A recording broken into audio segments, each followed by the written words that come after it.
Yeah. Reference of business.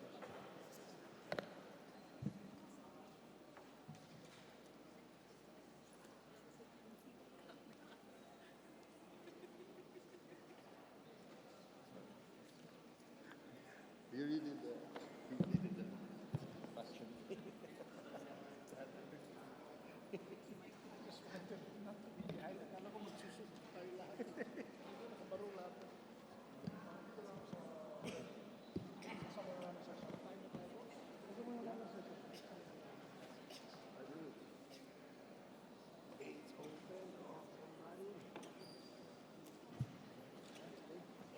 Session resume.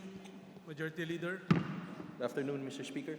Mr. Speaker, before we proceed to our business for the day, we'd like to acknowledge the presence of former Deputy Speaker Romero Miro Kimbo.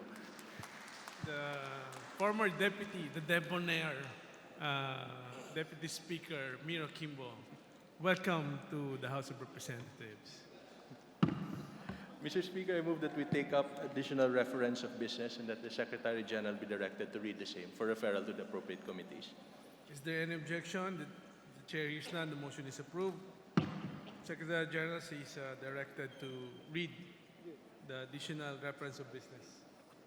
Additional reference of business, bills on first reading, House Bill numbers 4598 and 4614, establishing the Magna Carta for Barangays by Representative Roman and Peña. To the Committee on Local Government. House Bill number 4604, declaring the 7th of November of every year a special non-working holiday in Cuenca, Batangas, in commemoration of its founding anniversary, to be known as Cuenca Foundation Day, by Representative Collantes. To the Committee on Local Government.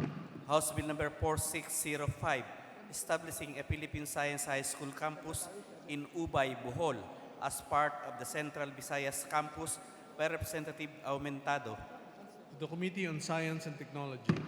House Bill number 4606, resetting the May 2020 Barangay and SK elections, by Representative Uaminal. To the Committee on Suffrage and Electoral Reforms. House Bill number 4607, increasing the honoraria of barangay officials at the minimum wage levels, by Representative Abueg Saldivar. To the Committee on Local Government.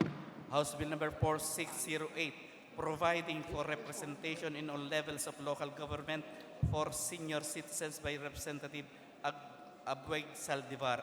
To the Committee on Local Government. House Bill number 4609, creating an additional branch of the Municipal Trial Court in the cities of Malaybalay, Bukidnon, by Representative Flores. To the Committee on Justice.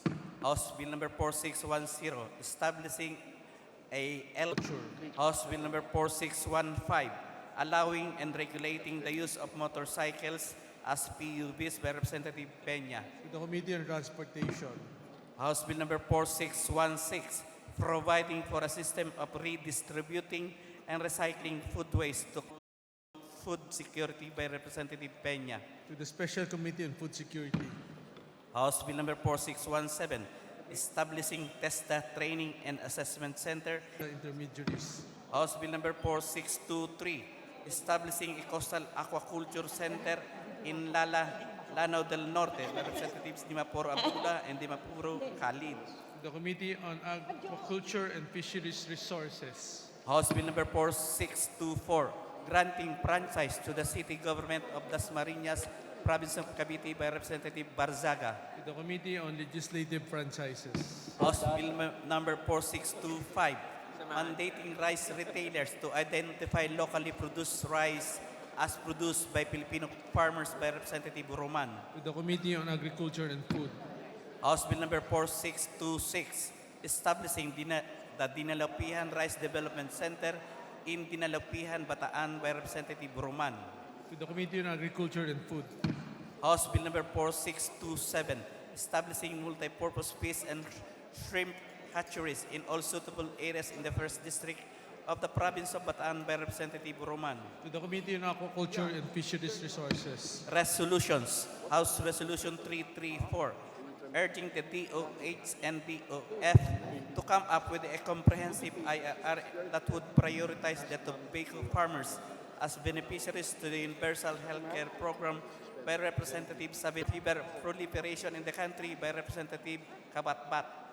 To the Committee on Rules. House Resolution 337, investigating by the Appropriate House Committee on the allegations of unregistered foreign workers, non-payment of income taxes relative to the Philippine offshore gaming operators, industry and related issues on the effective implementation of Section 25 of 1997 NIRC on non-resident aliens, immigration rules and regulations, and the Labor Code of the Philippines by Representatives Abante, Villanueva Eduardo, Biason, and Lopez. To the Committee on Rules. House Resolution 338, directing the Committee on Tourism to inquire on the delays of CHESA in the implementation of tourism infrastructure projects in the 2nd District of Cagayan de Oro City by Representative Rodriguez. To the Committee on Rules. House Resolution 339, creating a standing committee on PWDs and special needs in the House of Representatives by Representative Romualdez Ferdinand and Romualdez Yeda. To the Committee on Rules. Communication, letter dated September 11, 2019 of Marisa M. Reyes, Acting Deputy Director, Office of the General Counsel and Legal Services, Bangko Sentral ng Pilipinas, furnishing the House with a duly certified and authenticated copy of BSP Circular Number 10448 dated September 6, 2019. To the Committee on Banks and Financial Intermediaries. Majority Leader.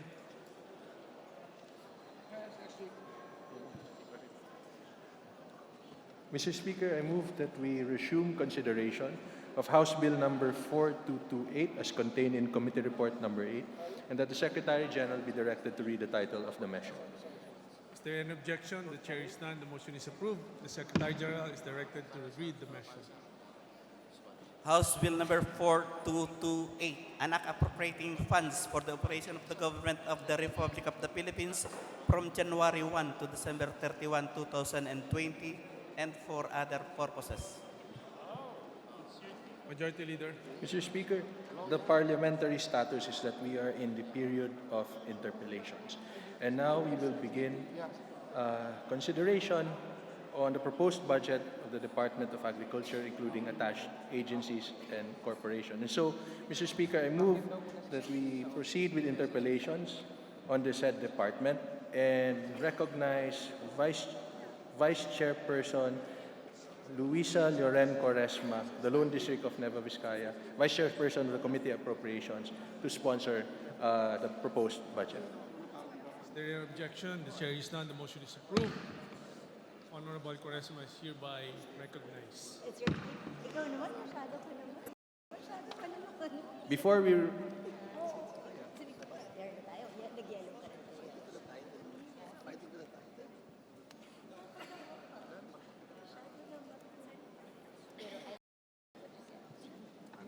Mr. Speaker, before we recognize the first member to interpellate our sponsor, we'd like to acknowledge the presence of officials of the Department of Agriculture, led by Secretary William. We also have Undersecretary Roldan Gorgonio, Undersecretary Ariel Kayanan, Undersecretary Waldo Carpio, Undersecretary Evelyn Lavinia, Undersecretary Eduardo Concona, Undersecretary Rodolfo Becerra, Undersecretary Ernesto Gonzalez, Undersecretary Francis Villano, as well as the other Assistant Secretary. Pwedeng ang NFA bibili, pwede rin po ang LGU na bibili po.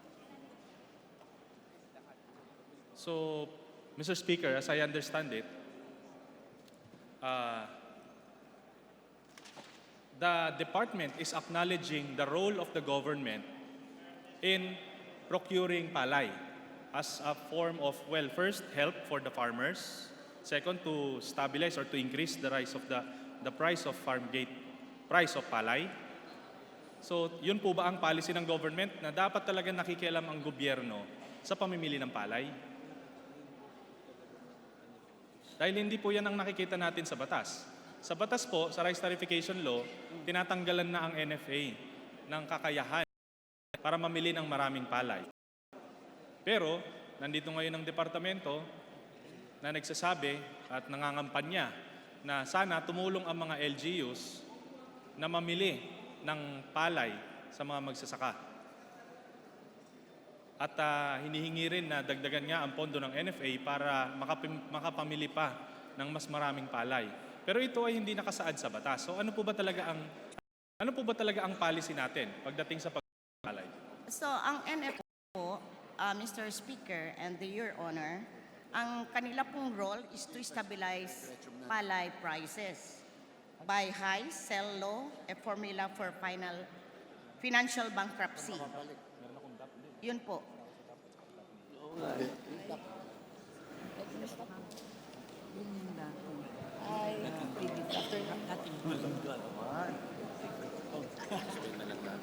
Mr. Speaker,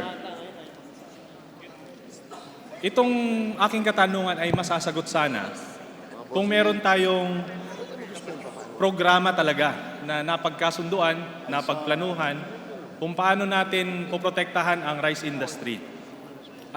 Mr. Speaker, according to the law, by September 5 of this year, meron na dapat tayong rice industry roadmap. Mr. Speaker, malaman ko, nasaan na po ba yung rice industry roadmap natin?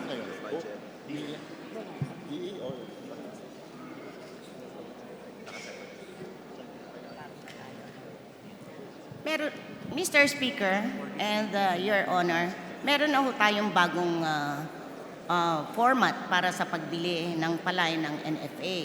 And for the information of the Honorable Party List Representative of Magsasaka, Mr. Speaker, ang atin hong NFA, bumibili na rin po ng palay ngayon.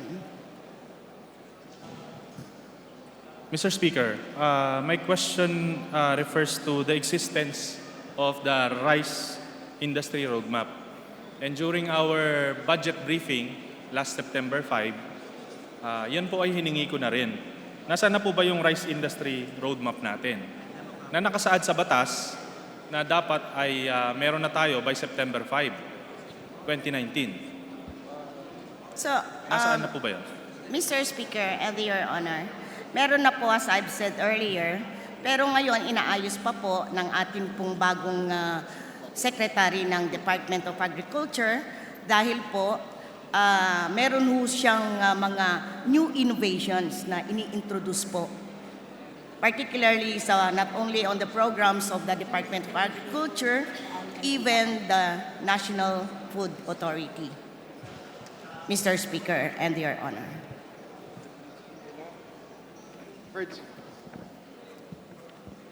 Majority Leader. Mr. Speaker, I move we suspend consideration of the budget of the DA. I so move, Mr. Speaker. Is there any objection? The chair is none. The motion is approved. Majority Leader. Mr. Speaker, I move that we consider instead the budget of the Office of the Vice President. I so move, Mr. Speaker. Is there any objection? The chair is none. The motion is approved. Majority Leader.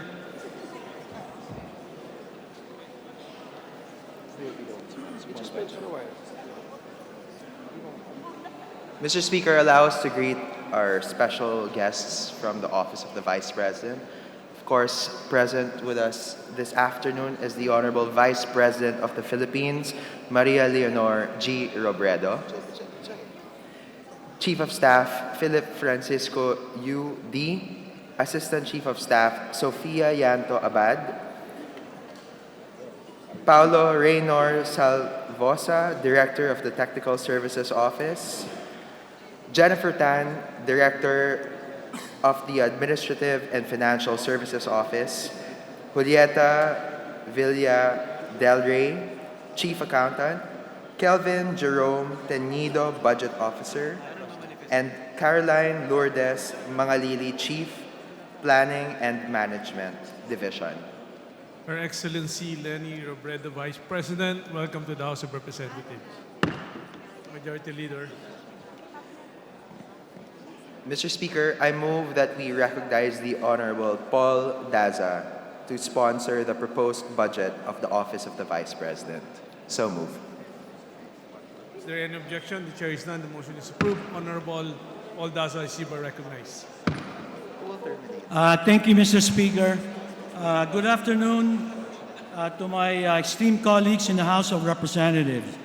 It is my privilege to present the approval of the budget of the Office of Vice President for 2020. Since 2016 of June, Vice President Lenny Robredo has transformed her office from performing ceremonial functions to an office leading advocacies for the Laylayan. Through their anti-poverty program, Angat Buhay, the office has partnered with 321 organizations from the private sector to mobilize 343 million worth of resources that have assisted 400,000 families and individuals.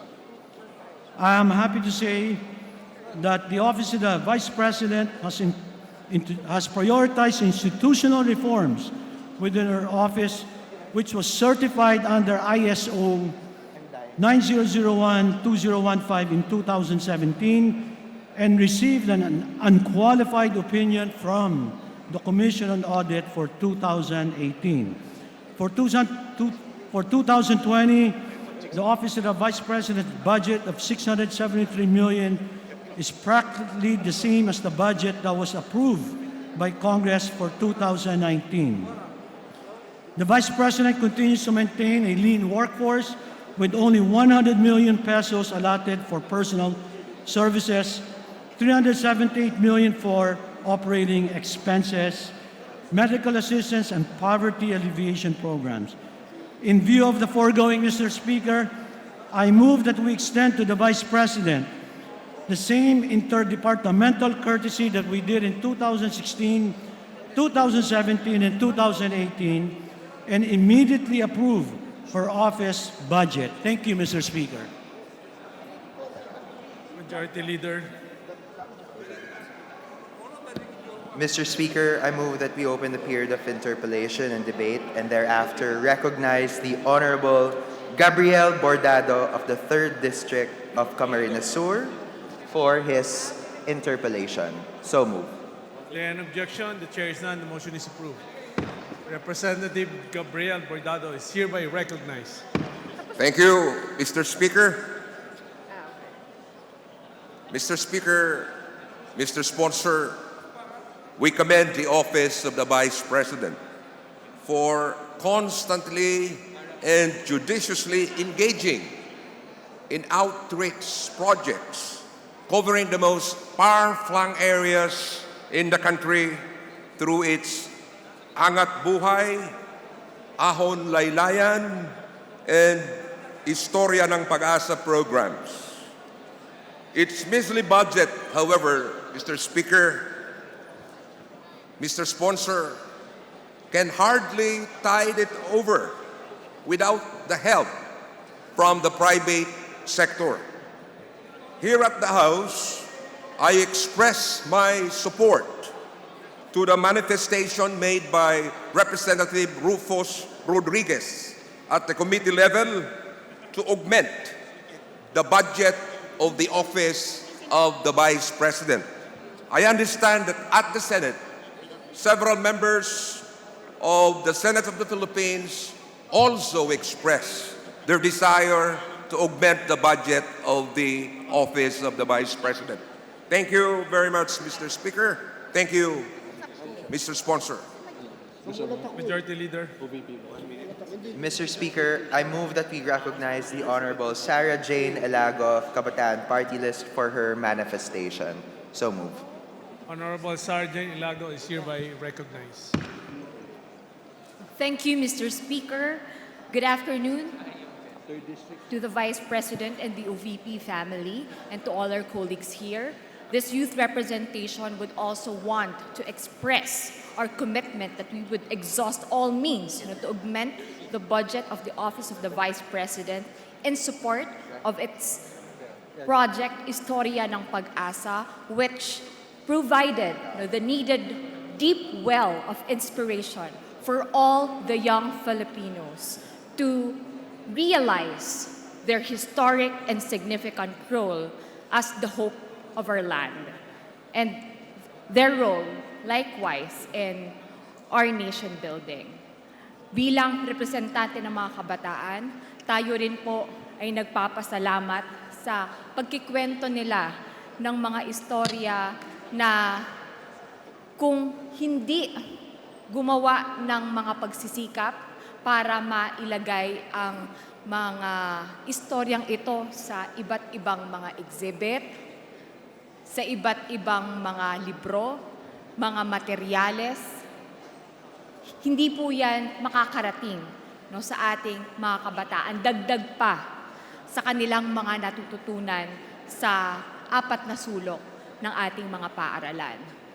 Bukod dyan, Mr. Speaker, tayo rin po ay naging saksi sa kung paano binuksan ng opisina ng ating Vice Presidente ang mga pagkakataon para sa ating mga kabataan na malaman pa kung paano sila makakapag-ambag sa pangkabuuan sa mga programa ng ating gobyerno at kung paano nila magagamit ang kanilang mga natututunan sa loob ng eskwelahan para magsilbi sa mga hindi pa natin naririnig o kaya naman ay wala pang ganoon na naiipong tapang upang magsalita.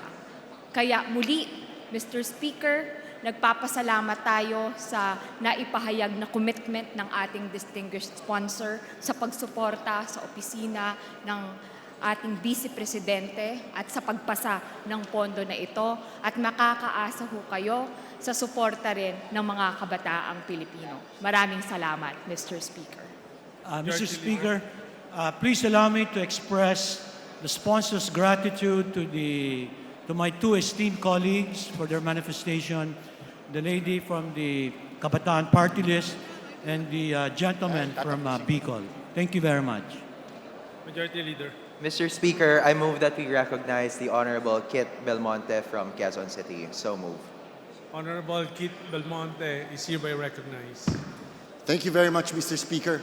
Mr. Speaker, there being no other member of the minority who wishes to ask questions of the OVP, I move that we terminate the period of interpellation and debate for said office. I so move, Mr. Speaker, Your Honor. Is there any objection? Mr. Majority Leader. Mr. Speaker, in behalf of the majority, we join the minority in terminating the interpellation of the proposed budget of the Office of the Vice President. So move. Is there any objection? The chair is none. The motion is approved. So the budget for the Office of the Vice President is hereby terminated. Congratulations. Thank you, Mr. Speaker. Mr. Speaker, move to suspend. Session suspended. Boss.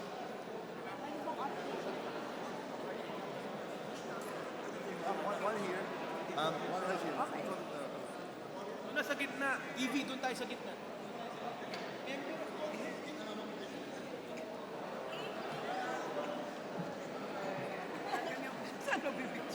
Boss!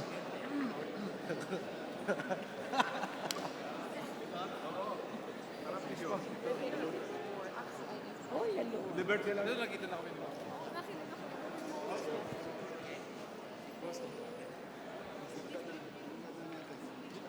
Picture lang ba yan?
So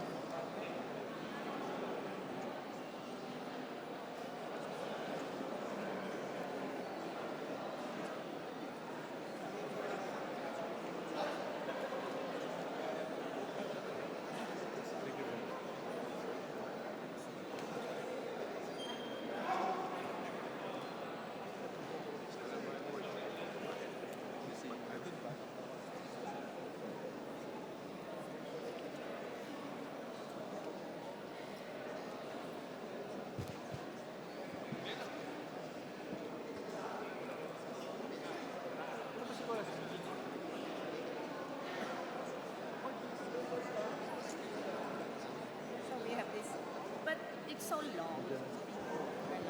Just adjust it.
Okay. Ikaw first sa majority. Majority Leader.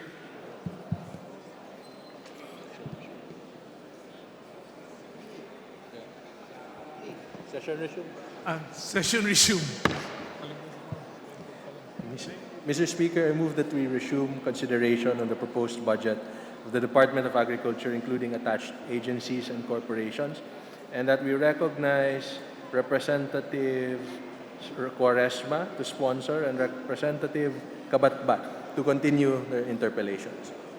Is there any objection? The chair is none. The motion is approved. Representative Kawatbat is hereby recognized. Thank you, Mr. Speaker. As I was saying, Mr. Speaker, Madam Sponsor, ang rice industry roadmap sana ang magiging gabay natin kung paano bubuhayin ang industriya ng bigas at palay dito sa Pilipinas. Pero sa hanggang ngayon ay hindi ko pa ito na babasa. May we ask a comment from the good sponsor, Mr. Speaker, about the existence of the rice industry roadmap? Mr. Speaker, and Your Honor, as I was mentioning earlier, there are new innovations that's being introduced by our new Department of Agriculture Secretary. And I could give you because there are a lot of innovations being introduced by our new Secretary, Mr. Speaker, and Your Honor. One of which is like the Sure Aid program. This is a loan assistance, the amount of 15,000 per farmer tilling 1 hectare and below. And this is with 0 interest, payable in 8 years, Mr. Speaker and Your Honor. And actually, this was already launched in the province of Nueva Ecija, Mr. Speaker and Your Honor. That's just one, Your Honor, of the so many innovations that But Mr. Speaker, and to the Honorable Magsasaka Party List, the Honorable Kabatbat, I'll just provide you of the list or the innovations that being undertaken by our new DA Secretary. Thank you, Mr. Speaker. I will be expecting the detailed report and the final draft of the rice industry roadmap, if there's any, Mr. Speaker. Thank you. Ako po ay natutuwa sa pagkaka-appoint kay Secretary Dar at ako po ay naniniwala sa kanyang kakayahan. And we should not be faulting him for the shortcomings of the previous administrations that made us where we are right now, Mr. Speaker. Kaya lang po, yung mga nabanggit na mga programa katulad ng SureAid ay maganda. Kaya lang, para po buhayin natin ang industriya ng palay at bigas dito sa Pilipinas, hindi po ba marapat na ibaba natin ang cost of production or itaas natin ang farm gate price ng palay? Tama po ba? Opo. Opo, Mr. Speaker and Your Honor. Dito po sa mga innovation na gagawin ni Secretary Dar, magre-resulta ba ito sa mas mababang cost of production ng palay o mas mataas na farm gate price ng palay sa mga susunod na taon? Mr. Speaker and Your Honor, I would like to inform the Honorable Magsasaka Party List, the Honorable Kabatbat, that that's just once I've mentioned of the innovations being introduced by our new Department of Agriculture Secretary. There are a lot. In fact, there are like 15 of them. And then, as I've said, I'm going to provide you a copy of all these innovations. Sa katotohanan lang po, Mr. Speaker and Your Honor, ang ating pong Department of Agriculture, of course, through our Secretary, ay nakafocus po tayo. Hindi lang ho sa pagbibili ng palay, pero nakafocus din po tayo na dapat itong ating mga farmers ay hindi naman ho kumbaga masyadong affected, lalo na ho yung expenses that's being incurred during the planting season, Mr. Speaker and Your Honor. Thank you, Mr. Speaker, Madam Sponsor. Aasahan ko po sana sa ibibigay sa atin na mga dokumento na either bababa ang cost of production ng palay o tataas ang presyo ng farm gate price ng palay. Dahil kung hindi po, huwag tayong mangako ng hindi naman natin kayang gawin para sa ating mga magsasaka.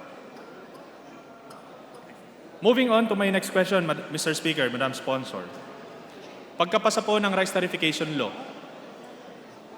sa inaasahan nating pagbaba ng bigas, ng presyo ng bigas, nakamit na po ba natin ito? Bumaba na ba talaga ang presyo ng bigas dahil sa rice tarification law?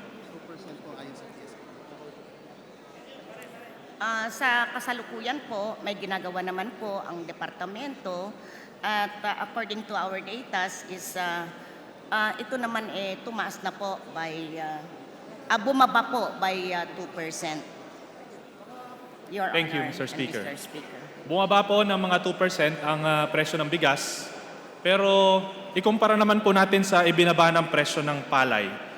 Ilang porsyento naman po ang ibinaba ng porsyento ng palay?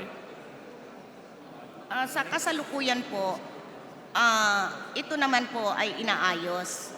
Inaayos po, kaya nga po, kagaya po ng sinabi ko a while ago to you, kagalang-galang na kongresista kabatbat ng Magsasaka Party List, Mr. Speaker, sinabi ko po na really the NFA is doing something. Of course, through the leadership of our Secretary, talagang nirelax naman ng NFA yung kanilang requirement para po sa pagbili ng palay sa atin hong mga farmers. At kasalukuyan po, Mr. Speaker and Your Honor, yun po yung nagaganap sa iba't ibang bahagi ng atin hong bayan or bansa. Thank you, Mr. Speaker. Sa madaling salita, Mr. Speaker, bumaba ng 2% ang presyo ng bigas, pero pagdating sa presyo ng palay, talagang malaki po ang ibinaba. Bagamat hindi ko nakuha yung sagot, ito po, tama po ba, ay bumaba ng mga 37%.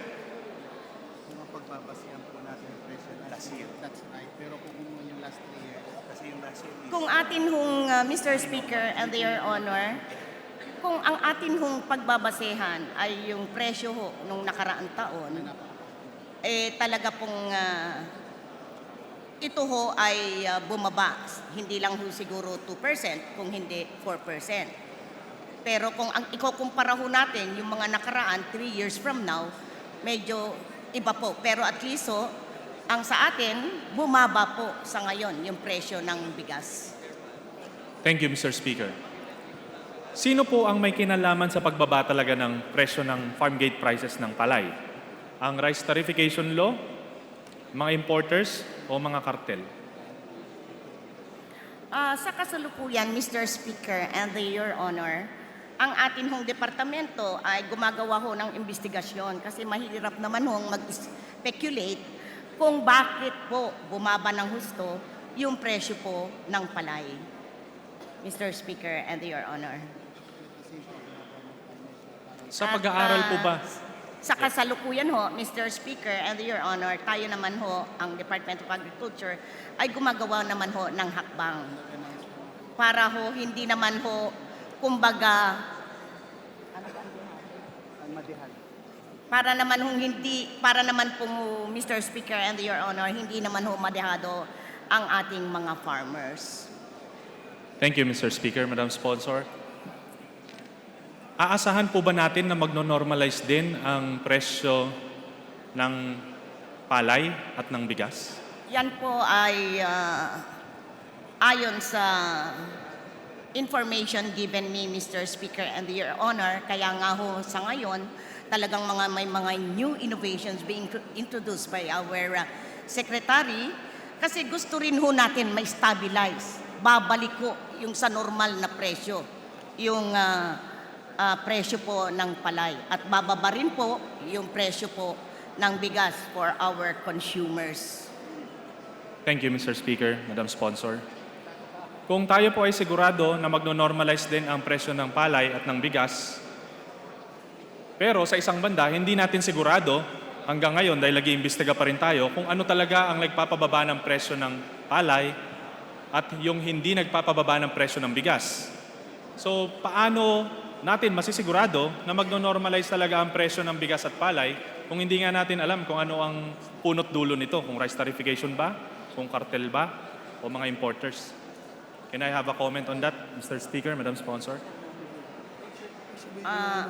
Kagaya po ng sinabi ko earlier, Mr. Speaker and Your Honor, yun hong mga innovations, isa lang po yung Sure Aid program ng DA, yun hong aking binanggit kanina. Pero marami pa ho tayo. Marami pa hong mga ginagawa so as to stabilize really the price of the farm gate price of palay in the Philippines, Mr. Speaker and Your Honor. Thank you, Mr. Speaker, Madam Sponsor. Lumalabas that we should pin all our hopes on those innovations. Is that correct, Mr. Speaker, Madam Sponsor? Opo, Mr. Speaker, I agree. Lahat ng milyong-milyong magsasaka ngayon dapat umasa sa mga innovations na yan. Ang tanong ko po, may sapat bang pondo ang DA para magkaroon ng talagang substantial effect para sa ating mga magsasaka? Sa ngayon po, yung mga innovations po na ginagawa po ng ating hong mahal na Secretary ng Department of Agriculture, Mr. Speaker, and Your Honor, ay may sapat na pondo. Of course, this is in partnership with other players po, Mr. Speaker, and Your Honor. Though, yun hong ating pondo ng Department of Agriculture ay kulang-kulang, pero kailangan ho gumawa ng paraan ang ating hong departamento para ho matugunan ang mga problema po ng ating mga farmers. Mr. Speaker and the Thank you, Mr. Speaker. Magkano po ba ang hiniling na budget ng Department of Agriculture sa DBM at magkano ang na-aprobahan? Ang iniling po natin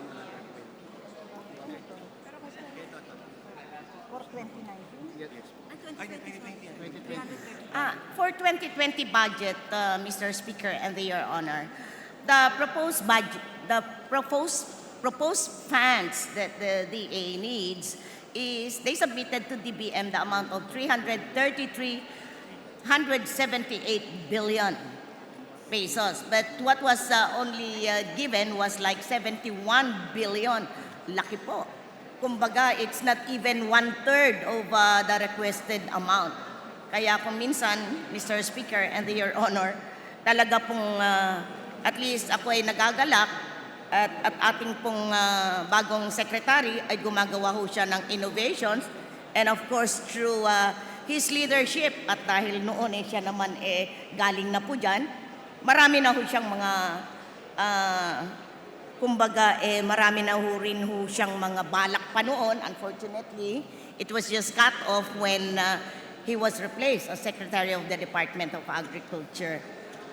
Mr. Speaker and Your Honor.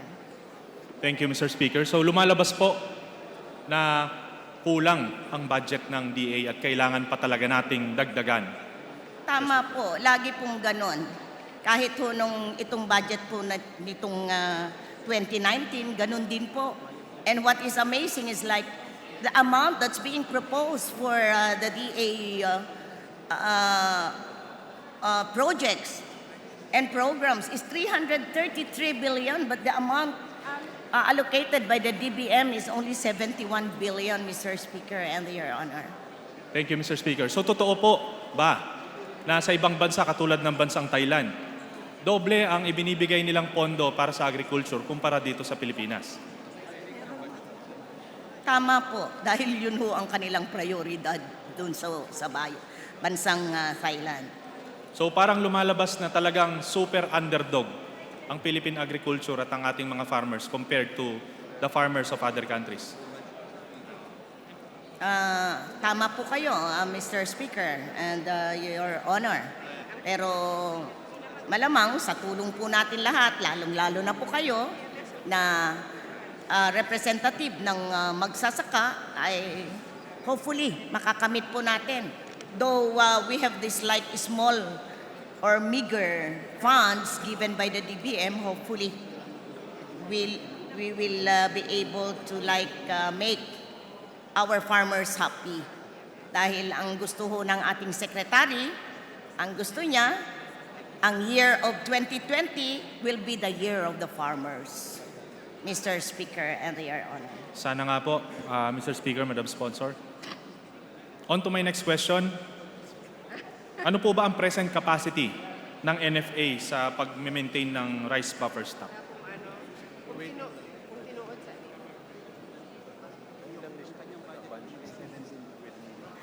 Sa ngayon po, ang binigay po na budget for the NFA is just 7 billion pesos, Mr. Speaker and Your Honor.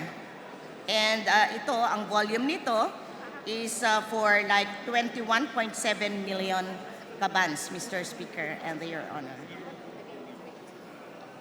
Based on this capacity, Mr. Speaker, Madam Sponsor, how much of the local produce can the NFA procure? Mr. Speaker, yung kaya lang po is 3%, Your Honor. Thank you, Mr. Speaker, Madam Sponsor.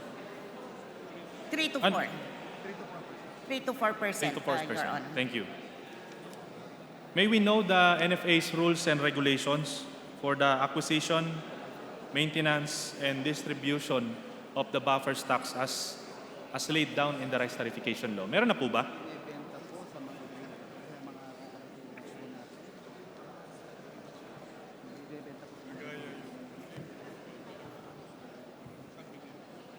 So sa ngayon po, Mr. Speaker and Your Honor, yun hong ating NFA, yung kanilang mga stock ay binebenta po. Hindi lang po, lalo na ho yung mga imported ones, imported palay. Kaya nga ho, I think they had an agreement already with some national agencies of the government para sa mga LGUs din po, para po sa NFA na lang po sila bibili. At ito pong ating NFA, meron din po, aside from of course the LGU that they had to talk na kanila pong kinausap, ay meron na rin pong mga institution na kanila rin pong nakausap para mabenta po nila yung mga palay na nasa bodega po ng NFA. Thank you, Mr. Speaker. And Your Honor. Can we be given a copy of the rules and Yes, Mr. regulations? Speaker and Your Honor. Speaker. We'll provide you a copy. Thank you, Mr. Speaker. Pwede rin po bang malaman kung ano ang procedure ng NFA sa pagbili ng palay? Sila po ba ay nagpupunta sa mga bayan-bayan, sa mga barangay para mamili ng palay o hinihintay nila ang mga magsasaka na pumunta sa kanilang warehouses? Ano po ba ang moisture content na requirement? Can the esteemed sponsor explain the procedure of NFA in the procurement of palay? Mr. Speaker and Your Honor, ang NFA ho ay nagtalaga po ng mga buying station po para po yung ating mga farmers, easily they could sell their produce po doon sa mga buying station. At saka kagaya po ng sinabi ko, as I've said earlier, yun hong ni-relax po nila yung mga requirement sa pagbibili. Or ito, sinabi sa akin, parang lahat ng mga requirement inalis na po just so we will be able to be of help, Mr. Speaker and Your Honor, to our farmers. Mr. Speaker, although I appreciate the relaxation of the rules as to the procurement of palay, pero yung mga magsasaka po natin, wala pong mga truck yan para idala yan dyan. Paano ngayon naaabot ng NFA yung mga magsasaka ng mga walang truck, walang kakayahan na i-transport itong palay dyan sa palay buying station ng NFA? Actually po, ang departamento po, Mr. Speaker and Your Honor, they're really doing something about it. Like for example, kaya nga po, sa ngayon, may mga ine-establish na ho ng mga drying areas just for the national government, particularly the DA, to support the needs of our farmers po. At saka sinabi ko po kanina, Mr. Speaker and Your Honor, na meron na po tayong mga nakatalagang mga buying station po. Thank you, Mr. Speaker. I hope the NFA would look into this. Dahil marami pong mga farmers talaga ang hindi nakapagbenta ni minsan sa NFA dahil sa problema ng transportasyon. Pero sa ngayon po, kagaya nga po dahil may bago na hong instruction, it's not only an instruction coming from the DA, but that instruction is also coming from the Office of the President.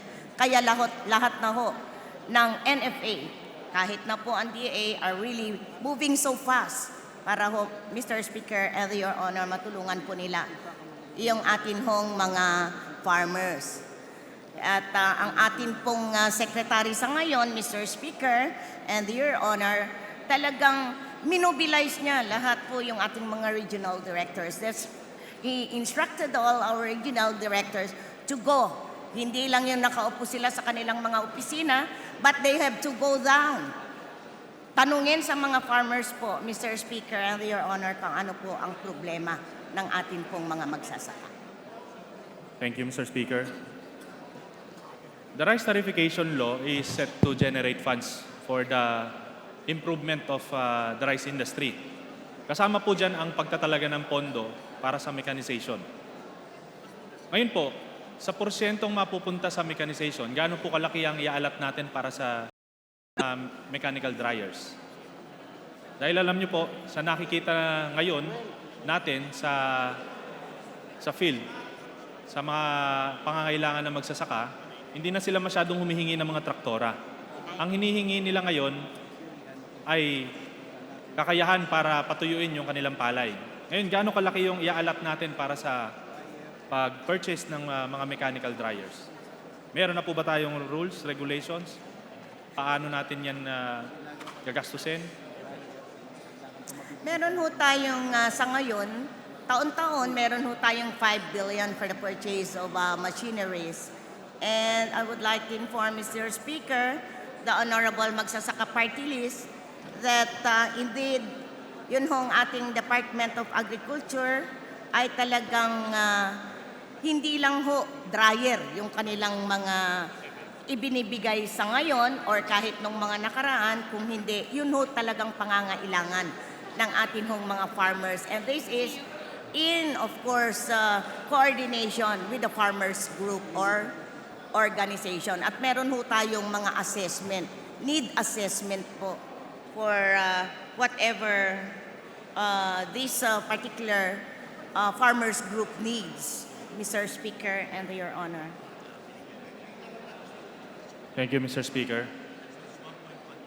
Mapunta naman po tayo sa RSBSA. Gaano ho ba ka-reliable itong RSBSA? RCEP.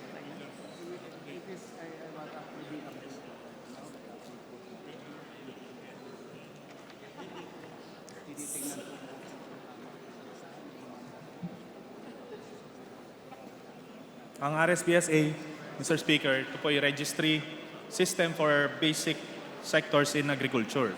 May we know, Mr. Speaker, kailangan ba tayo magtiwala o gaano ka-reliable ang RSBSA na ito, Mr. Speaker?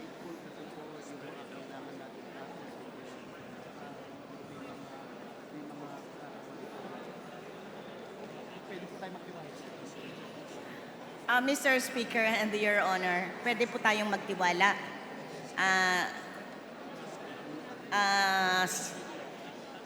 Yun lang po ang masasabi ko at for the information of the Honorable Kabatbat, ina-update na po yung atin hong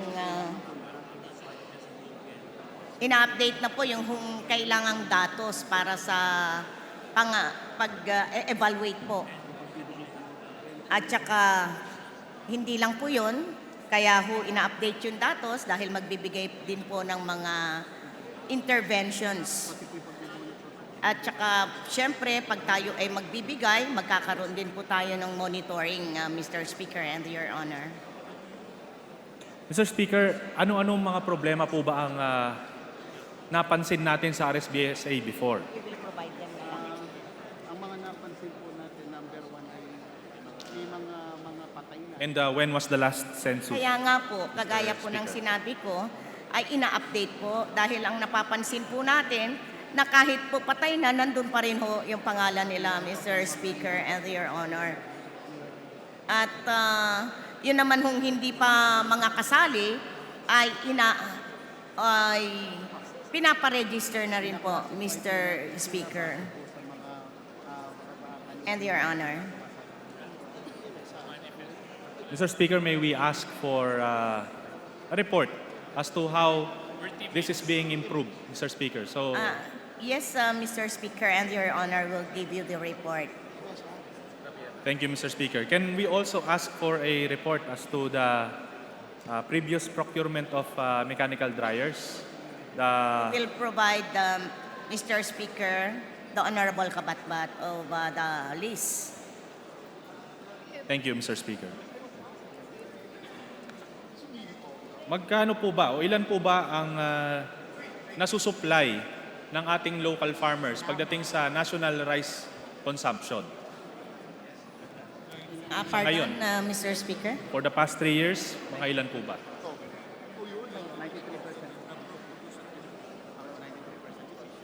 Yeah, according to the information, 93% po yung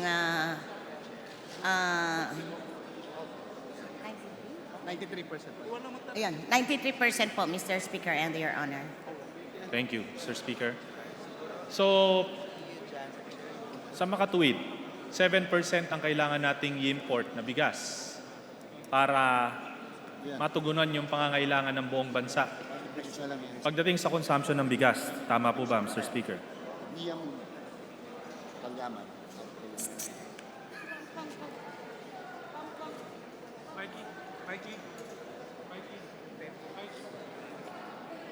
Don't worry.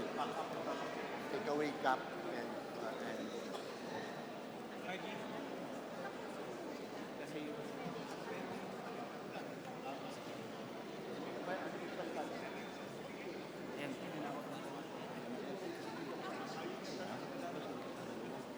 Sino?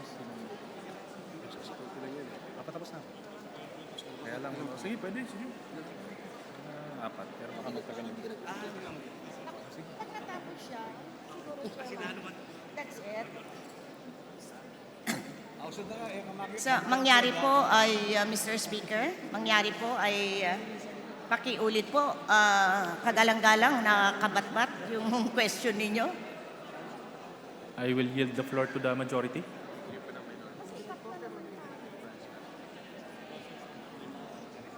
Tuloy ko na. Mr. Speaker, as I have mentioned, 7% ang hindi natutugunan na consumption ng buong Pilipinas pagdating sa bigas. So ito po ang pangangailangan natin na i-import mula sa ibang bansa. Tama po ba?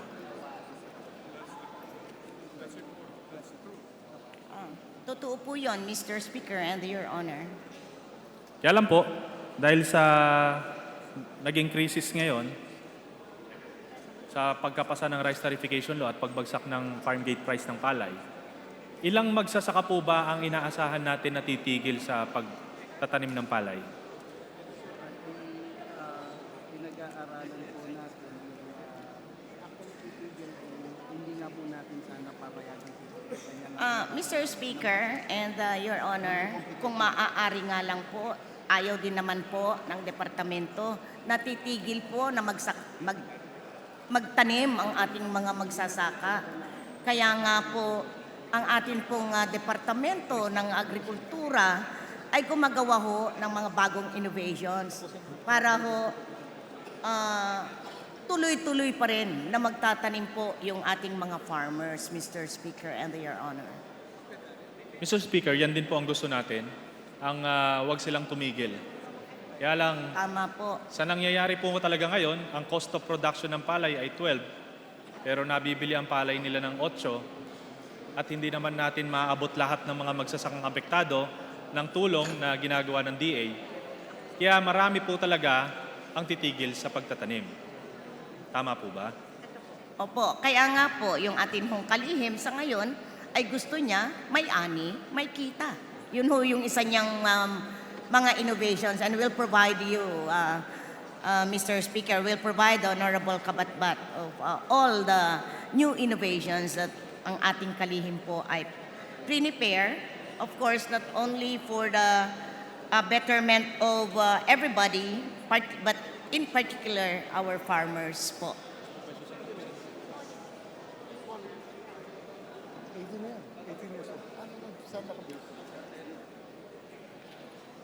Mr. Speaker, meron po bang datos ang Department of Agriculture sa kung ilang mga lupa ang nako-convert mula sa palayan papuntang subdivision o ibang mga establishmento, Mr. Speaker? Pag-conversion po, Mr. Speaker and Your Honor, ang pinag-uusapan, wala po yan sa Department of Agriculture. Pag-conversion po, yan po ay nasa Department of Agrarian Reform, Mr. Speaker and Your Honor. Thank you, Mr. Speaker. But I beg to disagree that that this is not the concern of the DA. This should also be the concern of the DA dahil dyan natin mapipredict kung kaya pa ba nating pakainin ang mga Pilipino. Dahil kung napakaraming mako-convert na palayan papunta sa subdivision at nadadagdagan yung populasyon natin. May concern din po, Mr. Speaker and Your Honor, ang DA. Pero lagi ho ang final say ay yun hong Department of Agrarian Reform. Yes, Mr. Speaker, but I still submit that the DA should also have a data as to the rate of the conversion of the palay fields to other uses. Yeah, we have, the department has a data of those reclassified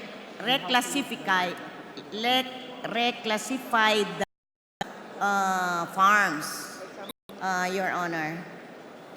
Thank you, Mr. Speaker. So, based on the trend of the rate of conversion of palay fields to subdivision at sa pagtaas ng populasyon natin at sa malamang na mga magsasaka na titigil na magtanim ng palay, nangangahulugan po ba na mas magiging dependent tayo sa importation in the coming years, Mr. Speaker? Kaya nga ho, we have, I agree. But I would like to inform Mr. Speaker the Honorable Kabatbat that kaya nga ho meron tayo yung comprehensive land use act para dun ho yung basis natin para sa conversion. Yes, Mr. Speaker, I know that the DA is doing everything it can. But I think I should also be doing everything I can to let everyone know that we are facing a crisis na talagang hindi lang tayo ang magsasuffer, kundi yung mga susunod na sa atin, mga anak natin, mga apo natin. So I just want a clear answer. Dito sa trend, sa agriculture, nababawasan ng budget, nababawasan ng taniman natin, tumatanda ang ating mga magsasaka, nawawalan sila ng kita at gana na magtanim, at dumadami ang populasyon natin. Ang tanong ko po, mas magiging dependent ba talaga tayo sa importation kung magtutuloy-tuloy itong trend na ito, Sir Speaker? Kaya Unless nga we do po, something, of course. Ang sabi naman po ng ating Pangulo na sa mga susunod pong taon ay bubuhusan po niya ng pondo, that is starting 2021, ang ating pong departamento. And I know that through our help here in the House of Representatives, at least makakatulong din po tayo so that kumbaga ho yung plano po natin or plano ng departamento para ho sa lahat, lalong-lalo na ho sa ating mga magsasaka ay talagang atin hong mai-implement. Mr. Speaker and Your Honor. Tungkol naman po sa importation po ng rice ay in-exercise naman na ho ng ating kalihim, Secretary Dar, ng mga general safeguard duty para at least ho, hindi napakabilis or napakadali ang importasyon po ng bigas dito sa atin hong lalawigan. Magkakaroon na rin. Yun po, Mr. Speaker and Your Honor. Thank you, Mr. Speaker, Madam Sponsor. Does the department think that the rice tariffication law is a good law? Does the department believe that the rice tariffication law is a good law? Mr. Speaker and Your Honor, it's just starting, Your Honor, and through your support as the Magsasaka Party List representative, I know we can make it, or the department can make it, Mr. Speaker and Your Honor. Just to wrap up, Mr. Speaker, I would just like to know from the good sponsor, can we really industrialize as a country without giving full support to the agriculture, Mr. Speaker, Madam Sponsor? And is the department getting the needed support for us to realize that, Mr. Speaker, Madam Sponsor? Yeah, with the promise of the President, Mr. Speaker and Your Honor, that by 2021, full support will be given to the funding of programs of the Department of Agriculture. I know we can make it. And of course, with the full support of the House and particularly the Magsasaka Party List, the Honorable Kabatbat, Mr. Speaker. Thank you, Mr. Speaker. I have no further question, Mr. Speaker, just a short manifestation na tulungan po natin ang Department of Agriculture Salamat. na mabigyan ng pondo ang kanilang mga programa. Opo. National Irrigation. Naghihirap po ngayon yung mga magsasaka natin. Papalista kayo. Nalulugi sila, baon na sila sa utang, mas lalo pang nabaon sa utang dahil sa nangyari ngayon. At ang nakita nating aksyon so far ay isang nabawasang budget para sa Department of Agriculture.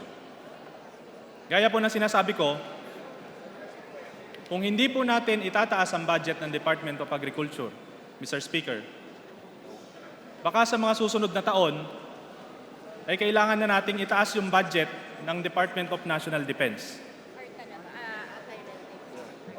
Dahil wag nating sisihin yung mga magsasaka na magrebelde dahil hindi natin naaabot ng tulong lahat ng mga magsasaka, Mr. Speaker. Hindi lang po yan, Mr. Speaker.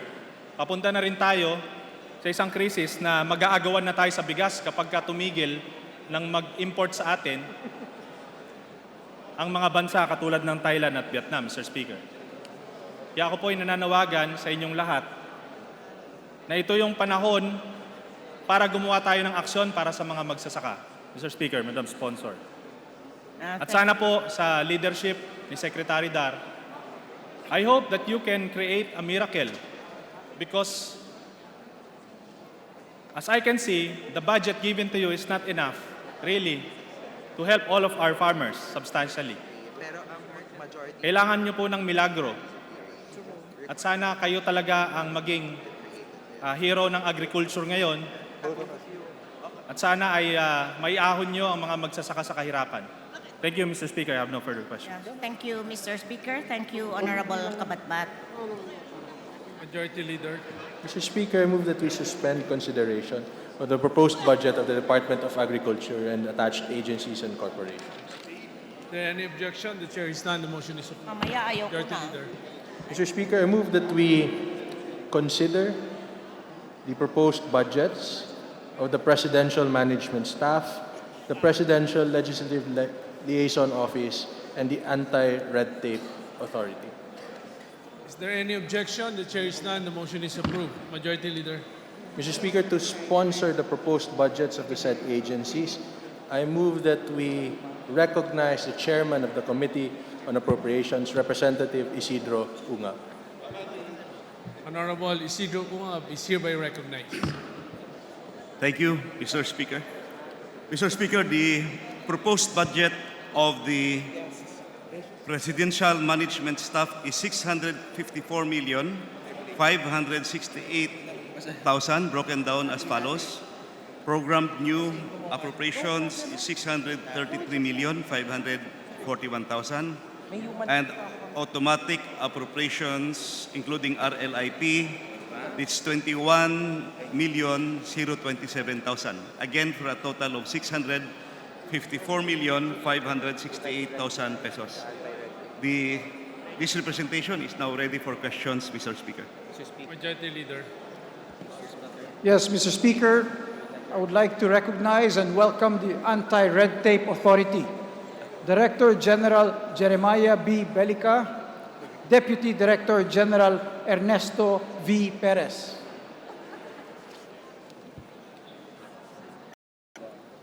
Majority Leader. Mr. Speaker, I would like to recognize and welcome the Presidential Management Staff, PMS, and the Undersecretary Ferdinand B.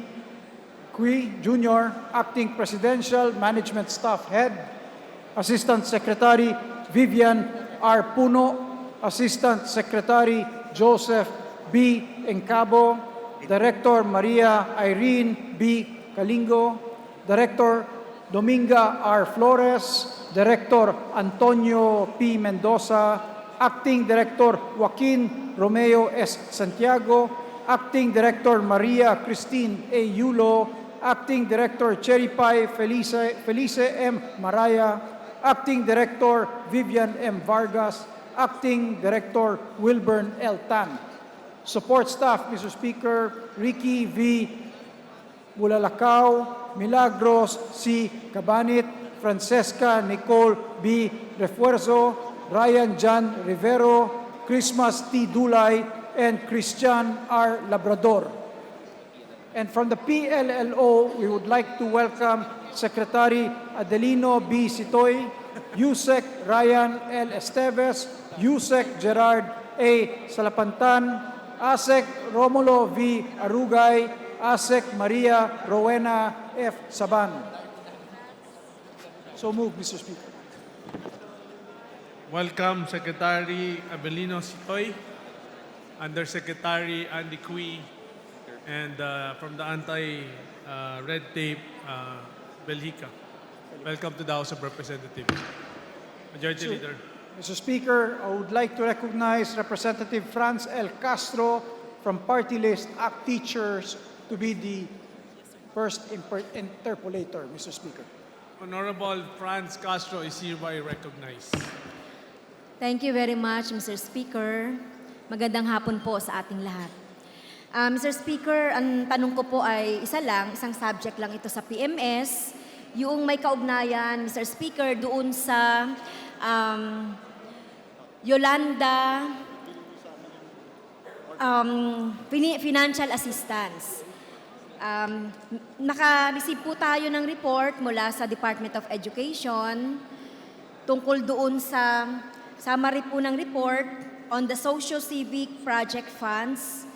Dati po itong Presidential Social Fund for Yolanda and Bohol Earthquake-Affected DepEd Personnel as of September 10, 2019. So meron po ditong mga data about yung mga probinsya, particular po dito sa Cebu. Meron pang nakalagay dito yung status ng liquidation ng documents to be submitted sa PMS for verification. Meron po dito, Mr. Speaker, ginoong sponsor, yung partial submission for reconciliation of disbursement and fund balance. So, ang affected po dito, Mr. Speaker, ginoong sponsor, ay marami-rami po. Kaya dito po sa second tranche, na report po natin from Cebu, wala pa rin pong nakatanggap na second tranche na mga government employees, including teachers, dito sa second tranche sa Cebu po. Mr. Speaker, ginoong sponsor, pwede po bang makahingi ng paliwanag dito?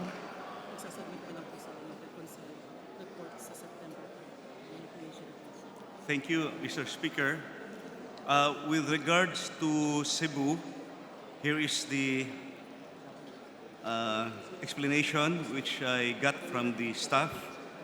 There is an ongoing reconciliation of fund balance and disbursement. Per Esther Roldan, DepEd Coordinator, an advance copy of the reconciled report shall be submitted by Friday, 20 September 2019. So that's the latest, Mr. Speaker. Okay. Ganon din po yung sa, Mr. Speaker, sa Eastern Samar, hindi pa rin po natatanggap yung second tranche. Ganon din po yata yung, ang sinabi po ng DepEd dito, for submission, updated disbursement and fund balance.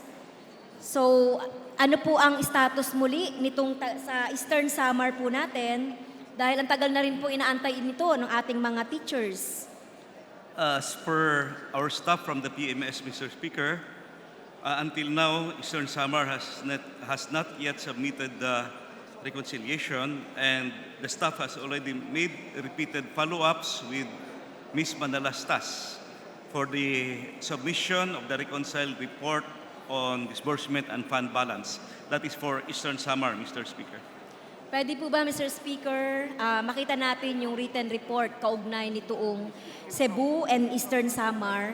At ano po yung intervention na gagawin po kaya ng PMS dito, Mr. Sponsor?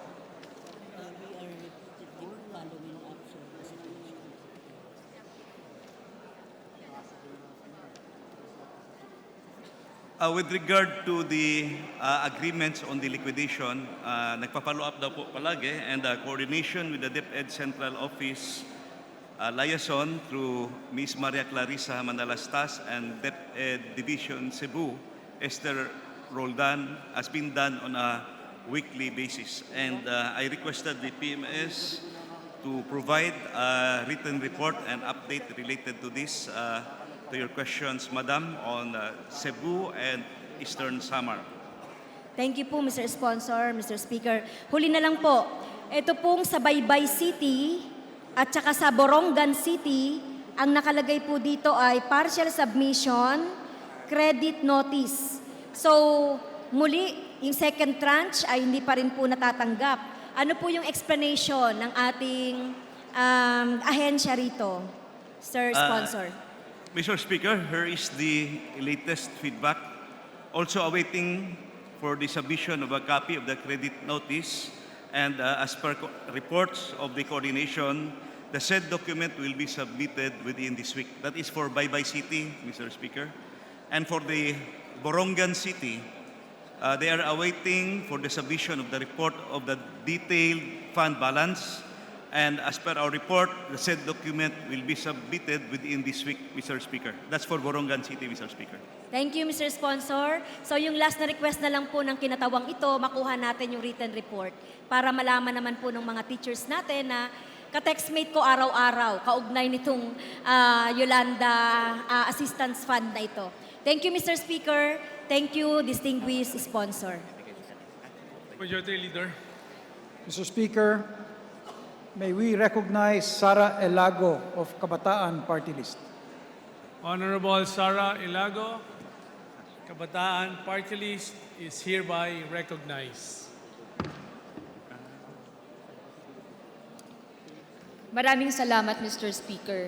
Ang representasyon po na ito ay nakikiisa sa ating communities ng mga driver at operator ng mga transport network vehicle services na lumapit sa ARTA, no, para po ipagbigay alam sa kanila ang mga issues, ang mga saloobin nila hinggil sa mga pabago-bago na mga patakaran ng LTFRB. No, nais ko pong humingi, no, ng mga konkretong mga aksyon na nagawa na ng ARTA hinggil sa mga demands at mga aspirasyon ng lumalaki na TNVS community sa Pilipinas. Mr. Speaker, I think the question is related to ARTA, and the Vice Chairperson in charge of that is the Honorable Dasa. Perhaps, Mr. Speaker, we have to terminate first the PMS before we can proceed with other agency, Mr. Speaker. Majority Leader. Mr. Speaker, considering that we have decided to consider the three agencies together, I just move that we recognize Representative Paul Dasa to answer questions on the proposed budget of the Anti-Red Tape Authority. Honorable Paul Dasa is hereby recognized. Thank you, Mr. Speaker. As to the query on the LTFRB, I am pleased to share with my colleagues here that the ARTA has helped over 3,000 applicants. Because of the delay in the processing, the ARTA had the LTFRB respond. They did their due diligence and investigation. And because of the delay, 3,130 have been deemed approved. So marami na po tayong natulungan at meron pong tatlong officials ng LTFRB na kinasuhan na po ng ARTA sa Civil Service Commission. Mr. Speaker, a distinguished sponsor, may we be given details on the case filed by the ARTA against officials of the LTFRB? Ano po ang mga batayan natin ng kasong ito? Mr. Speaker, first of all, we will provide the details on those cases. Second, essentially, yung mga kaso pong final is violation of the Republic Act that this very Congress, the 17th Congress passed, which have been made into law and created the Anti-Red Tape Authority. So there are essentially, for simple applications, LGUs, national government agencies, have 3 days to release, 7 days for complex application. Highly technical, it's 20 days. So in this particular case for LTFRB, it fell under 5 days. It fell under the 20-day rule. And because they went over the 20 days, the ARTA assisted the applicants and they were deemed approved. Airing officials, as I mentioned earlier, appropriate cases were filed with the Civil Service Commission. Salamat po sa balitang ito, Mr. Speaker. Nais din po natin malaman kung meron ng naging sagot ang LTFRB tungkol naman po doon sa pagtatanggal ng bank conformity requirement para sa ating mga TNVS drivers. Marami po kasi, Mr. Speaker, doon sa mga nagtatrabaho o gumawa ng kabuhayan sa pamamagitan ng pagmamaneho ng Grab at iba pang mga TNVS ay mga wala pong naging trabaho sa matagal na panahon o kaya naman ito po yung mga kababayan natin na may special needs o yung iba naman po ay mga senior citizens na nahihirapan pong makapag-comply sa particular na requirement na ito. Nung humarap po dito sa plenaryo ang LTFRB, sila po ay walang definidong sagot kung natanggal na ba ang requirement na ito. Ngayon, ano pong ginagawa ng ARTA para naman dun sa kanilang rekomendasyon na nakita nila na nakakaapekto dun sa pagiging madali ng pagbubuo ng negosyo at kabuhayan dito sa ating bansa, sa LTFRB. Yun po ba ang isa sa mga naging batayan kung bakit po may kaso ngayong hinaharap ang ilan sa mga opisyal ng LTFRB? Mr. Speaker, the ARTA agrees with my esteemed colleague, and in fact, the ARTA made policy recommendations to LTFRB, and it's up to them to accept. But in this particular case, na-filean po yung mga officials ng LTFRB kasi meron silang mga linagay na wala sa Citizens Charter. So, tama po the distinguished lady from Kabataan Party List. Maraming salamat po, Mr. Speaker, distinguished sponsor. Aasahan po ng representasyon na ito na tayo ay mabibigyan ng kopya noong kabuang ginagawang mga hakbang ng ARTA pagdating sa pagtugon sa mga saloobin ng TNVS community. At pangalawa, baka naman po maaari sa buwan na ito magkaroon ng dialogong muli sa pagitan ng ARTA at ng mga leaders po ng iba't ibang mga grupo ng TNVS para sila ay kasama natin sa pagpapanagot kung meron man pong mga pagkukulang.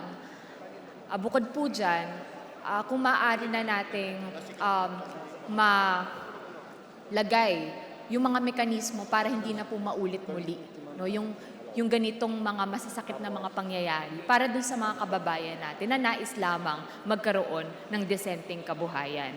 Ayun lamang po, Mr. Speaker, maraming salamat po sa distinguished sponsor. Majority Leader. Mr. Speaker, I move that the Senior Deputy Minority Leader, Representative Janet Garin, be recognized. Representative Janet Garin is hereby recognized. Thank you, Mr. Speaker. There being no other member from the minority who would wish to interpolate the proposed budget of the Presidential Management Staff and the Presidential Legislative Liaison Office, we move that we terminate the period of debate and interpellation in the proposed budget of the two agencies. So move, Mr. Speaker. Majority Leader. Mr. Speaker, the majority joins to the minority in moving for the termination of interpellations on the proposed budget of the Presidential Management Staff and the Presidential Legislative Liaison Office. Is there any objection? The chair is none. The motion is approved. The period for interpellation for the budget of Presidential Management Staff, Presidential Legislative Liaison Office, anti-red tape is hereby terminated. Congratulations. Red tape. Dalawa lang. Dalawa. Presidential Legislative Liaison is hereby terminated. Mr. Speaker, the parliamentary status is that we are still in the period of interpellations on the proposed budget of the Anti-Red Tape Authority. And so I move that we recognize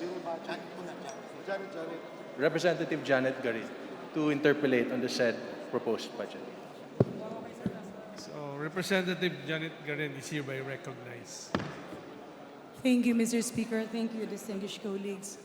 Mr. Speaker, distinguished sponsor, I have heard a lot of good things about the accomplishment of the Anti-Red Tape Authority. In fact, one of the prominent things that they have been quite successful with, I presume, is the backlog in the Food and Drug Authority. May I hear from our good sponsor, Mr. Speaker, the accomplishments of the ARTA insofar as this is concerned.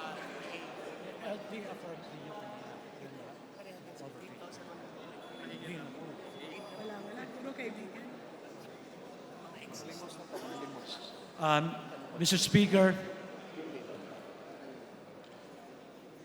as regarding the FDA, the ARTA has already assisted over 3,000 applications that now have been approved through their intervention. Applications that were pending for months and years. So it's correct that many have been already assisted by the ARTA. Thank you, Mr. Speaker. Thank you, distinguished sponsor. For the information of the honorable sponsor, Mr. Speaker, when I joined the FDA sometime in 2015, the reason why I joined the FDA family was because of the massive backlog in the legal department, so much so that business was actually being held hostage to this. In fact, there were actually issues that dates back to 20 years, 18 years, and the small pharmacies and even bakeries and business sector were being forced to hire consultants on a monthly basis simply because there was apparent collusion inside the Food and Drug Authority. When I joined, I brought in some lawyers who assumed the post in the legal office, and from a backlog of around 22,000 cases, we left it at around, I think, 2,000 cases. However, upon change of leadership, apparently the people inside who were pushing for delay in a lot of cases that were actually inside came back, organized, and now the backlog is again huge. Can we get the assurance, Mr. Speaker, distinguished sponsor of ARTA, that they will really move heaven and earth so that the scalawags in that institution will be cleansed? We thank my esteemed colleague for highlighting the problems of the FDA. We assure her that ARTA has already engaged the FDA and is now undergoing through investigation, but the initial response is very positive. They've been very cooperative, and they do want to improve their systems to be able to cure the backlog that was mentioned by my esteemed colleague. Thank you, distinguished sponsor. Thank you, Mr. Speaker. My last request, if the ARTA family will be amenable, will you be amenable to moving and expanding coverage to include not only FDA, but other government offices where businessmen are held hostage with the loans that they have incurred simply because government offices will take them 1 year or 2 years to pay businessmen? The Republic Act 11032 that created ARTA is actually called an act promoting ease of doing business and efficient delivery of government services. So what the Honorable lady mentioned is covered by the Republic Act. Yeah, thank you, distinguished sponsor. Thank you, Mr. Speaker. Despite being a new agency, the Anti-Red Tape Authority is starting to evolve as young in age, but seasoned in accomplishment. With that, Mr. Speaker, allow me to yield to the Minority Leader for his comment. Majority Floor Leader. Mr. Speaker, I move that we recognize Bienvenido Abante, our Minority Leader. So moved, Mr. Speaker. The Minority Leader is recognized. Please proceed. Thank you, Mr. Speaker. Just a short manifestation on the Anti-Red Tape Authority. I think that if there's any agency in government under the office of the President that would be remembered by as a creation of the present administration and our President would be the Anti-Red Tape Authority, Mr. Speaker, Mr. Sponsor. This is a welcome and wonderful development. And I would like to commend our President for creating this agency so that there can be an ease in doing business. Siguro matatanggal na rin po yung mga fixers at lahat po ng mga tinatawag nating at nagpapatagal. Oo, lalo na po ang mga negosyante na palagay ko with the ARTA, naniniwala po ako that we are going to have more businesses coming into the Philippines. Why? Because mawawala na po yung mga delay sa ating mga government offices. I would like to commend the President in creating this agency. Also, I would like to commend, Mr. Speaker, that the President has appointed the very first Director General in the person of Attorney Pastor Jeremiah Belica. That is just my manifestation. And because there's no more questions to be asked by the minority, I move to terminate the deliberation for the minority. I so move, Mr. Speaker. Is there any objection? There being none, the motion is carried. Majority Floor Leader. Mr. Speaker, we join the minority in terminating the budget deliberation for the ARTA, Mr. Speaker. So move, Mr. Speaker. Any objection? There being none, the motion is carried. The period of interpellation for the Thank you. Anti-Red Tape Authority is terminated. Majority Floor Leader. Mr. Speaker, to allow us to prepare for the next agency, I move that we suspend the session. 1 minute suspension.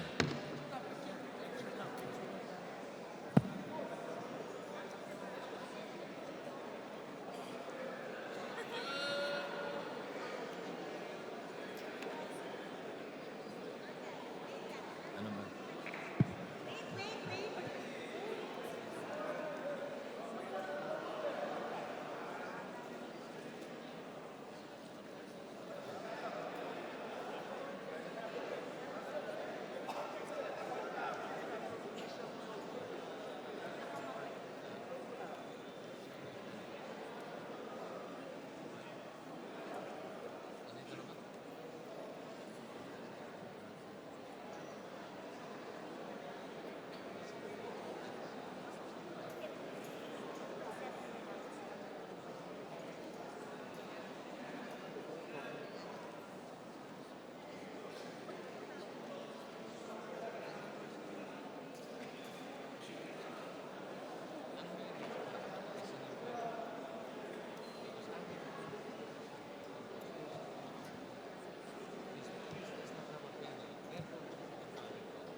Nasa iyo yun.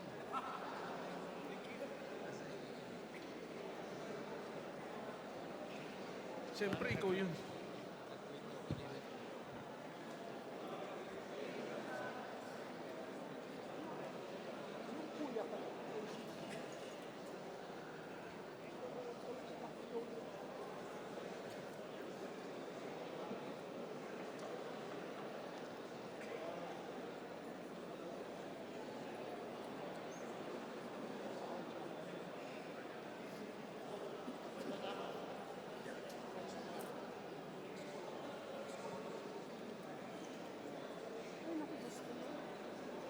Sinabi ko dapat Ayaw nila mag-isa. Kasi ibang so, kung wala pa si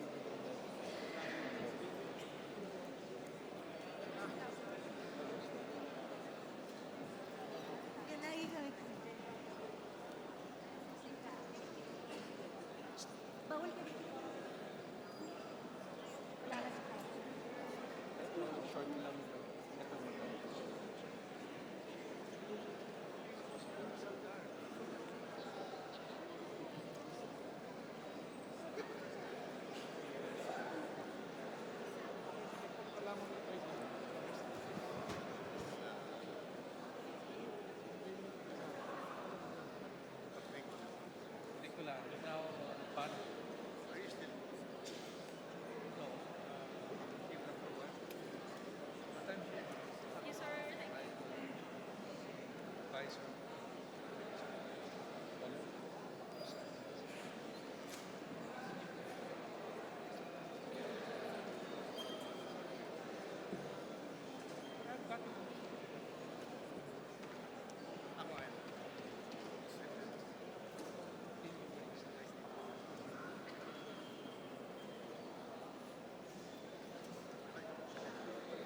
Presenting part.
Wait lang. Yeah, wait. Because we'll consolidate. Yeah.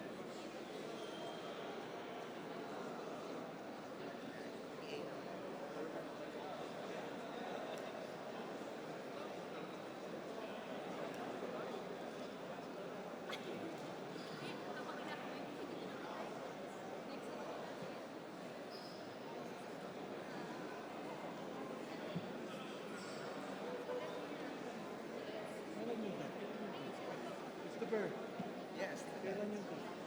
Yung academy.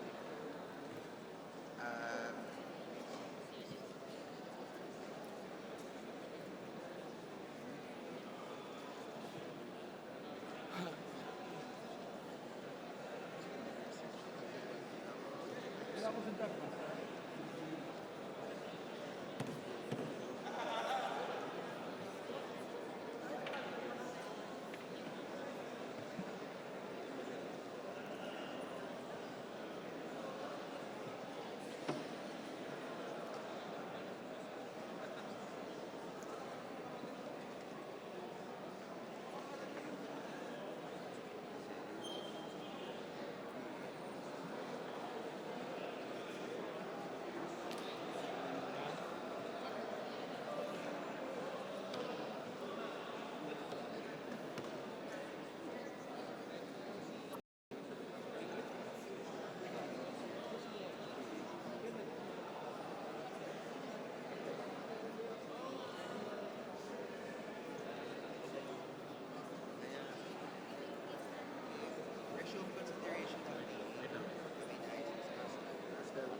And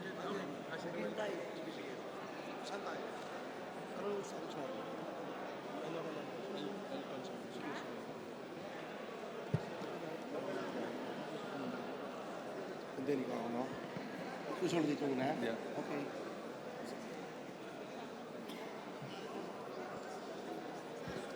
Pass. Session resume. Majority Leader.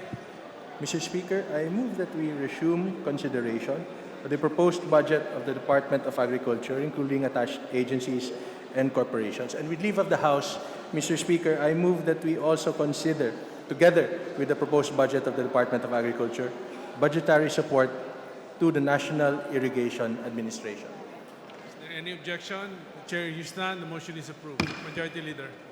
Mr. Speaker, to sponsor the proposed budget, I move that we recognize Representative Luisa Lloren Quaresma of the Lone District of Nueva Vizcaya. Honorable Luisa Quaresma is hereby recognized. Majority Leader. Mr. Speaker, before we recognize the first member to interpellate, I would like to acknowledge the presence of officials of the National Irrigation Administration, led by General Ricardo Visaya, Administrator, Senior Deputy Administrator Abraham Bagasin, Deputy Administrator Romeo Can, and Deputy Administrator Cesar Sulaik, as well as department managers and regional operations managers and project managers of the NIA. Administrator Ricardo Visaya and National Irrigation Authority family, welcome to the House of Representatives. Majority Leader. Mr. Speaker, to interpellate the sponsor, I move that we recognize Representative Noel Villanueva of the 3rd District of Tarlac. Honorable Noel Villanueva is hereby recognized. Thank you, Honorable Speaker. To the distinguished sponsor, will you yield to some clarificatory questions? With pleasure, Your Honor. Mr. Speaker, Madam Sponsor, one of the objectives of the rice tariffication law is to liberalize the rice importation, impose tariff, and the tariff to be collected will be used to fund the Rice Competitiveness Enhancement Fund, which will be used in the modernization of rice farming in our country. My question is, ilang taon po ba ang plano para maging moderno ang pagsasaka dito sa ating bansa? Of course, we have a timeline in the program under RCEF. Yun pong, Mr. Speaker and Your Honor, yun pong plan na ginawa po ng ating departamento ay 6 na taon po, Mr. Speaker and Your Honor. So in 6 years, with an annual budget of 10 billion, the Agriculture Department is assured that rice farming in our country has modernized. Yeah, Mr. Speaker and Your Honor, it's a good start, but we hope that in the future years to come, there will be more funding, as had been promised by the President earlier. With that much funding that will be given to the Department of Agriculture, we hope that within this really 6 years, we'll be able to already implement fully the modernization of. So I've been listening a while ago.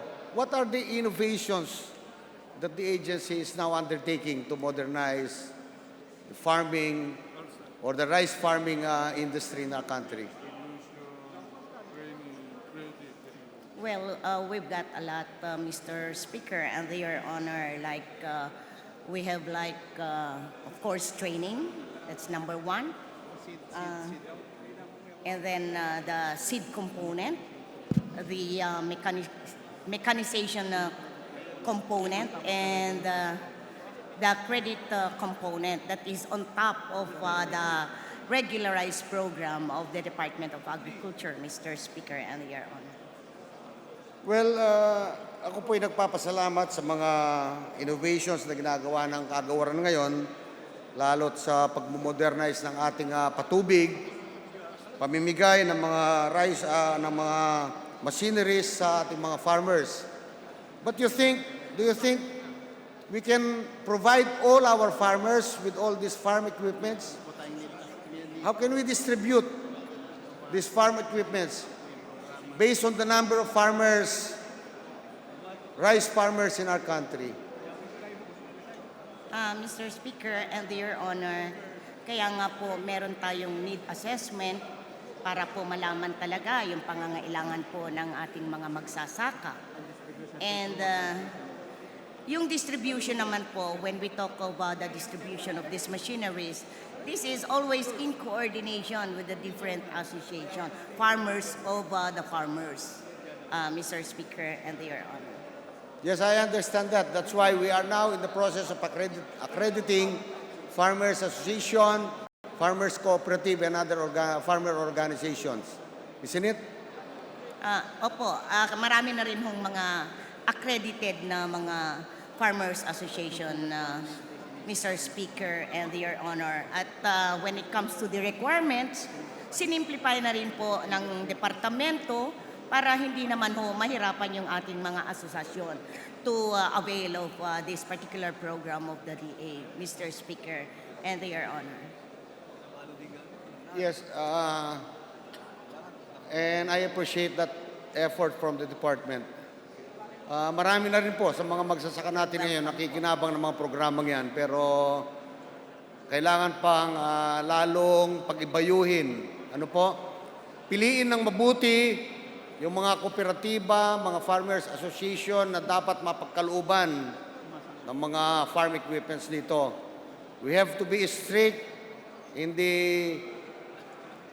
putting criteria on who will be the beneficiaries of these farm equipments. Ngayon po, ang aking susunod na tanong ay ganito. Dahil sa rice, sinisisi po ang rice tarification law sa pagbaba ng presyo ng palay. Di po ba? Dahil daw po sa marami ang bigas na pumasok sa ating bansa. So yun po ang aking isang tanong. How many metric tons of imported rice have entered the country to date?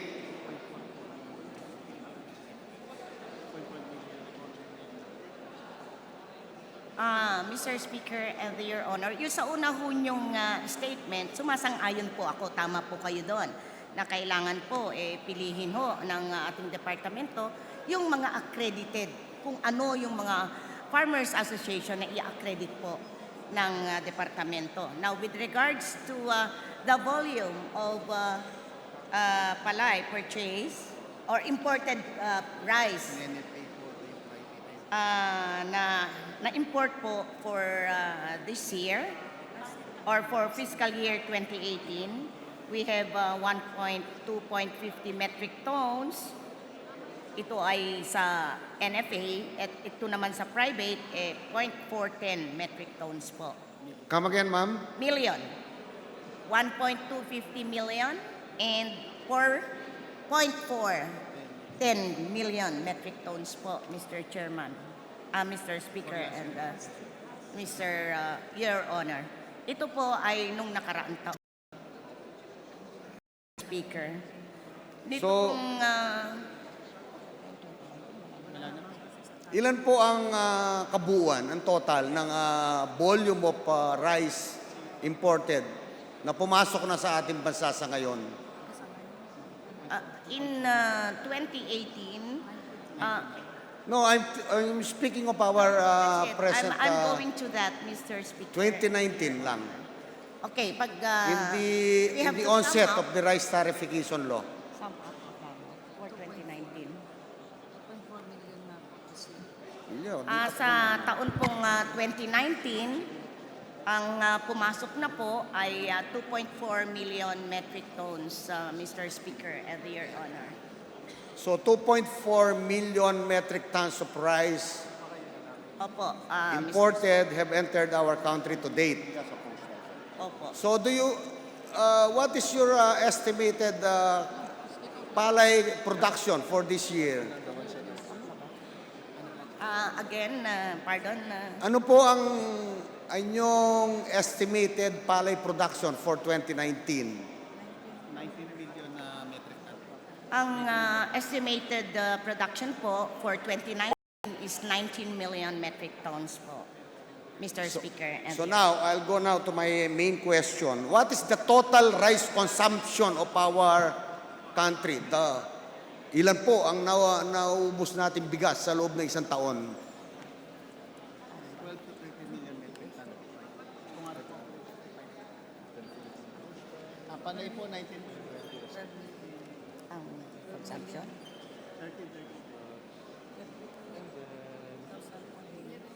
11.9 million rice. Okay. So, Mr. Speaker and Your Honor, the consumption for this year is 11.896 million metric ton, Your Honor. So with our estimated production and the volume of importation that have entered our country, meaning we have excess supply of rice to date.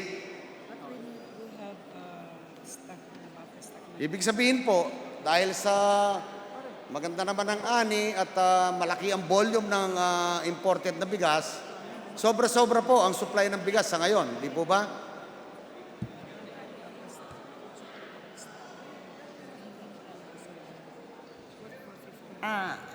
Tama po kayo, Mr. Speaker, na bakit, yung tanong po nyo is bakit kailangan pang import?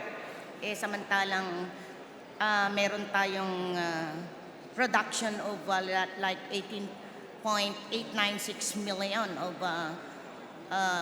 metric tons of rice. Ang sagot po dyan, Mr. Speaker and Your Honor, dahil kailangan din po tayong magkaroon ng buffer stock. At opo, naiintindihan ko po 'yon. Dahil po sa ating dapat sa sufficient sapat ang bigas ng ating mga kababayan. Opo. Ang tanong ko po ito lang na simple lang. Sa ngayon po ay labis-labis. Sobra-sobra ang supply natin ng bigas, di po ba?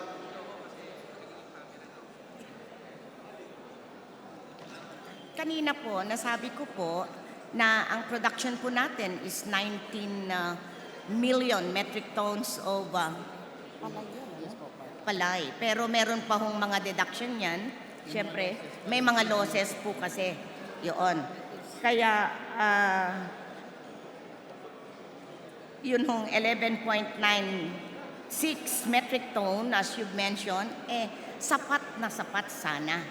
But kagaya po ng sinabi ko, meron po tayong buffer staff na talagang kailangan din para... But despite the huge volume of imported rice, why is it that prices of rice in the market have not gone down considerably? Hindi po nakikita ng ating mga kababayan ang pagbaba ng bigas sa merkado. Bagamat sobra-sobra naman ang supply. Ano po kaya ang kasagutan dito? Tama po kayo, Mr. Speaker. Tama po si Honorable Villanueva of the 3rd District of Tarlac na bakit pa mag-i-import samantalang napakarami na po. Or yung presyo pala ng that is not my point. Rice is bakit hindi bumababa samantalang napakarami po. That's why, Mr. Speaker and Your Honor, the department is making an investigation kung bakit ganon na ang dami na hong imported rice, hindi naman po bumababa yun hong presyo ng bigas. Isa sa mga dahilan kung bakit Kung sobra ang supply ng bigas at hindi naman bumababa ang presyo, parang taliwas po yan sa law of supply and demand. Parang hindi pinakikinabangan ng ating mga kababayan ang rice tarification law.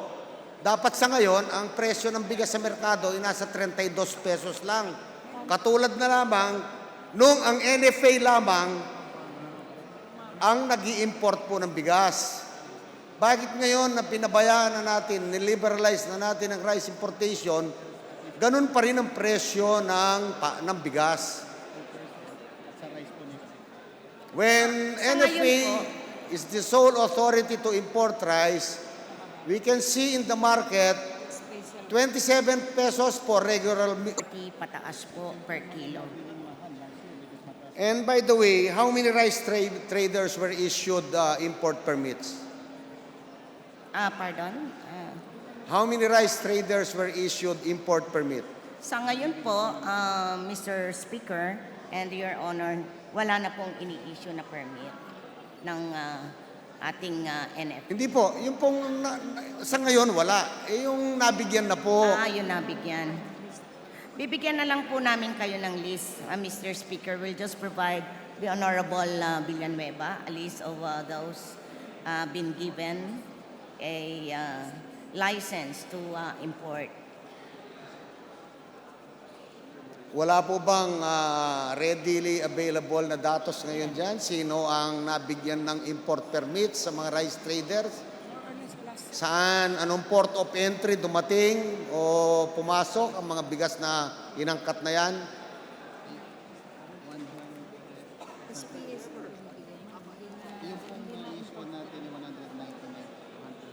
As per data of the DA, those been given a license is more or less about 199, Mr. Speaker and Your Honor.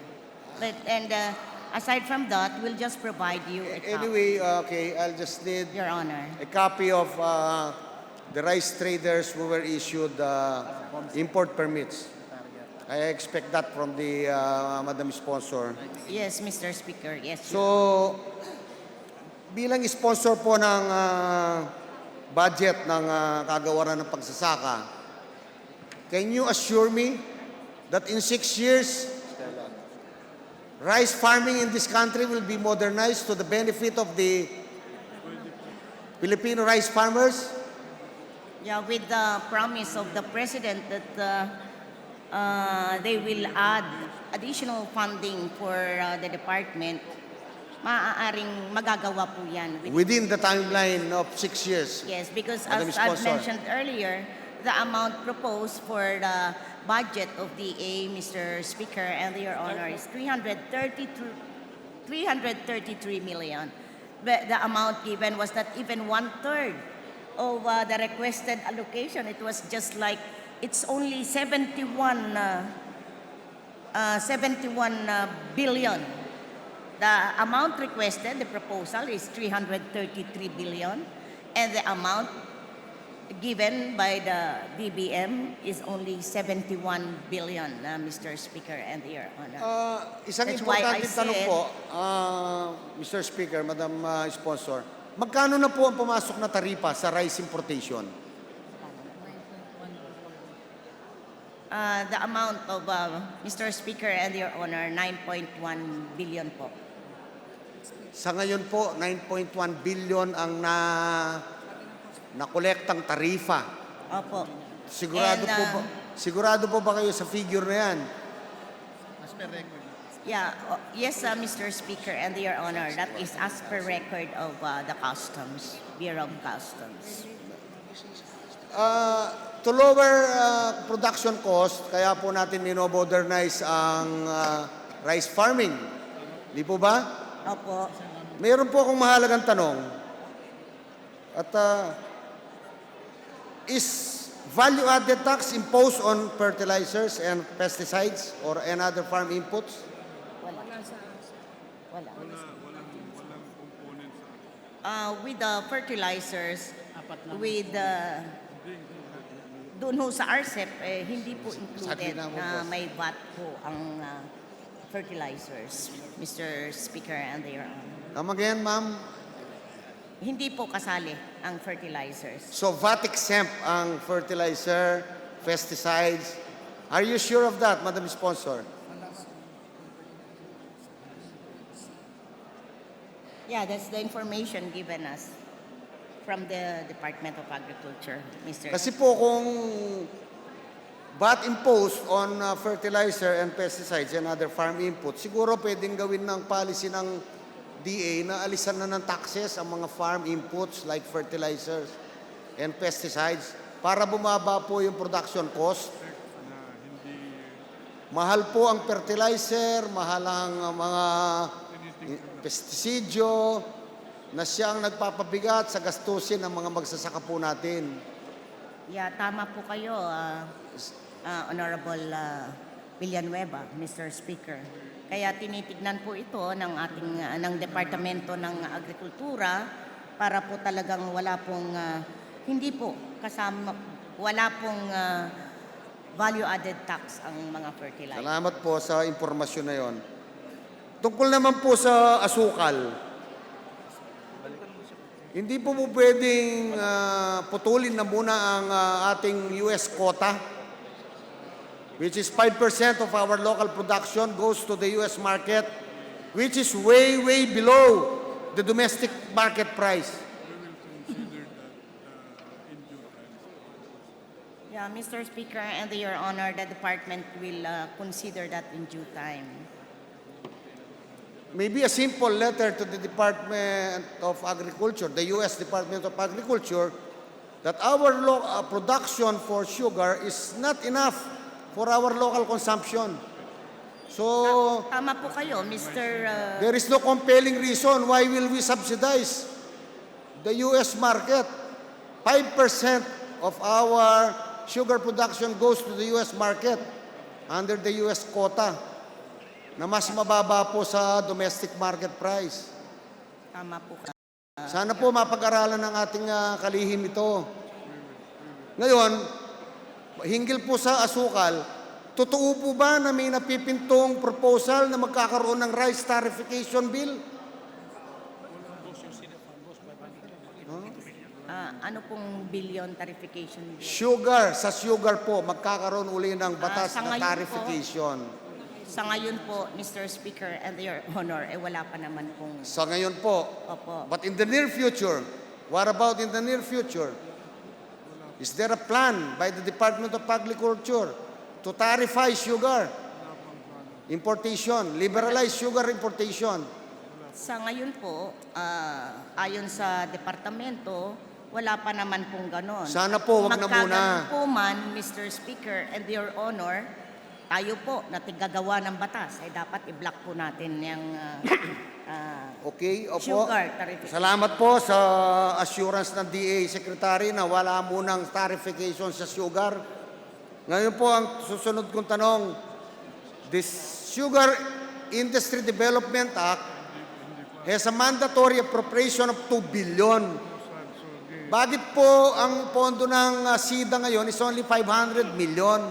Kasi marami na gawa, hindi maganda pagka-implemental, pero Sa ngayon po, dahil dito sa ating pong bagong secretary or kalihim ng Department of Agriculture, ginagawa na ho lahat ng pag-aaral. Ito po ay nabilbin actually, pero through the leadership now of our new secretary, I hope if all will go well, Mr. Speaker and Your Honor. Is it just all right that the Secretary himself proposes an amendment to our GAB 2019 to increase the mandatory up to the mandatory appropriation of 2 billion, the SIDA fund? That is a law. Yes. Mr. Speaker and Your Honor, in fact, there's already an action plan prepared by the Department of Agriculture to accelerate the disbursement of this particular fund. And the department will just provide you a copy of this plan, Mr. Speaker and Your Honor. No, what I need is an assurance from the Secretary himself. Yes, according to our Secretary.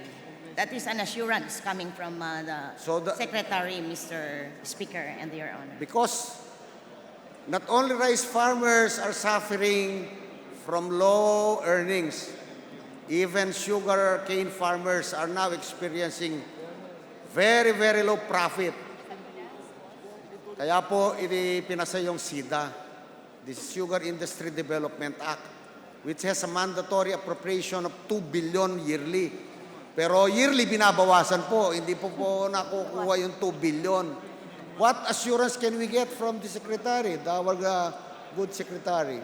Yeah, That, wala pong bawas as been mentioned by our Secretary. And what's nice, as I stated earlier, Mr. Speaker and Your Honor, there's already an action plan prepared by the department, particularly our Secretary, which we will provide to the Honorable Villanueva. Okay, I'll take your word from that, Madam Sponsor. Yes, Mr. Speaker and Your Honor. My last question is kasi ako'y binabanatan na ng mga majority floor leaders. Napahaba na raw ang aking oras na kinonsumo. My last question is about a very important irrigation project in my province, the Balog-Balog Multipurpose Project. This project, for the information of this august body, was started way back in 1986. And until now, it has not gone into completion. Ano kaya ang timeline natin talaga dito sa proyektong ito? Accomplishment.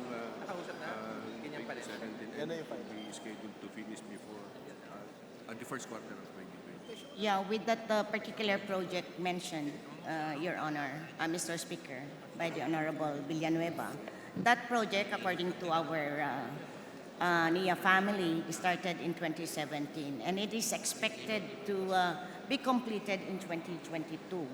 Well, I've seen my good friend, the NIA Administrator, General Bong Bisaya, and with this assurance that before President Duterte steps down from Malacanang, we will have a ribbon cutting dito sa proyektong ito. Asang-asa na po ang aming mga kababayang magsasaka na matatapos ang Balog-Balog Multipurpose Project sa tamang panahon. Am I assured of that? Is that an assurance from the good administrator himself? Yes, Mr. Speaker and Your Honor. 2022 po. Yes, Your Ibabalita Honor. ko na po sa aking mga constituents yan na 2022. Itong matagal ng proyektong ito ay sa wakas matatapos din sa pamamahala ni Administrator Bong Bisaya. Yun lamang po. Maraming salamat. At sana po ay lalo pang mapalakas at mapalaki ang pondo ng DA at na makatulong siya sa ating mga magsasakang Pilipino. Maraming salamat po. Maraming salamat din po sa support.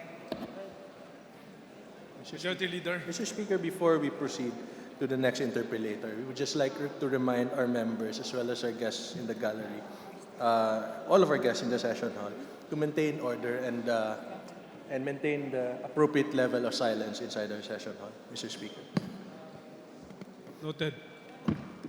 The next member to interpellate, Mr. Speaker, is the lady from the 2nd District of Marikina. I move that Representative Stella Luz Kimbo be recognized. Honorable Stella Kimbo is hereby recognized. Thank you, Mr. Speaker. Will the distinguished sponsor yield to some questions? Mr. Speaker, yes, Your Honor. Mr. Speaker, there seems to be some confusion arising from the rice tariffication law. Siguro yan ang dahilan kung bakit po marami pong may tanong tungkol dyan. So my interpellation is again for the purpose of clarifying issues relating to the law. So, Mr. Speaker, as a result of this new law, quantitative restrictions on rice are now removed. So, bukas na po ang ating rice markets to competition from imported rice. And what would limit rice imports at this point in time and moving forward would be a tariff, right? So, for imports coming from the ASEAN, it's a 35% tariff. So, hindi naman po totoo na merong competition, pero hindi naman po only competition, kundi limited competition due to tariffs. So, naitanong na po kanina, Mr. Speaker, kung gaano karami na po ang ating rice imports and tama po ba na it's about 2.4 metric tons, no? So my first question, Mr. Speaker, is for this level of rice imports, what is the associated growth rate compared to the same period of last year? So yung 2.4 metric tons this year, for the first 6 months, how big is that relative to the first 6 months of 2018? Yeah, that's 0.4 because it's 2 from 2 million, 0.4 million, Mr. Speaker, Your Honor. It's 0.4. The growth is 0.4, from 0.4, 0.4 it increased to 2.4. or 400 metric ton, 400,000 metric ton, Your Honor. So, Mr. Speaker, tila malaki po ang nilaki ng ating rice imports. So, may we know, just for the record, may we hear a categorical statement from the department if this is a cause for concern? No? So, just for the record, can we hear po a policy statement from the department regarding the current rice import situation? That's why, Mr. Speaker and Your Honor, the Department of Agriculture is studying the general safeguards duty para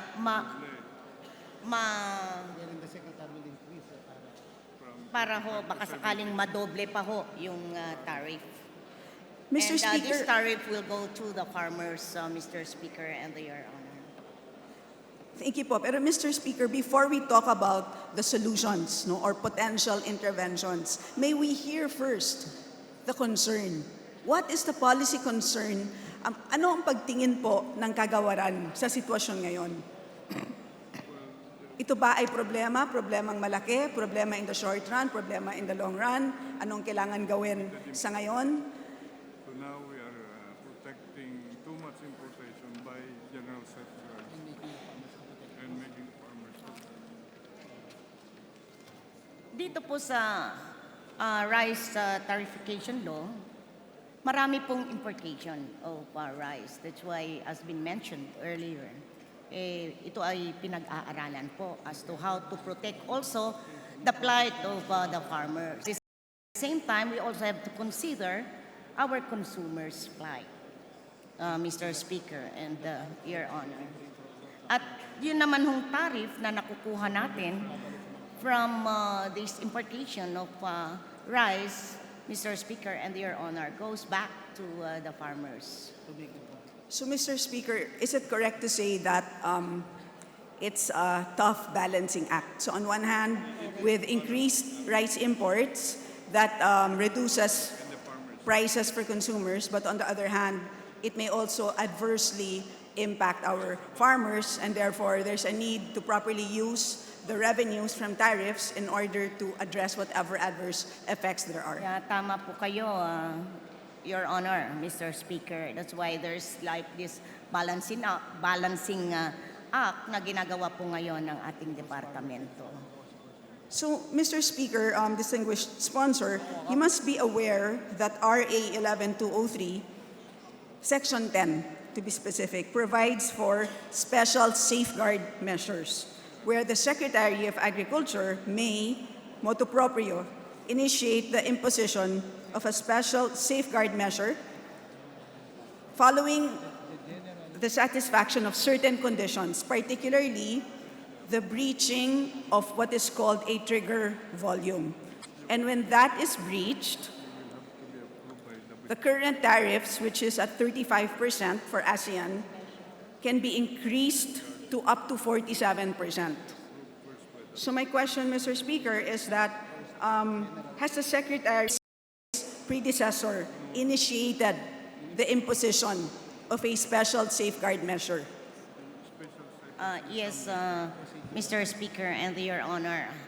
That's why we have this general safeguards duty, yun muna, and then yes, which will be approved by the WTO, Mr. Chairman and Your Honor, so that the Secretary can readily implement whatever Mr. Speaker, WTO would recommend.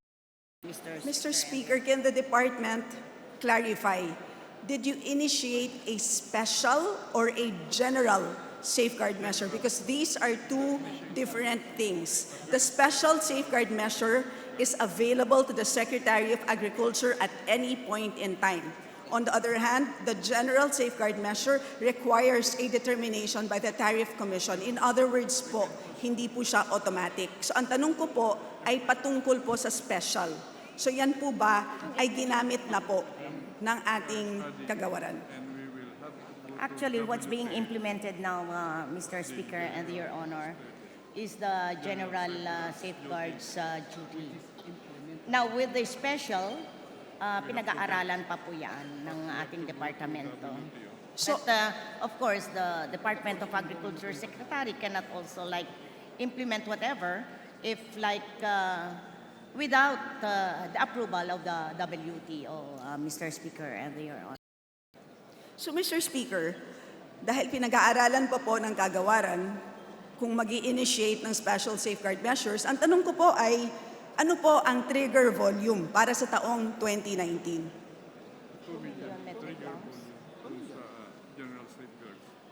Doon po sa general safeguards duty ay 2 million metric tons. Ang Mr. Speaker, ang trigger volume ay kinocompute po siya base sa isang formula na nakalatag po sa batas, RA 8880. Ginamit ko po ang historical data, kinompute ko po yan at ang aking computation po using the high end or the conservative is 1.75 metric tons. Sa makatuwid po, kung tama po ang computation na yan, ay dapat available na po at this point in time ang special safeguard measure dahil June pa lamang po na breach na po natin ang 1.75 metric tons. So ang tanong ko po ay simple, bakit hindi po kinonsider ng kagawaran ang paggamit ng isang special safeguard measure na available naman po sa Secretary of Agriculture? At yan po, automatic po, tinataasan na ang taripa to 47%, which means May we have the next? doon po sa Mr. Speaker, doon po sa pagtaas po ng imports, na-monitor po ba ng kagawaran ang smuggling of rice? Kasi po, nung tinitignan ko po ang datos mula sa Bureau of Customs, napakalaki po ng nilaki ng imports, particular na po sa buwan ng Marso, Abril at Mayo. In fact, halos 18,000% ang nilaki ng imports ng Abril. So ang tanong ko po, ito ba ay dahil kumonti na kaya ang smuggling? May paraan po ba tayo ng pag-monitor ng rice smuggling? Well, the department is trying to monitor, but it's the Bureau of Customs really, na sila po yung in charge dito sa importation of rice, Mr. Speaker and Your Honor. Pero siguro, Mr. But, Speaker, maganda the rin department is working with the Bureau of Customs, Mr. Speaker and Your Honor. Okay, Madam Sponsor, it's good to hear po that the DA is also interested in finding out the effect of this law on smuggling of rice. Mr. Speaker, my next question has to do with the interventions that you have taken so far. So, linawin po natin, hindi po natin ginamit ang special safeguard measure. Sa LEP, tayo po ay nag-a-apply po ng general safeguard measure. At kung tama ang aking intindi, hinihintay pa po natin ang finalization niyan. Tama po ba? So, ibig sabihin, ang tariffs natin ay 35% pa rin pagdating po sa ASEAN. Mr. Speaker, for the information, the Honorable Kimbo, ginagamit na po itong general safeguards. The steps are being undertaken. Yeah, the steps are being undertaken.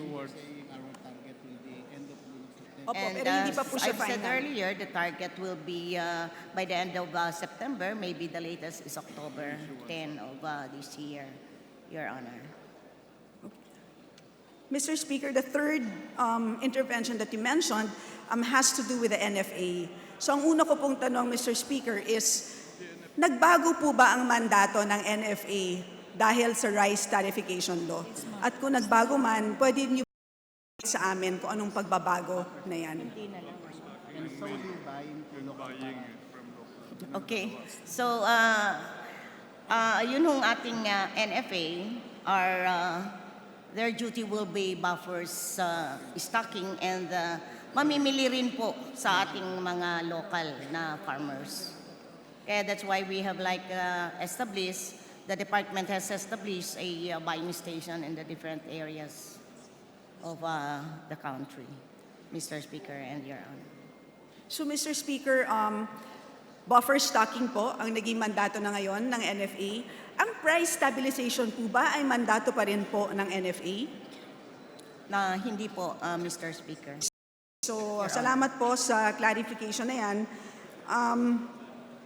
Nabasa ko po sa dyaryo kamakailan na nag-procure na po ang NFA ng palay and at the same time will quote-unquote flood the rice markets. Nabasa ko po yun sa dyaryo. I'd like a confirmation po from the department if tama po ba yun na on one hand, you will procure palay from the farmers, which is good because that would support palay price. But I just want confirmation if They get from the sale, at least yun na naman yung kanilang pambili ditong ating harvest time, Mr. Speaker and Your Honor.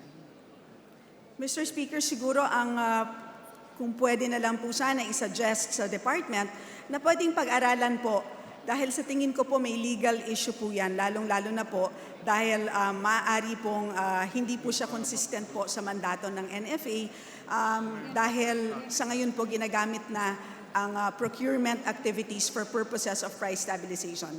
Ang next ko po na tanong, Mr. Speaker, is magkano po ba ang budget ng NFA para sa taong 2020? The budget for NFA is 7 billion, Mr. Speaker, Your Honor. So Mr. Speaker, kung 7 billion po ang budget at halimbawa po Billion po. 19 pesos po, magkano niyo po ba binibili ngayon ang palay? 19 na po, 19. Mr. Speaker and Your Honor. Yun hong dry palay na po. So Mr. Speaker, kung i-divide po natin yung 7 billion by 19 pesos, kulang-kulang po 3.9 metric tons ang kayang bilhin po ng NFA. So ang Kaya tanong ko nga po is, Mr. Speaker, ito ba ay sapat? Na-compute na po ba ng Department of Agriculture yung tinatawag po na effective procurement levels considering the new mandate of the NFA under RA 11203? At kung na-compute na po yan ang kagawaran, pwede pong i-share sa atin kung ano po ba yan? Kasi po, ang NFA ho is buffer stocking lang. So in other words, kaya ang kanilang pondo po is just 7 billion. Para lang ho magkaroon tayo ng buffer stock, but at the moment, kaya kailangan maibenta po yung mga nasa bodega ng ating NFA para ho iikot po yung pera, may pang NFA, particularly that the harvest time is fast approaching, Mr. Speaker and Your Honor. Mr. Speaker, perhaps we would request the DA to submit to the Office of the Minority Leader ito pong procurement plans po ng NFA at lalong-lalo na po dahil nga bago na po ang mandato ng NFA. Yes, Mr. Speaker. In fact, we have here the datas. We'll just copy, Your Honor. Mr. Speaker, I'd like to now move on to RCEF because under the law, that is one of the interventions that is available to cushion the impact of increased rice imports. Nabanggit na po kanina na ang tariffs collected so far ay 9.1 billion. Tama po? At ito po ay as of August 31, kung tama po yung nabasa ko po sa dyaryo. Opo. So at this point in time, ngayon po ay September 2018, siguro po malapit na pong mag-breach ng 10 billion pesos. At importante po ang threshold na yan dahil ayon sa batas, pag lumagpas ng 10 billion pesos, ay pwede na tayong magbigay ng direct cash transfers sa ating mga magsasaka. So ang tanong ko po, una sa lahat po is, how much have we disbursed so far from the RCEF? Kasi po ang alam po natin, whatever tariffs are collected, this would now constitute the Rice Competitiveness Enhancement Fund. Since Yeah, we it have was just collected la- 9.1 billion already, magkano na po ang atin pong na-disburse at this point? Yeah, as of last 2 weeks ago, doon pa lang po nag-start na mag-disburse ng notice of cash allocation, Mr. Speaker and Your Honor. And they are now disbursing it. And I would like to inform Mr. Speaker, the Honorable Kimbo, that the department can provide you of the specifics disbursement. Thank you, Mr. Speaker, for your kind offer of providing information on the utilization of the RCEF. But since it's a milestone, for the first time, we've been able to disburse some assistance for farmers. May we know at this point, in a span of 14 days, how much have we spent so far?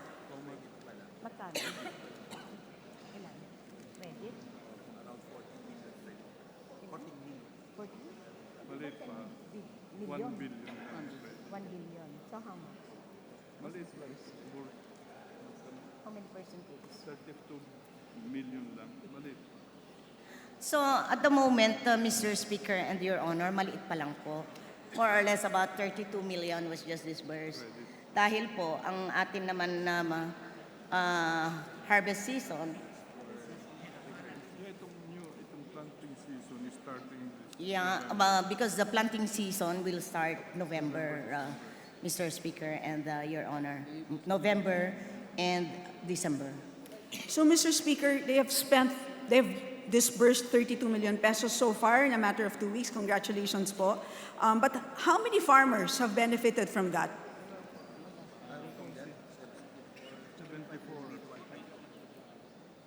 74. According to the records of the DA, Mr. Speaker, Your Honor, about 72.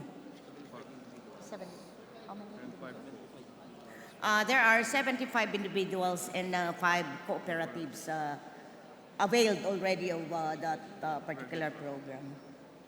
So 75 farmers have received 32 million in total. So we're looking at how much? 75 individual farmers and 5 cooperatives, Mr. Speaker and Your Honor. So, Because the department just started, like as I've said, 2 weeks ago, of disbursing already. So, Mr. Speaker, in what form did they get their assistance? So we're looking at less than 500,000 pesos per farmer.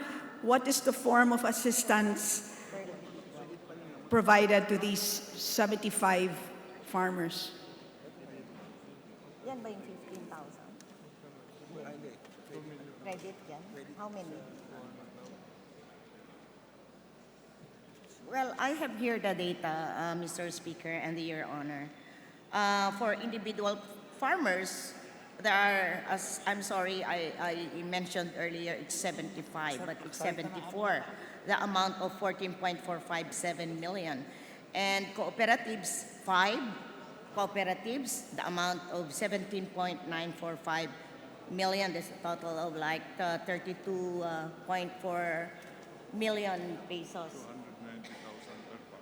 So to compute the average amount per individual farmer is like 190,000 for credit alone, Mr. Speaker and Your Honor. So, Mr. Speaker, good to know that disbursement has been initiated. Could we request the department to provide us a progress report as you go along? And can you do this on a monthly basis to provide us a report provided to the Office of the Minority Leader, Yeah, Mr. we will Speaker? do that, Mr. Speaker and Your Honor. Siguro hindi monthly, baka pwedeng periodic na lang. Every quarterly. Thank you po, Mr. Speaker. That would be good. Quarterly progress reports po. Now, Mr. Speaker, the fourth intervention that I've heard of in the papers is your Kadiwa stores. May we know from the department why this approach was considered? Just to again. It's a new. That's kind of the farmers Yeah, actually, the Kadiwa is just recently opened so that our farmers, they can bring their products or their produce in that particular Kadiwa. So, Mr. Speaker, tama po ba na the purpose for doing this is to minimize contact with traders? Yeah, that's true, Mr. Chairman and Your Honor. So, Mr. Speaker, ito na nga yung isang paraan para ma-avoid na, if ever, ang abusive traders. Tama po ba, Yeah, Mr. Speaker? because in this way, at least kikita po yung ating mga farmers instead of the traders na sila yung kikita. So, Mr. Speaker, I think this is a welcome development. I'd like to know if this is included in your 2020 budget. We have as part of supplemental. Yeah, we started in 2019, so it's still a part of the 2020. There's a supplemental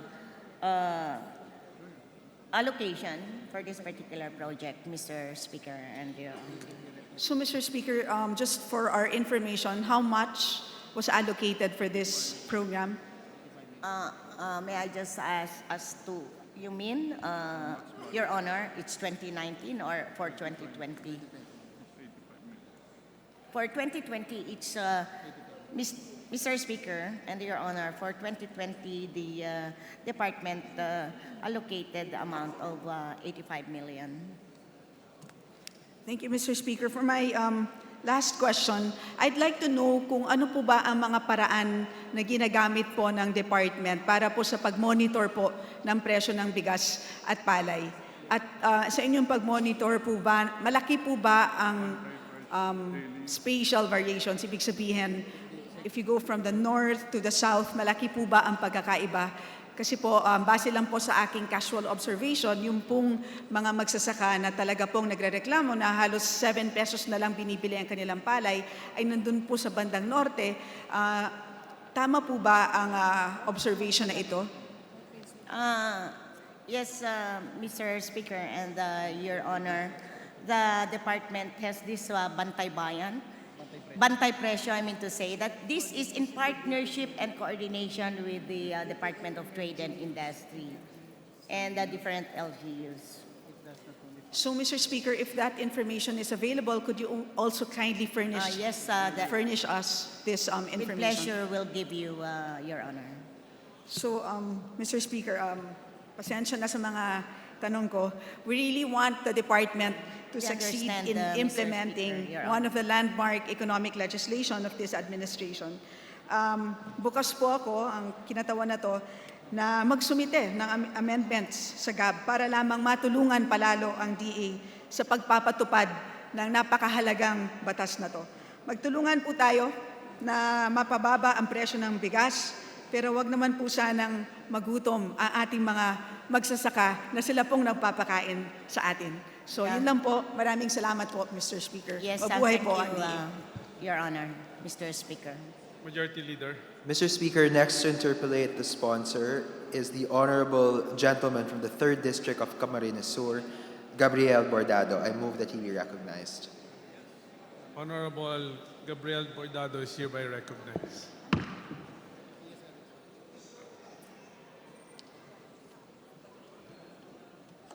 Thank you, Mr. Speaker. Madam Sponsor, well, I actually had the opportunity to interact with the Secretary of Agriculture, Secretary Dar, during the committee-level discussions 2 weeks ago. So let me just come up with some clarificatory questions. Yes, Your Honor. Yes, Mr. Speaker. Mr. Speaker, Madam Sponsor, while budgetary support for the majority of the attached corporations has generally remained unchanged, significant rise in the budget support to the PFDA, Madam Sponsor, in 2020 is very evident. From 765.2 million pesos in 2019 to 1.3 43 billion pesos in 2020, or an increase of 86.3%. Am I correct, Madam Sponsor? Mr. Speaker, Your Honor, yes, you're correct. The increased budgetary subsidy could be used for the implementation of infrastructure development programs, especially the construction, rehabilitation, and improvement of fishing ports. Is this correct, Madam Sponsor? Yes, Mr. Speaker. Yes, Your Honor. Now, what are the plans of the Department of Agriculture for improving aquaculture in the country?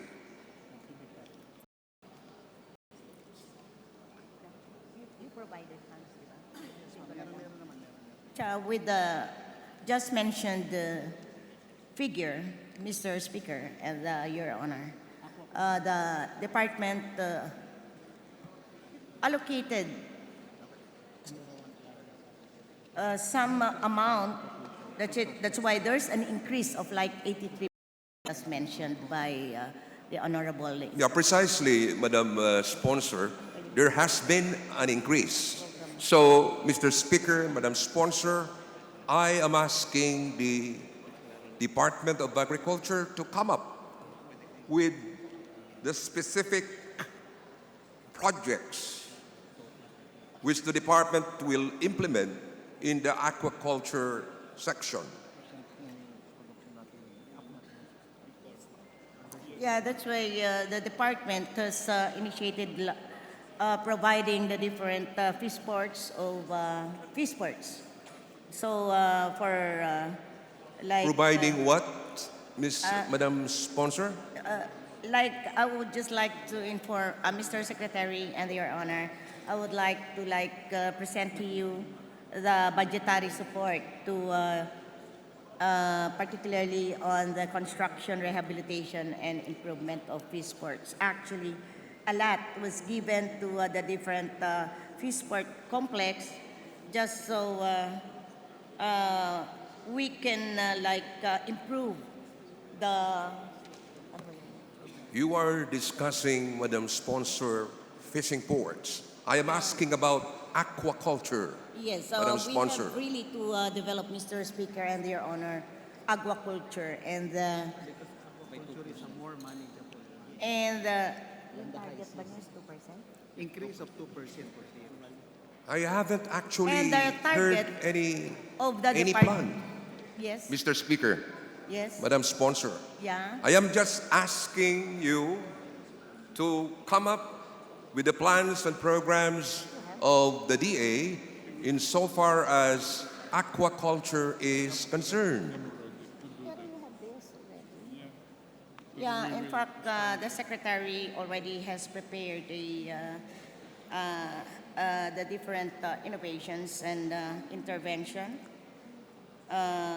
Maybe, Mr. Speaker and Your Honor, can we just provide you a copy of the innovations and interventions prepared by our new DA Secretary? So in other words, the DA has prepared a program.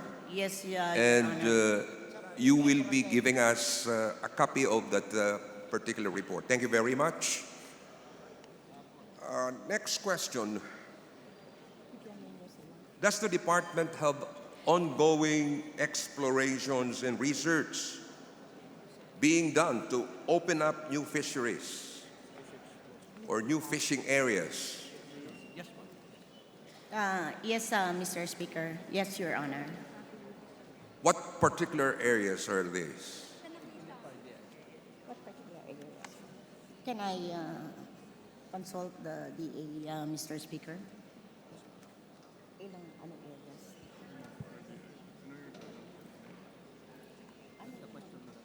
Innovation.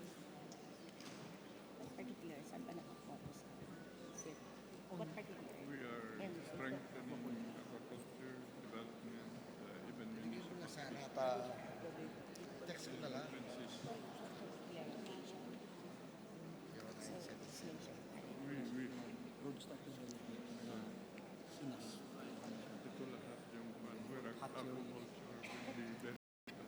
May I just ask Mr. Speaker from the Honorable Bordado, as to what do you mean, gentlemen? Is it the location or the programs that is being prepared by Yeah, the both department? the programs and the location of possible new areas of facing activities. Yeah, actually, we have here again, just like the other programs prepared by our new secretary, we have here the different programs for agriculture fisheries. And it's so voluminous. Masyadong Mr. Speaker, Sir Bordado. Madam Sponsor, kindly provide us with a copy of Okay, that we'll report. do that, Mr. Speaker and Your Honor. For my last question, evidently all commodity programs will have reduced budget in 2020. Am I correct, Yes, Madam Your Sponsor? Honor. And the National Livestock Program's budget will have the biggest reduction of 20.2% or 237.5 million pesos. Is this correct, Yeah, Madam that's right, Sponsor? Mr. Speaker, Your Honor. This is quite unfortunate because of the widespread reports of mortality of swine in hog farms in Rodriguez, Rizal, and in Bulacan. Do you agree with me, Madam Speaker? Mr. Speaker and Your Honor, though how much the department would like to allocate a lot for this particular program, but the problem is the department submitted to the DBM the amount of 333 billion, but the only amount granted for 2020 is 71 billion, not even one-third of that proposed budget of the department, Mr. Speaker and Your Honor. So in other words, Mr. Speaker, Madam Sponsor, the Department of Agriculture is ready to address the concern. Yeah, it's still the Department of Agriculture provided an amount for livestock development, Mr. Speaker. By the way, what do you call that illness now sweeping the hogs in our country? We call it, Mr. Speaker and Your Honor, African swine fever. The African swine fever. Madam Speaker, Mr. Speaker, Madam Sponsor, how did the African swine fever ever crop up here in the Philippines? Well, this came from the waste of hotels and restaurants, Mr. Chairman. Waste of what, Madam Speaker? Madam Sponsor? Yeah, if we say waste, I mean leftovers of food from hotels and restaurants. These leftovers being used as Rodriguez. feeds. Yes, Mr. Speaker. So in other words, Mr. Speaker, Madam Sponsor, you are telling us that this African swine fever actually started how many weeks ago? There were observations already in July. Mr. Speaker and Your Honor, actually, in the month of July, there were already observations that we have this kind of disease for our livestock. And the department is also doing its best to control the spread of this particular disease. That's why the department of our secretary instructed all our regional directors, not only that, down to the local government unit, to strictly monitor, because we do not want really or the department doesn't want the spread of this particular disease. And Madam Speaker, Madam Sponsor, Mr. Speaker, the waste materials coming from hotels being used as feeds can be, how did you put that? Yeah, because ang nangyayari po dito is that in the hotels and restaurants, may nangongoleksyon po ito. And then they're gonna use this as like maybe Dinamp nila sa Rodriguez. yeah, and these waste were dumped at the Rodriguez Rizal. And then there are also like people who are collecting this particular waste na doon na ho. Na ito namang waste na ito ay ginagawa nilang mga pagkain ng baboy po without cooking. Kaya doon po nag-uumpisa yung ating sinasabing African swine fever po. So in other words, that was the start of the African swine fever in the Yes. country. Yes, Your Okay. Honor. Kasi marami pong nagtatanong kung paano po nagsimula ang nasabi ng African swine fever. So sa panahong ito, sinagot po ninyo, Madam Sponsor, ang katanungan. Thank you. I will now proceed to the National Irrigation Administration questions. Madam Sponsor. Yes. Mr. Speaker, we have here a report from the Development Research News stating, among other things, Madam Sponsor, Yes. that despite receiving the bulk of major public investments year after year, the country's national irrigation systems have always performed below expectations. Do you agree with this note, Madam Sponsor?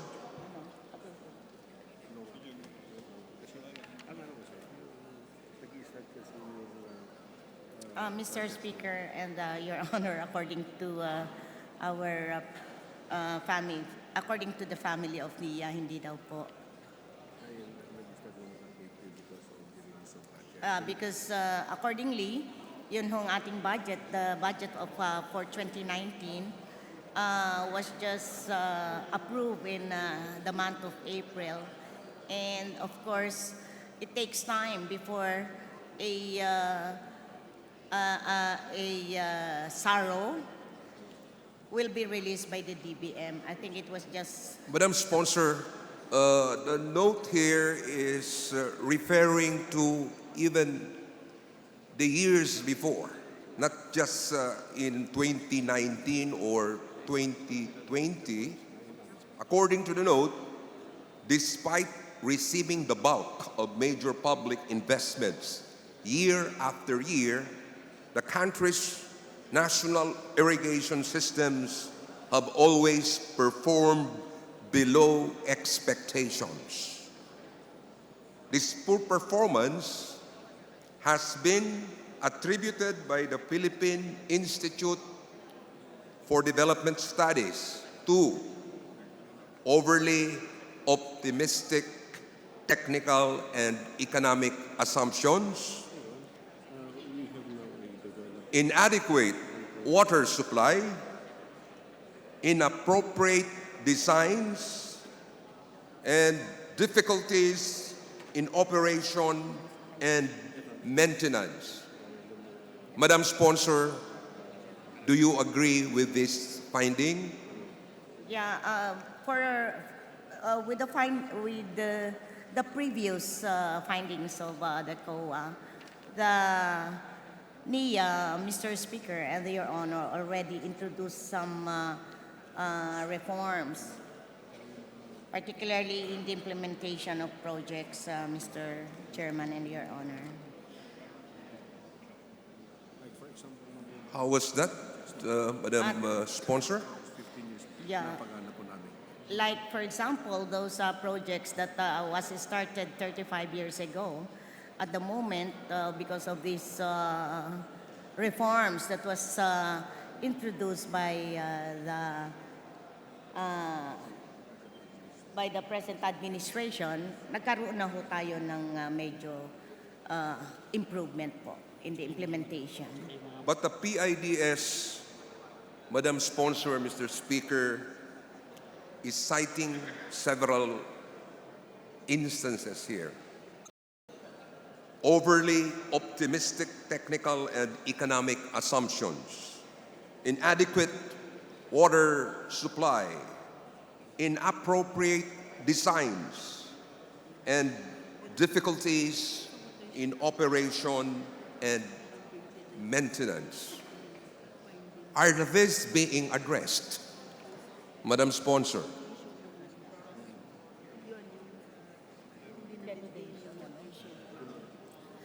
Yeah, at times, Mr. Speaker and Your Honor, one problem is our watershed was not being preserved by, that's one cause, our watershed. Because some watershed are being denuded, and that's one reason why our dams, kulang po sila ng tubig, Your Honor. That's why at the moment, the NIA, Mr. Speaker and Your Honor, has a MOA with the ENR. Para ho, ang NIA na ho ang responsible doon ho sa area na kailangan i-reforest. Na kung saan nagpo-contribute po ng water to the dams. And I think this is a good partnership because the DNR, Mr. Speaker, and Your Honor already has agreed that if the watershed is providing waters to this particular dam, then it's already the NIA. But it is still in partnership with the DNR. Tutulong na po ang NIA, Your Honor. So in other words, Mr. Speaker, Madam Sponsor, you are telling us that the NIA has lots of irrigation to farmer beneficiaries. Do you agree with me, Madam Sponsor?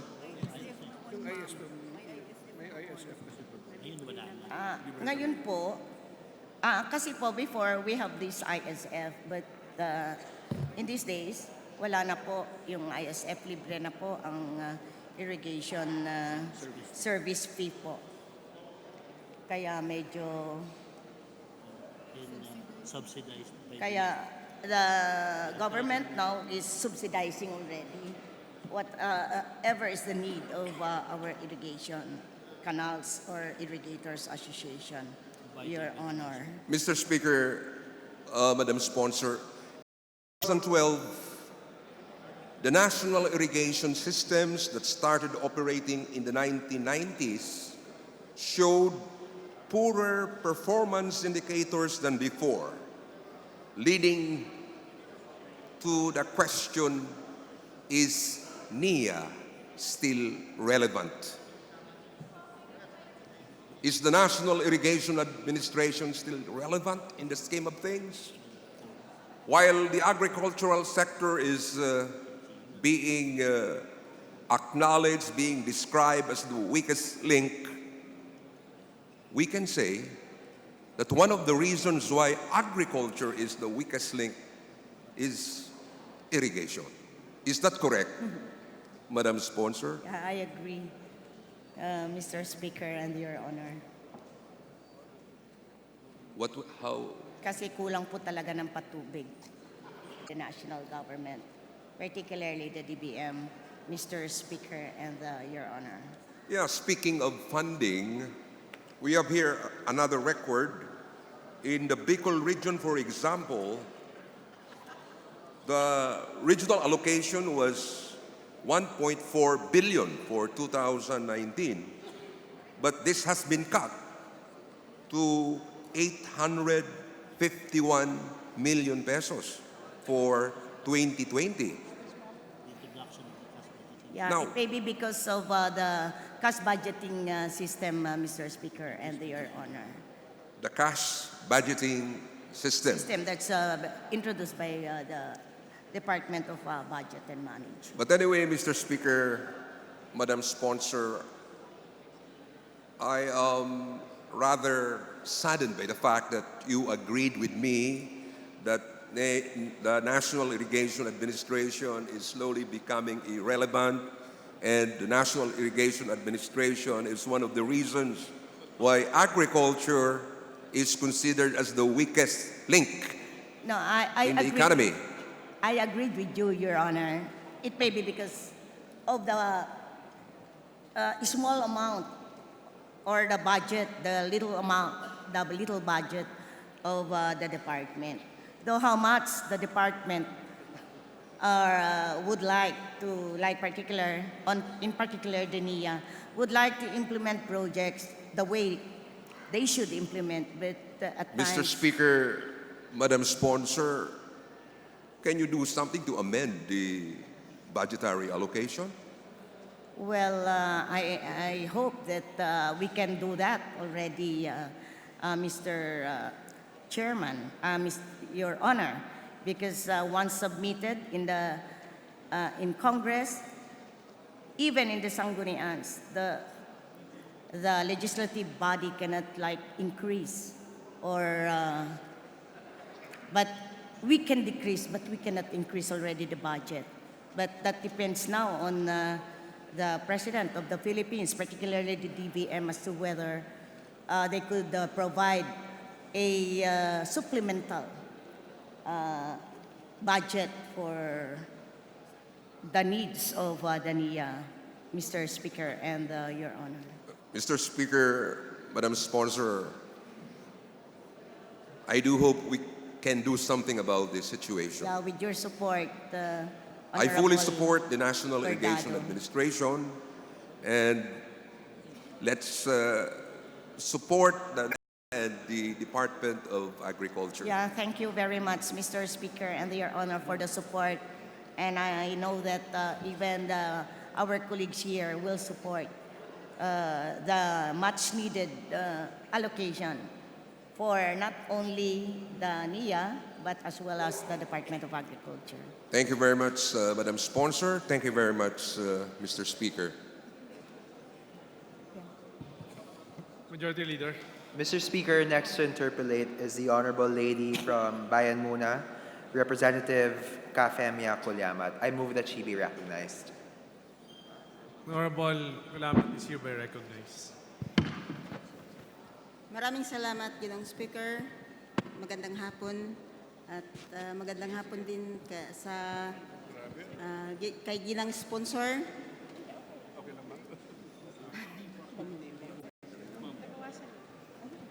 Mr. Speaker, good afternoon. Kanina po,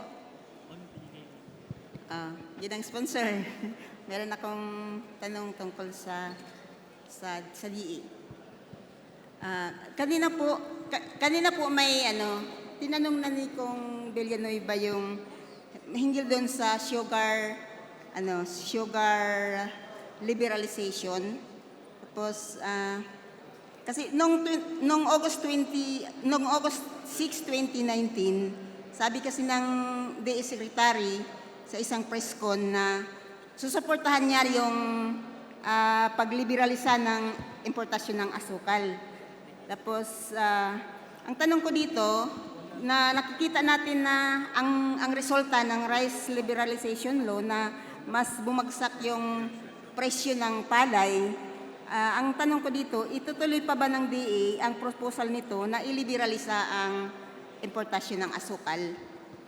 Ginong Speaker, Mr. Speaker and Your Honor, kagaya po ng sinabi natin kanina, wala pa naman po plano ang departamento na may liberalization po tayo ng asukal, ng sugar. Or kanina nga yung tanong ni Congressman Noel Villanueva na kung merong ipapasa na sugar tarification law, wala po naman ganong pangyayari, Mr. Speaker and Your Honor. Mr. Speaker, ginang sponsor, mabuti naman po dahil ito ay nagdudulot ng pagkasira sa ating lokal na industriya ng asukal at pagkawala ng 700,000 na sugar workers at kabuhayan ng 84,000 na nagtatanim ng tubo at 2/3 pa nito ay maliliit na magsasaka at agrarian reform beneficiary. Kaya huwag po nating hayaang patayin ng bumabahang import ang lokal na produksyon sa ating agrikultura. Pagkos palakasin natin ang lokal na agrikultura, makakamit lang natin ang tunay na food security kung masagana at produktibo ang sarili nating agrikultura. Yeah, tama po. Mr. Speaker, ginang sponsor, meron pa akong isa pang tanong tungkol doon sa BFAR, no? Doon sa Bureau of Fish Aquaculture. Bulto ng budget ng Fisheries Development Program, 44% na nasa 520 million ay nasa aquaculture sub-program. Samantala, bumaba ng 90% or 50 million ang capture fisheries sub-program. Mula 266 million ay naging 215 million. Kalahati lang ng aquaculture budget. Bakit po ba ganito? Kalaki ang budget ng aquaculture kumpara sa capture fisheries na mas nangangailangan ng suporta at kung saan nandun ang mga maliliit na mangingisda na itinuturing nating forest of the poor. Nangangahulugan ba ito na mas padadamihin ang mga aquakultura na sa mga mangingisda kaysa paunlarin ang tradisyonal na paraan ng pangingisda para iangat sila sa kahirapan? Tama po. Ang problema po, kagalang-galang na Euphemia Kulyamat, Your Honor, Mr. Speaker, is that the department submitted to the DBM all the programs, proposed programs of their department for the next year, for 2020. But the problem is in the hands of the DBM dahil yun lang po ang ibinigay na pondo, Mr. Speaker and Your Honor. Mr. Speaker, nais irehistro ng tinatawan nito na dapat palakasin natin ang suporta ng mga maliliit na mangingisda. Sa ating bansa, ang ating mga magsasaka at mangingisda ay siya ring pinakamahirap.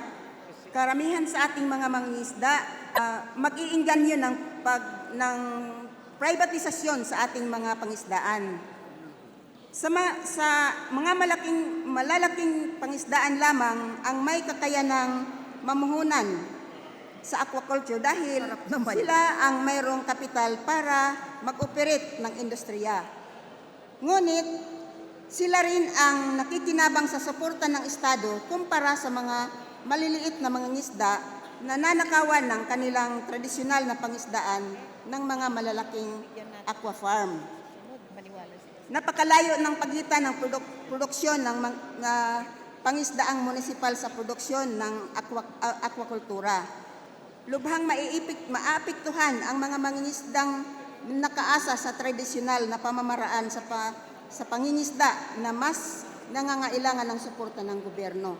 Sila ang kumakatawan ng pinakamahirap na sektor. Dagdag pa rito,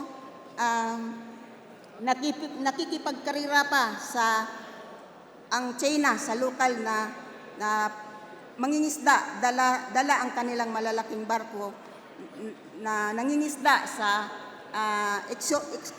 EEZ. Kagyat ang pangangailangang bigyang tulong ang mga municipal fisher folks na nasa capture fisheries upang maprotektahan sila at mapaunlad pa ang kanilang mga kabuhayan. Sana'y makonsidera ito ng BIFAR at ng Kongreso, Ginoong Speaker, Ginoong Sponsor. Yeah, sumasang-ayon po ako sa inyo pong sinabi kagalang-galang na Bayan Muna Party List, Femia Kulyamat. In fact, even the department is sumasang-ayon din po sa mga sinasabi ninyo. Maraming salamat, Ginoong Speaker, Ginoong Sponsor. Meron din akong manifestation tungkol sa NIA. No? Mr. Speaker, napakaraming mga malalaking dam sa mga proyektong infrastruktura sa ilalim ng programang Build ng Administrasyong Duterte na pinupunduhan ng milyon-milyong pautang ng China, mga oligarko at iba pang mga pribadong kumpanya.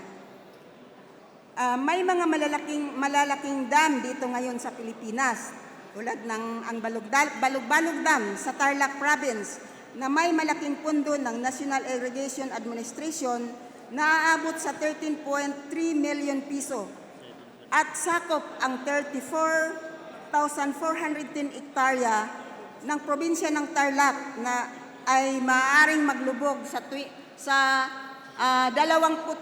na sityo at magdulot ng dislokasyon ng 1,650 na pamilya ng tribong Aita. Ang Chico River Irrigation Pump Project sa Region 2 na sakop ang munisipyo ng mga lalawigan ng Benguet, Ifugao, Mountain Province, Abra, Apayao at Kalinga na may pundong mahigit na 4.3 milyong piso. Ang Alahor River Multipurpose Dam Project na nasa stage 2 na sa probinsya ng Iloilo at sumasakop ng 25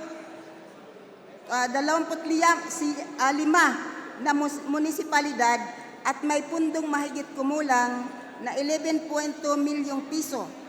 Ang mahigit 123 kilometro na ilog ng Alahor ay itinuturing sagradong lugar ng mga tumandok dahil ang lahat ng pinagmumula ng tubig na gamit nila ay nanggagaling sa ilog na ito.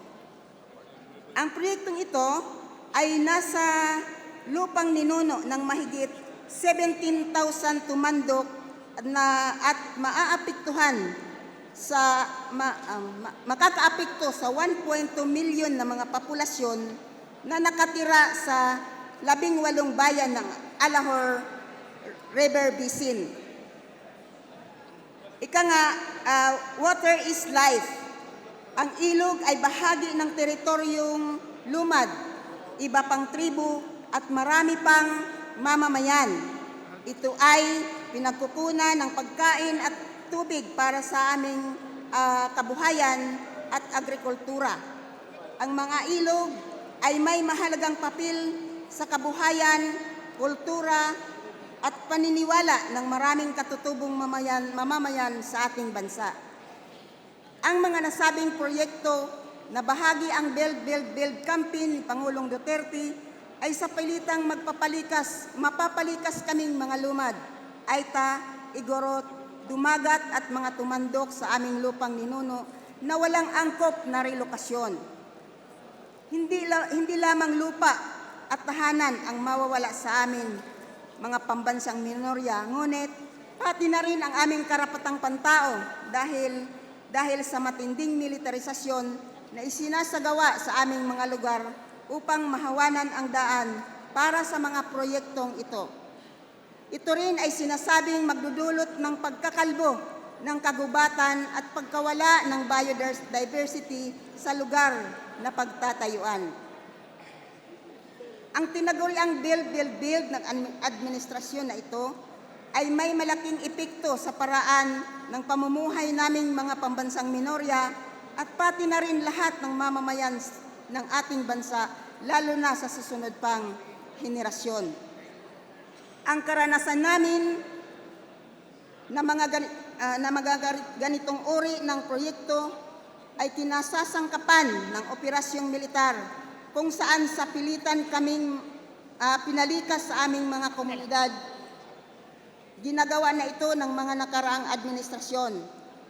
ang paglalagay ng mga military checkpoint at pagkakampo sa aming mga komunidad upang makapasok ang mga proyektong naglabag sa aming kagustuhan. Ito ay nagdulot ng napakaraming paglabag sa aming karapatang pantao at ang aming karapatan bilang katutubo.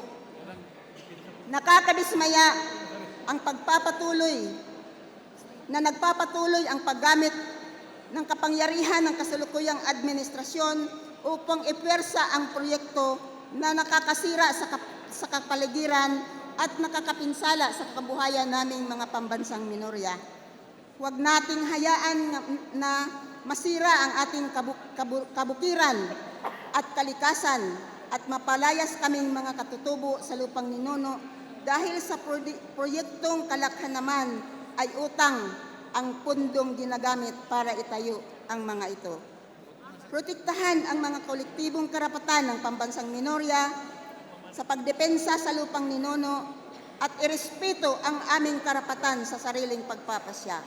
Mr. Speaker, Ginoong Sponsor, ito lang po, magandang hapon sa ating lahat. Majority Leader.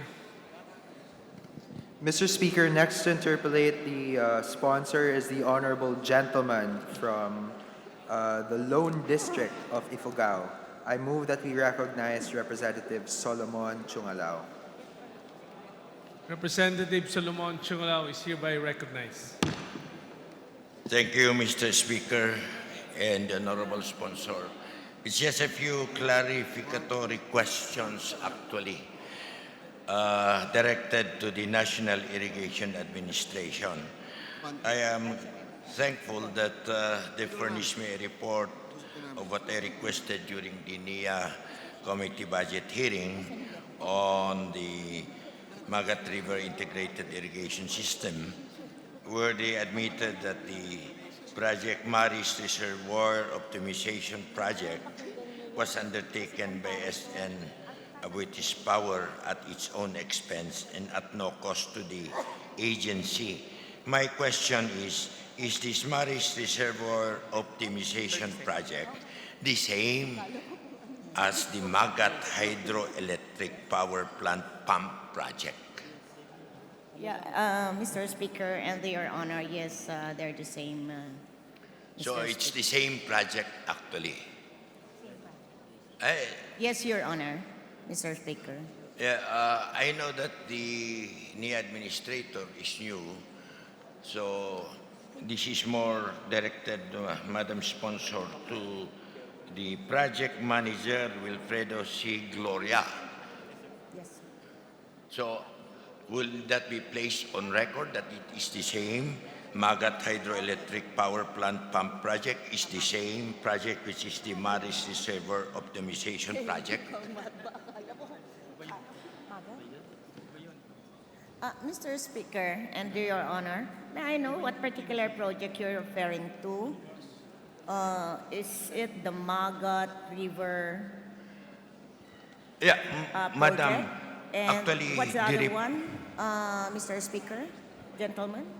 because what is given to me is the Maris Reservoir Optimization Project undertaken by SN Abuitis at no expense to NIA. Is this the same project which is called also under Abuitis as the Magat Hydroelectric Power Plant Pump Project? Is it referring to the same project? Yeah, I'm sorry, Mr. Speaker and Your Honor, that earlier I said yes. But it seems that, may I please confer with the family of Nia? Because there are two positions here. Hindi ko alam kung no or yes. Or may I just ask, Mr. Speaker and Your Honor, the one in charge of that project to just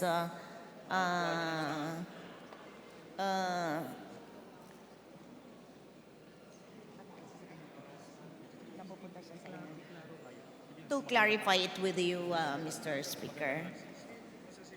Thank you, Mr. Speaker. Nagpapahirapan tayo kasi dito with NIA under the project manager. But hindi nila aminin na yung Magat Hydroelectric Power Plant Pump Project is the same which is the Maris Reservoir Optimization Project. Yun yan, Mr. Gloria, ang tatanungin ko lang. Parehas ba yan with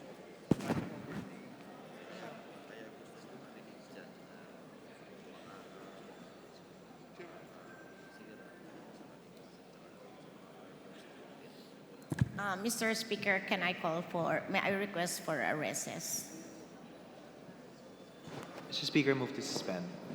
Session suspended.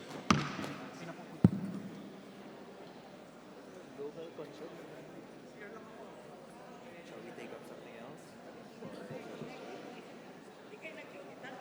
Luisa requested for suspension.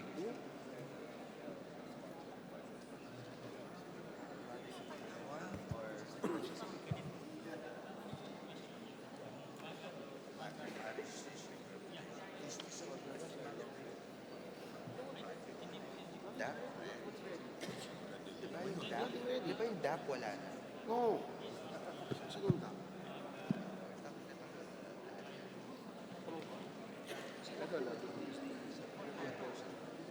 Isa na lang. Isa na lang yung interpretation. Maraming tao kanta natin.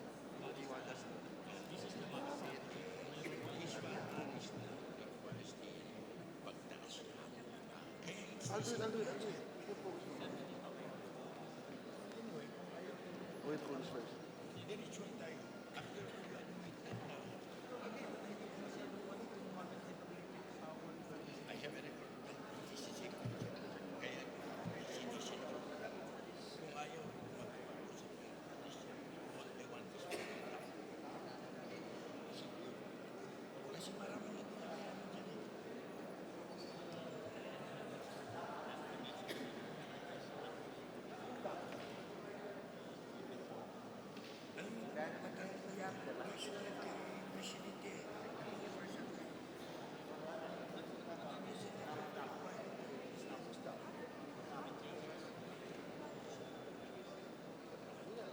Sponsored app. Mr. Chair.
Bonito lang naman sa poster.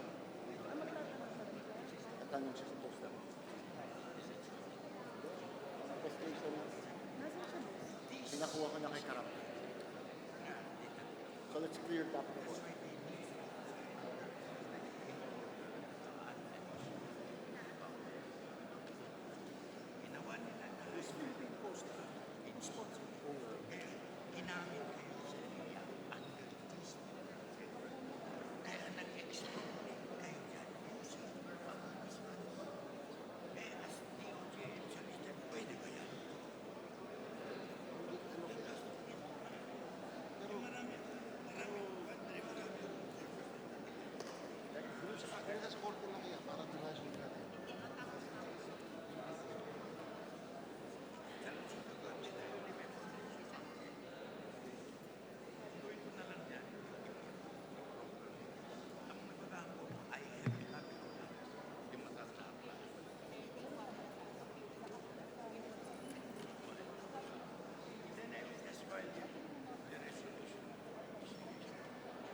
that first. Ang magte-terminate si Ma'am Janet. And then, hindi. Siya yung magte-terminate sa budget. Once you... Okay.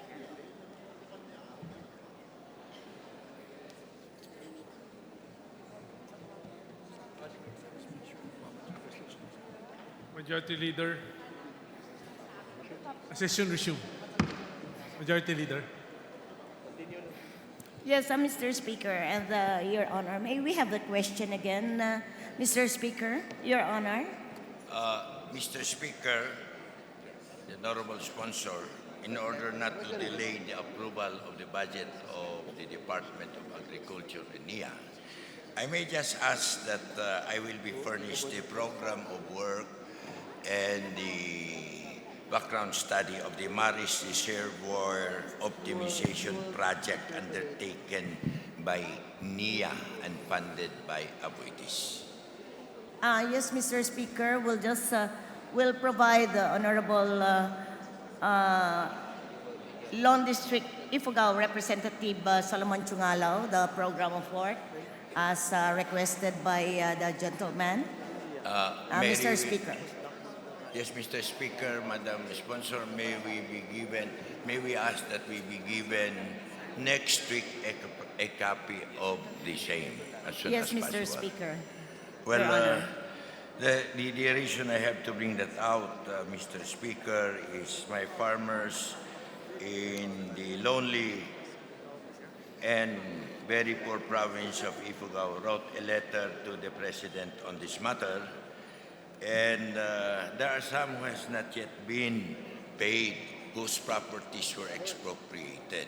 That is why in the budget of the DOJ, when the Secretary of Justice and the Solicitor General were present, I asked, is it possible that the power of eminent domain through expropriation be exercised by a government agency, and it will be a private corporation that will pay just compensation? And they clearly made it a record that cannot be. The records here says that it is a project of NIA paid by SN Abuitis. These are the things that we would like to really resolve. We will take that up with the filing of the proper resolution for proper investigation. So with that assurance from the yes, Mr. sponsor and some of the members of the Committee on Rules, this representation will terminate its interpellation and then perhaps take another avenue in order to investigate this matter. Thank you, Mr. Speaker. Thank you, Madam. Thank you, the sponsor. Your Honor. Thank you, Mr. Speaker. Majority Leader.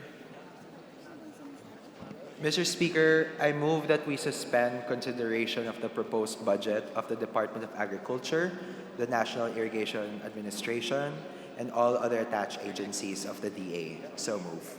Is there an objection? The chair is none. The motion is approved.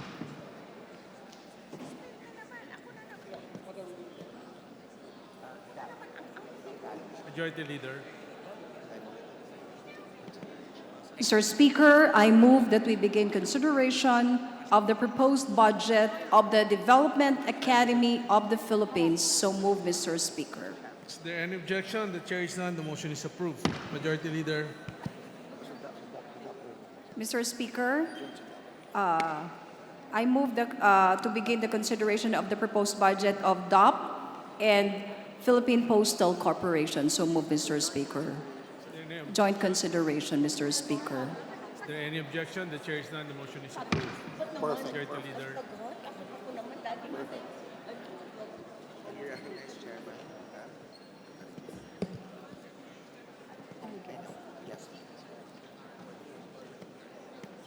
Mr. Speaker, I move that we recognize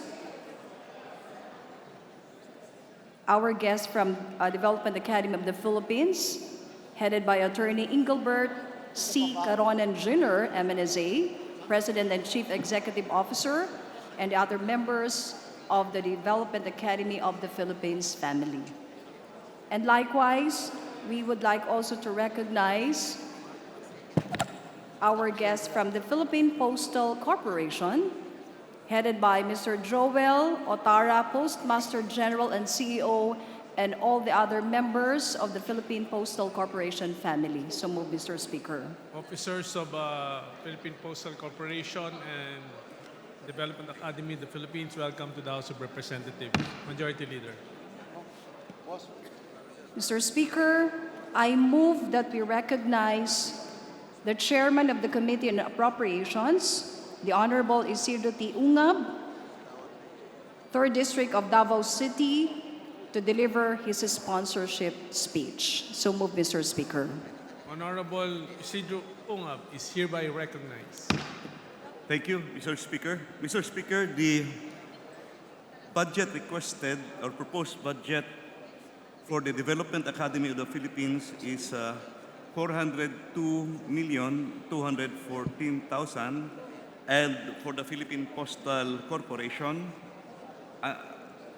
for a total of 500,256,000, both as budgetary support for government corporation. Mr. Speaker, this representation is now ready to answer any question from the members, Mr. Speaker. Majority Leader. Mr. Speaker, I move to recognize Honorable Kit Belmonte. So move, Mr. Speaker. Honorable Kit Belmonte is hereby recognized. Thank you, Mr. Speaker. Mr. Speaker, there being no member of the minority who wishes to ask any questions of the Development Academy of the Philippines and the Philippine Postal Corporation, I move that we terminate the period of interpolation for both agencies. I so move, Mr. Speaker, Your Honor. Majority Leader. Mr. Speaker, on the part of the majority, we join the minority in the motion to terminate the interpolations of the proposed budget of the Development Academy of the Philippines, including attached agencies. So move, Mr. Speaker. Is there any objection? The chair is none. The motion is approved. The budget of Philippine Postal Corporation. Philippine Postal Corporation and Development Academy of the Philippines. So move, Mr. Development Speaker. Academy of the Philippines is hereby terminated. Congratulations. Majority Leader.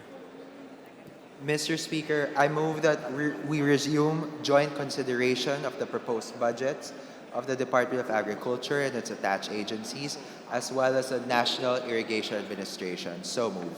Is there any objection? The chair is none. The motion is approved.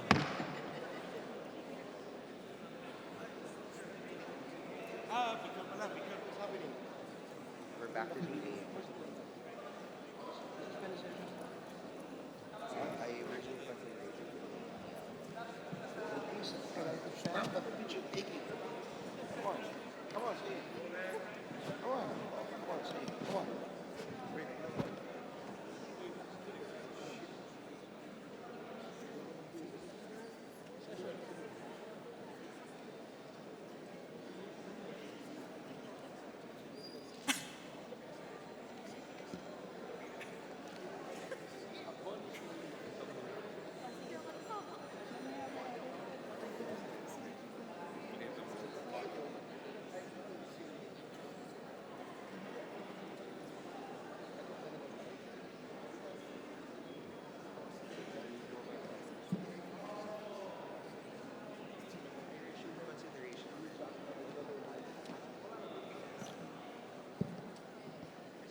Suspend ba tayo?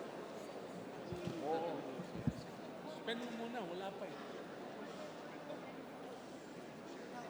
Jay, suspend mo. Hindi pa. Can you move to suspend? Mr. Speaker, I move to suspend sessions. Session suspended.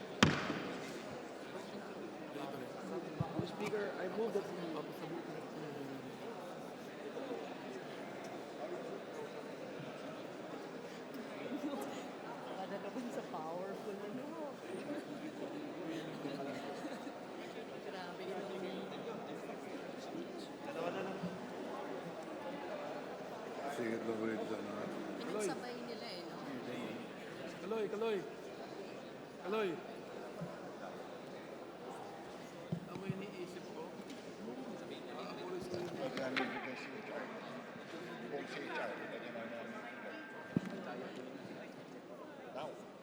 Now na? Okay. And clear.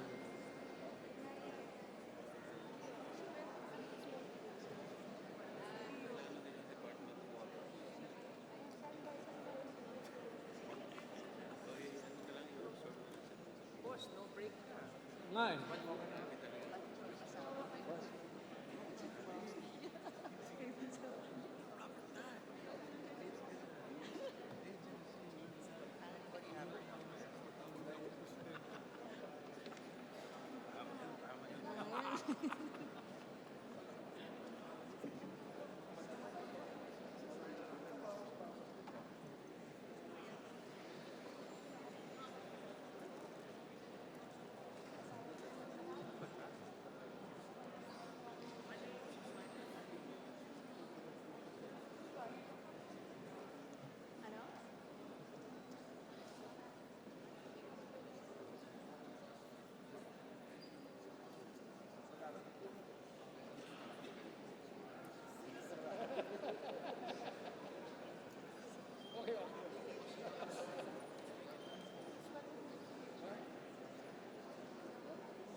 Okay, teacher, now where's me?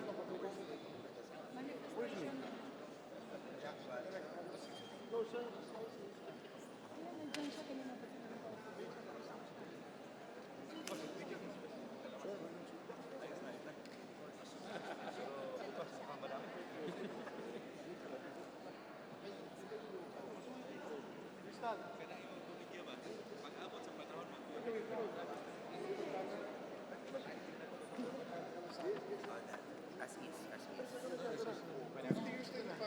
After one question.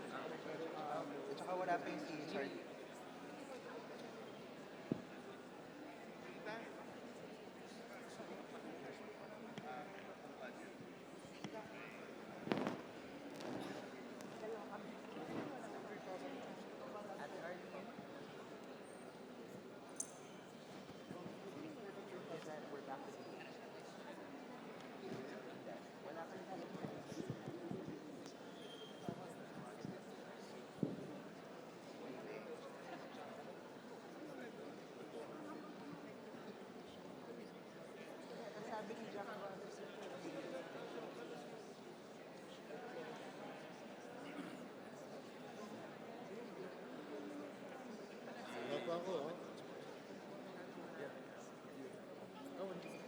I have you na in the... Diyan na ba si Chito?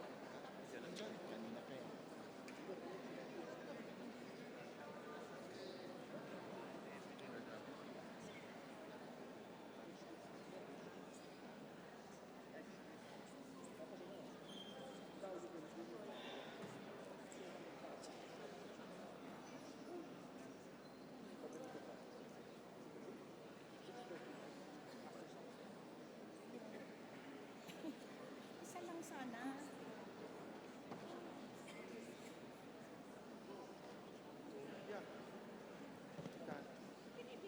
Session resumed. Majority Leader. Madam Speaker, I move that the Honorable Luisa Quaresma, Vice Chair of APRO, be recognized to sponsor the said measure. Honorable Luis Quaresma is recognized. Mr. Speaker, I move that we recognize the Honorable Lady from Gabriela Party List, Representative Arlene Brosas, for her manifestation. So move. Arlene Brosas of Gabriela is now recognized. Thank you, Madam Speaker. Madam Speaker, to our good sponsor, maaari po bang magtanong ng ilan lamang na katanungan? Maaari po, Your Honor, Madam Speaker. Thank you, Madam Speaker. Thank you, Madam Sponsor. Just a quick question po about the climate change. How is the DA adapting to climate change? Ano po ang mga measures and provisions that you do with regards to the impacts of the climate change now? Madam Speaker, Madam Sponsor. Something to do with increasing temperature, and we need to do research for climate resilient crops. Madam Speaker, Your Honor, the DA is are making a research to develop crop resilient crops, Your Honor. Madam Speaker, Madam Sponsor, how much is the budget for the climate change for DA?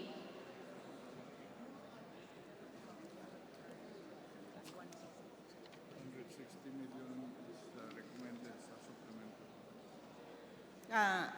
Madam Speaker and Your Honor, 160 million is provided for this climate change program. Madam Speaker, Honorable Sponsor, may we have a copy of your latest report with regards to the climate change? Yes, Madam Speaker, Your Honor. Thank you, We're going Madam. to provide the Honorable Arlene Brosas of Gabriela Party List of the data with regards to the climate change program of the DA. Thank you, Madam Speaker, Honorable Sponsor. This is to my next question on the approval of the sanitary and phytosanitary clearance for rice imports under RA 11203 or the Rice Liberalization and Tarification Law. The Bureau of Plant Industry was mandated to facilitate private sector importation by issuing sanitary and phytosanitary clearance for rice imports.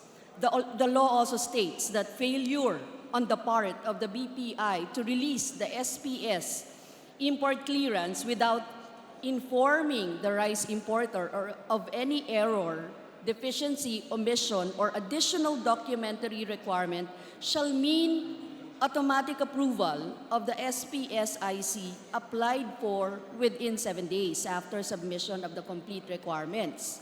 Now, Madam Speaker, Honorable Sponsor, does this mean that inaction on the part of the Bureau of Plant Industry regarding import clearances for more than 7 days would mean automatic approval of import clearance?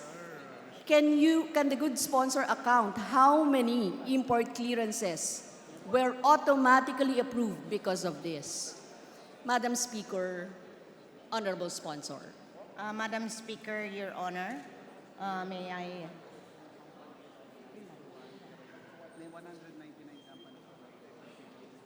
there are 199 companies that were issued a permit, Madam Speaker and Your Honor. Madam Speaker, Honorable Sponsor, how many po yung dati na na-approve? Ito po ay automatic na na-approve, ano? Madam Speaker, Honorable Sponsor? Madam Speaker and Your Honor, hindi po automatic ito na bibigyan ng permit. Ito po ay may proseso po sa pagbigay ng permit. Ilan ba yung dati? Madam Speaker, Honorable Sponsor, ang tinatanong ko po ay yung applied for within 7 days after submission of the complete requirements, automatic sila na makakakuha ng clearance. Magmuna po ibigay sa kanila yung May I get again the question, Madam Speaker and Your Honor? Yes. Madam Speaker, Honorable Sponsor, the question is, does this mean that the inaction of the part of the Bureau of Plant Industry regarding import clearances for more than 7 days would mean automatic approval of import clearances? Now, can the good sponsor account how many of the import clearances were automatically approved because of this? Yeah, Mr. Speaker, Your Honor, that is provided in the law. But the Department of Agriculture is We process it and they process the the application. Stricter implementation. And of course, in the level of the Department of Agriculture, masyado ho silang stricto ngayon Madam sa Speaker, pag-process. yes, Honorable Sponsor, ilan po? Ilan po yung previous, ilan po yung ngayon? Yan lang po yung ano. Process na natin lahat na na-release, 3,115 SPS. Ang na-release po is at na-process is 3,115 po. 3,115. Yes po. Para po SPS. ng the previous one, Ngayon lang naman naibigay. before, there were how many lang? Under RTL. Ngayon lang naman po ito with the rice tarification law. Kaya ngayon lang po ito. Yes, Madam Speaker, Ginoong Sponsor, that's the data now, no? Yes, Yung previous Madam po Speaker. na data, how many yung nabigyan ng rice, ng clearance? Estimated on previous to rice to Or nag-automatic clearance? Ganito po yun, Madam Speaker and Your Honor. In the previous, there were like more than 1,000 given before the RTO. But now, this is an addition. Hindi po, yan po yung mula nung ibigay yung mandato sa Itong 3,115 po ay magmula po nung naibigay na ho ng mandato sa Department of Agriculture under the RTL or the Rice Stratification Law. Yes. Madam Speaker, Honorable Sponsor, that is why I am asking. Ano po? Kasi yung particular provision na ito ng RA 11203, ito po ay tingin namin benefit for the rice importers. Kaya parang kapag ka 7 days hindi na-actionan or na-actionan, 7 days magkakaroon pa rin ng clearance yung mga private rice importers. So, ibig sabihin po, ito po yung nagbibigay kasi ng credence to the accusation of the only importation of rice. Kaya po tinatanong natin, ilan ang previous, ilan po yung ngayon. Diba? Actually, with Madam Speaker and Your Honor, with the 3,115, it's only about like 1,784 po ang nagamit, Madam Speaker, Your Honor. So, Madam Speaker, Honorable Sponsor, there was an increase of about 2,000. Kasi 1,000 plus yung dati at nadagdagan More nito or ngayon. less, So, 3,000 more or less, 3,115. Madam Speaker, do you have, Madam Speaker, Honorable Sponsor, do you have the listing of the, eto pong mga binigyan na SPS import clearance approval? Yes, Madam Speaker, will provide Honorable Arlene Rosas of Gabriela Party List the list of those given an import permit, Your Honor, Madam Speaker. Madam Speaker, a Business Mirror report indicated that 1,518 import permits were issued to traders from March 5 to June 30. Total approved rice imports during the said period reached 1.478 million metric tons. At this rate, it is anticipated that the Philippines, ironically, will be the largest importer of rice by the end of 2019. May we know from the DA what is the updated figures on the SPS import clearance approval? Ilan na po ang na-approve na clearances? Based on the latest database, ilan na po ang active rice importers natin? How many were added this year to the list of active rice importers compared last year? Kagaya, Madam Speaker, Your Honor, kagaya po ng sinabi ko kanina, 3,115 was processed, were given. And then, ang nagamit lang po is something like 1,300. And what the Department of Agriculture is issuing is not actually a import clearance. it's not a permit, but it's an import clearance, Madam Speaker, Your Honor. Madam Speaker, Madam Speaker, Madam Sponsor, yung sanitary, phytosanitary, SPS we can account for it, di ba? Kasi ano siya SPS po siya. Tapos matagal mag-process ng SPS minsan. Kaya parang pag tumatagal siya, automatic po pwede nang mag-import. So how do you account doon, Madam Speaker, Your Honorable Honor, Sponsor? that's not true. Ang ini-issue po is a clearance, not really a permit. And actually, the Department of Agriculture really is rigidly Respond within 7 days. rigidly monitored the processing of the clearances that's being given previously and even up to this time, Mr. Speaker and Your Honor. And as we said earlier, Madam Speaker and Your Honor, we will provide a copy to the Honorable Arlene Brosas, the list of those given a clearance. In fact, according to the DA, they already submitted to the COMSEC, the Committee Secretary, a copy of all this. But at any rate, Madam Speaker and Your Honor, we will provide you a copy.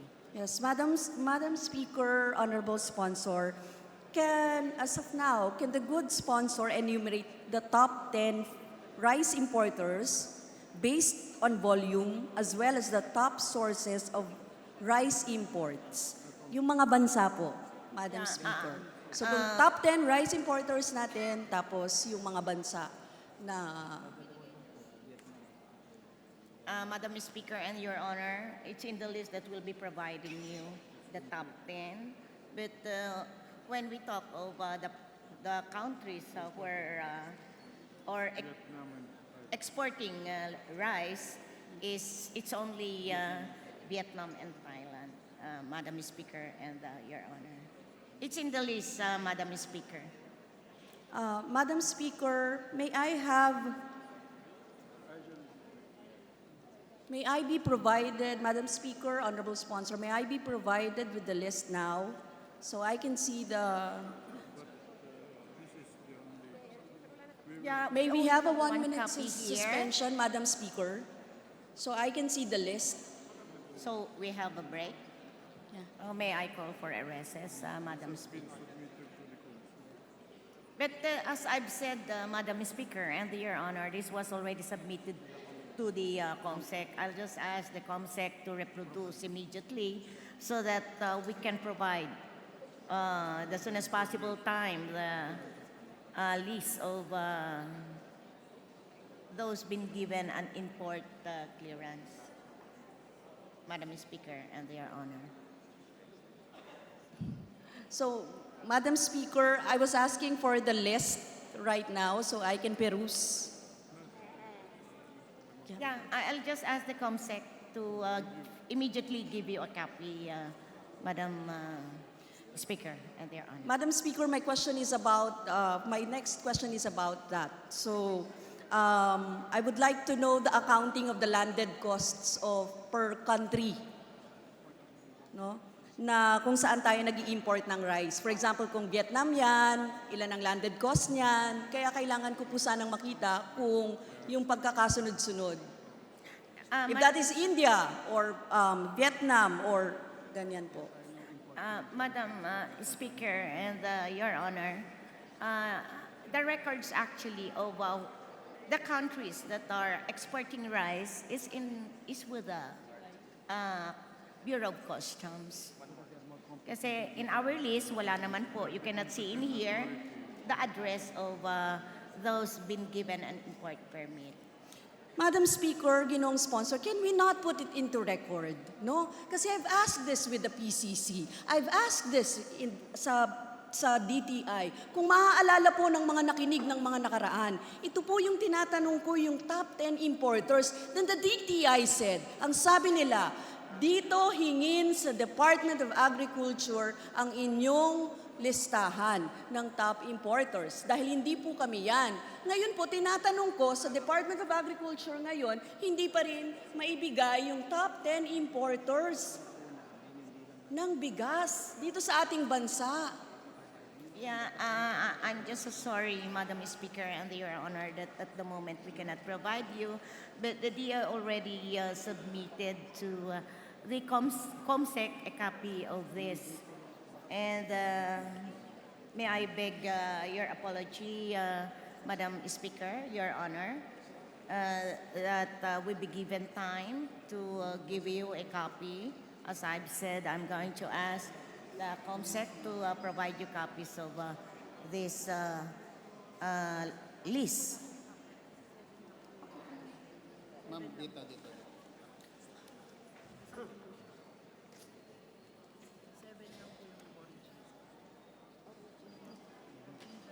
Pero, Bigay mo na lang.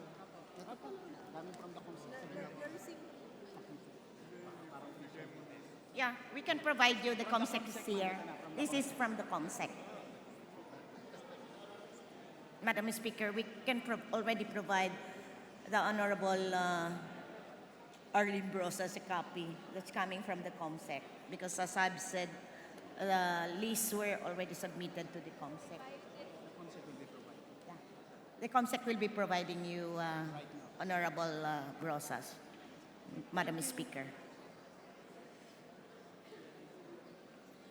Madam Speaker, Honorable Sponsor, kanina po tinatanong ko kung yung mga bansa.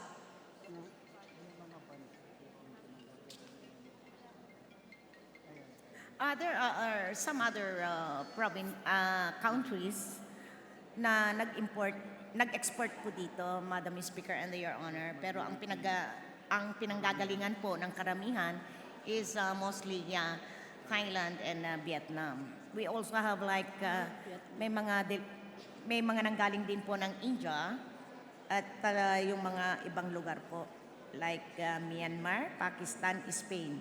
But a bulk of those imported rice that arrive in the Philippines came from Thailand and Vietnam, Mr. Speaker and Your Honor. Madam Speaker, Honorable Sponsor, mag-example po tayo sa Vietnam. Sa Vietnam po, magkano yung landed cost of imported rice? Pag 5% broken, No, we have here the data, Madam Speaker and Your Honor. From Vietnam, 5% broken, it's like 30.83 per kilogram. And Thailand, 5% broken. There are two categories. That's 35.31 per kilogram. And those 25% broken from Thailand, it's 34.69 per kilogram. Madam Speaker, kung 30, tama po ba pagkarinig ko? Kung 30 pesos, Honorable Sponsor, kung 30 pesos, binibenta ito ng magkano sa market selling price dito sa bansa natin, 38 pesos. Kung 30 yung nakukuha natin, 8 pesos, saan napupunta yung 8 pesos at sino po yung nagmo-monitor dito?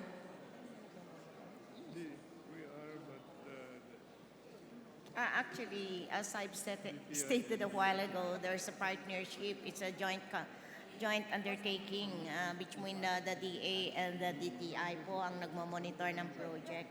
Doon po sa mga imported rice, Madam Speaker and Your Honor.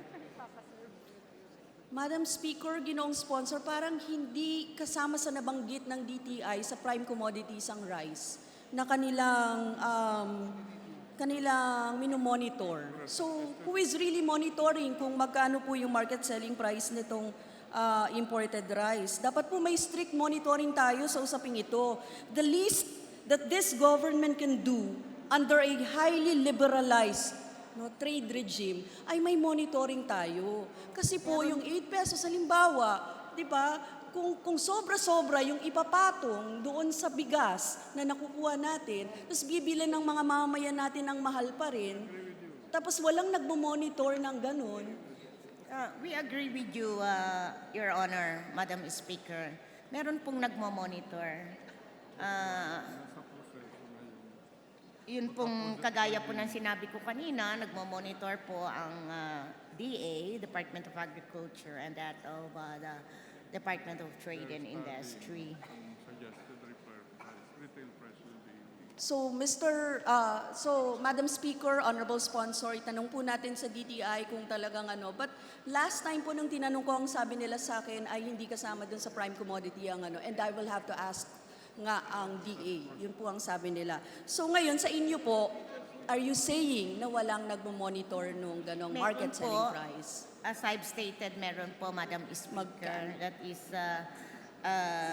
a joint undertaking of the DA and the DTI. Madam Speaker, Honorable Sponsor, may I know kung anong branch or ano pong sino po sa DA ang nagmo-monitor para dyan? It is the agribusiness, ASEC, Madam Speaker and Your Honor. So sa kanya, Madam Speaker, Honorable Sponsor, sa kanya po pwedeng i-report. Kapag may sobrang tingin natin ay patong doon sa bigas na binibili ng mga mamamayan natin. Ano? Yeah, tama po, Madam Speaker and Your Honor.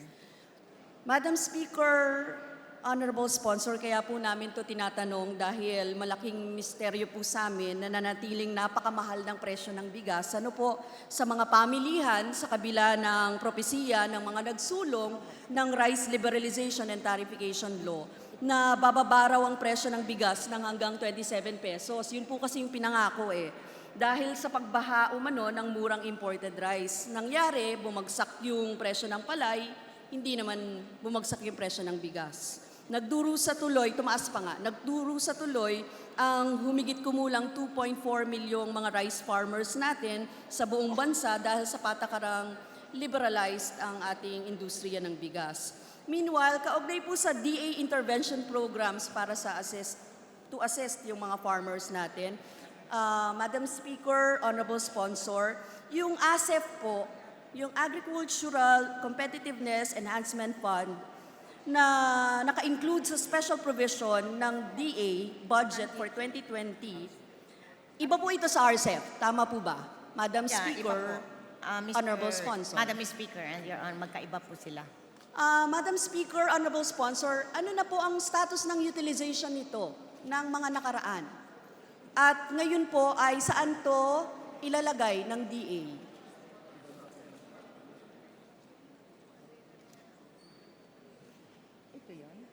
Madam Speaker, Honorable Sponsor, the RCEP, Madam Speaker, Your Honor, or ASEF. The Rice Competitiveness Enhancement Fund or the Agricultural Credit and Policy? Agricultural. Madam Speaker, Honorable Sponsor. Just a moment, Madam Speaker and Your Honor. I'll just get the data from the staff of the DA.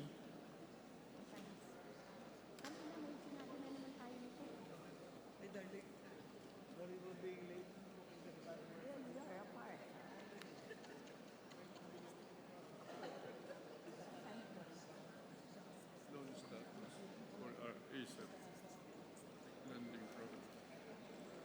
Saan dito? Ito? Ano ba yung gusto niya? I have here now the copy, Madam Speaker and Your Honor. The status of the Agricultural Competitiveness Enhancement Fund, the ASEF. Accounts with the releases, we have the amount is 216.95 million. And the accounts in process as of August is 730.96 million. Madam Speaker, Your Honor. Madam Speaker, Honorable Sponsor, interesado po tayo dito sa how the fund works para ma-avail ng mga magsasaka. So sa mga farmers po, paano po ito ma-avail ng ating mga farmers? Madam Speaker, Honorable Sponsor. Dahil ito po ay loan, ang land bank po ang nagpa-process, Madam Speaker and Your Honor, doon po sa mga loans. But if you would like copies again, Madam Speaker, if the Honorable Brosas would like copies of the distribution, then we can provide you. We can provide the Honorable Arlene Brosas, Madam Speaker. Yes, thank you, Madam Speaker. Thank you, Honorable Sponsor. Now, sa last time po, ilan po ang nakinabang dito sa ASEF na mga magsasaka natin?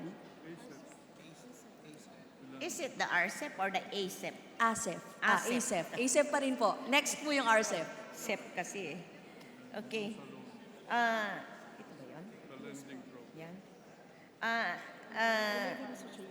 The co-op association that availed of this program of the DA, Madam Speaker and Your Honor, are 11 co-op association. Those are those accounts that already had releases. Yun nakapag-release na po. But there are accounts in process at ito ay 44 cooperatives or associations. And then when we talk of individual farmers, there are 667 releases already for individual farmers, and accounts that are in process are 2,096, Madam Speaker and Your Honor. Okay, thank you, Madam Speaker. Thank you, Honorable Sponsor. May we be furnished a copy of the report? Yun po. Now we go to the much-discussed RCEF po, or the Rice Competitive Enhancement Fund, amounting to 10 billion in annual appropriations. Of this amount, 10% is allocated for the expanded credit assistance. 10% po para sa Rice Fund shall be made available in the form of credit facilities. Ito po yung pautang, sabi nyo, with minimal interest and with minimum collateral requirements to rice farmers and cooperatives. Managed by the LBP o Land Bank of the Philippines at DBP, Development Bank of the Philippines. Actual po, this amounts to only 1 billion and unfortunately, sa forma po ng pautang, magkano po bang sinasabing minimal interest rates nitong funds na ito from expanded rice credit assistance at ano yung sinasabing minimum collateral requirements? Madam Speaker, Honorable Sponsor. Madam Speaker and Your Honor, wala pong collateral ito. And the interest is only 2% or even less than 2% per annum, Madam Speaker and Your Honor. And I would like to repeat that there's no collateral po dito sa RCEP. Yes, Madam Speaker, Honorable Sponsor, kinaklaro po natin ito ng mabuti kasi alam nyo naman po, sa forma ng pautang, tapos hirap na yung mga magsasaka ngayon, sila yung biktima ng rice liberalization and tarification law na nangyari, pautang yung ating ino-offer. Samantala, meron po kayong sure aid na sinasabi, hiwalay po ito. Hiwalay po ba ito, Madam Speaker, Honorable Sponsor, sa RCEF? Yung sure aid o Survival and Recovery Assistance Program for rice farmers o sure aid na tinatawag? Yeah, actually, Madam Speaker and Your Honor, this is in addition itong to this program, the RCEP of the Department of Agriculture. This sure aid program is one, as mentioned earlier, this is a loan assistance for farmers tilling 1 hectare and below. It is a loan of the amount of 15,000 per farmer with 0 interest payable in 8 years. Madam Speaker, Your Honor. Madam Speaker, Honorable Sponsor, magkano po itong sure aid na ibibigay? May nabigyan na kayo? Total amount? How much was allocated? Nagdi-disperse na 1.5 is initially being dispersed. Yeah, we have 2.5 billion, Madam Speaker, and Your Honor.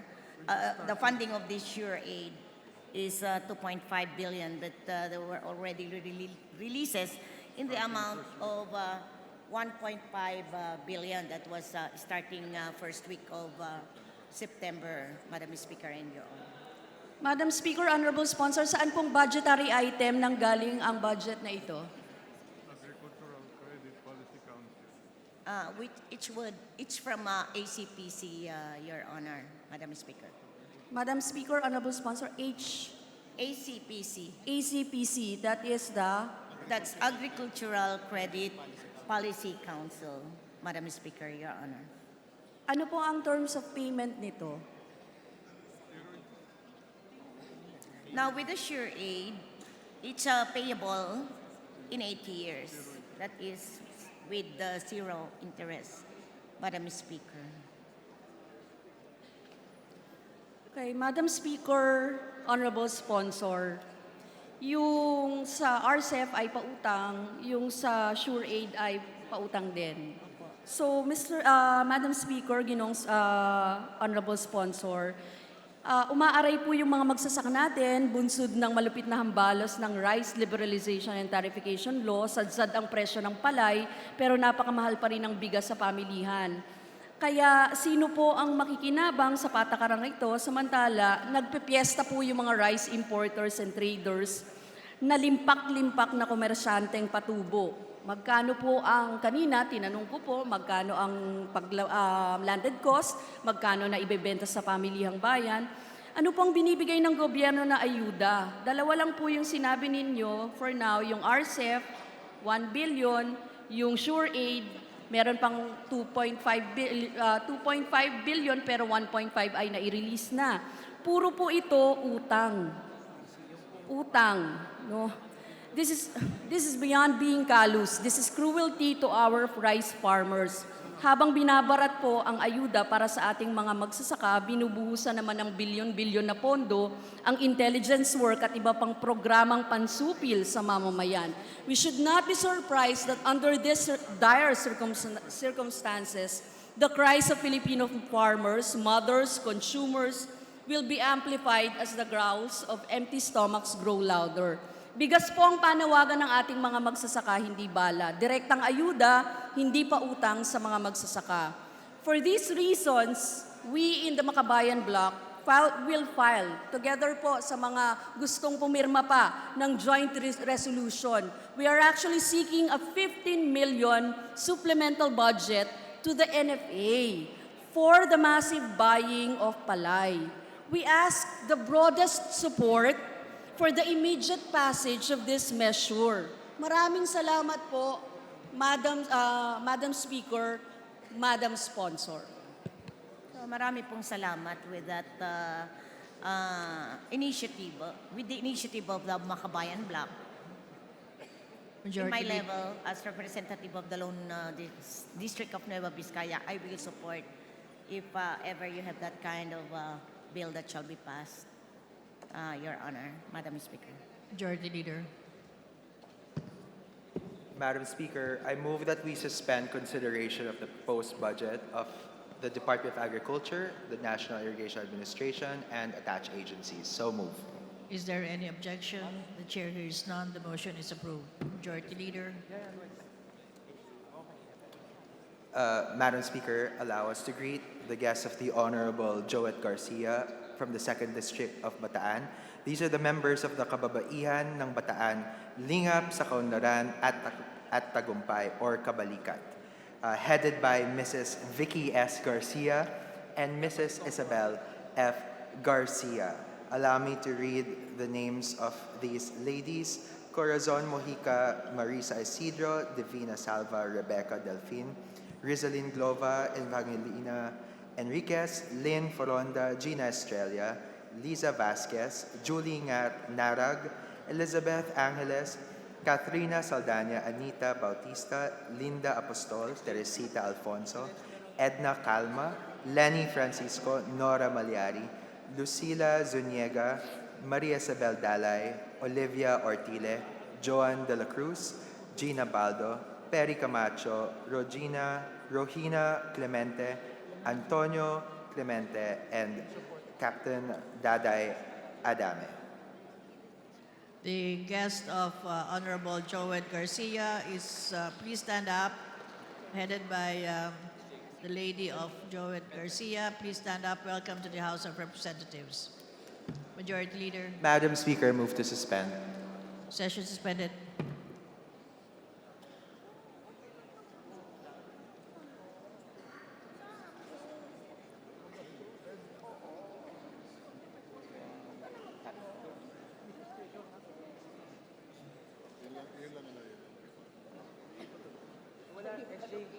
Yung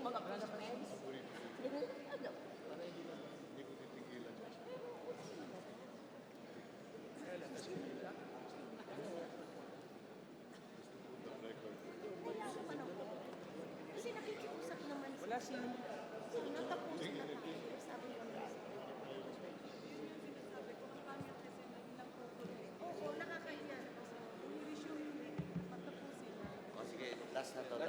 na to, last.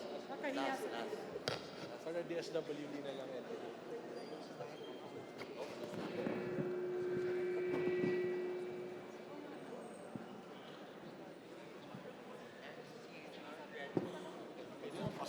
Wala pa si sponsor.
Wala na si Kaloy. Saan? We're in CHR. Mabilis na ho yan.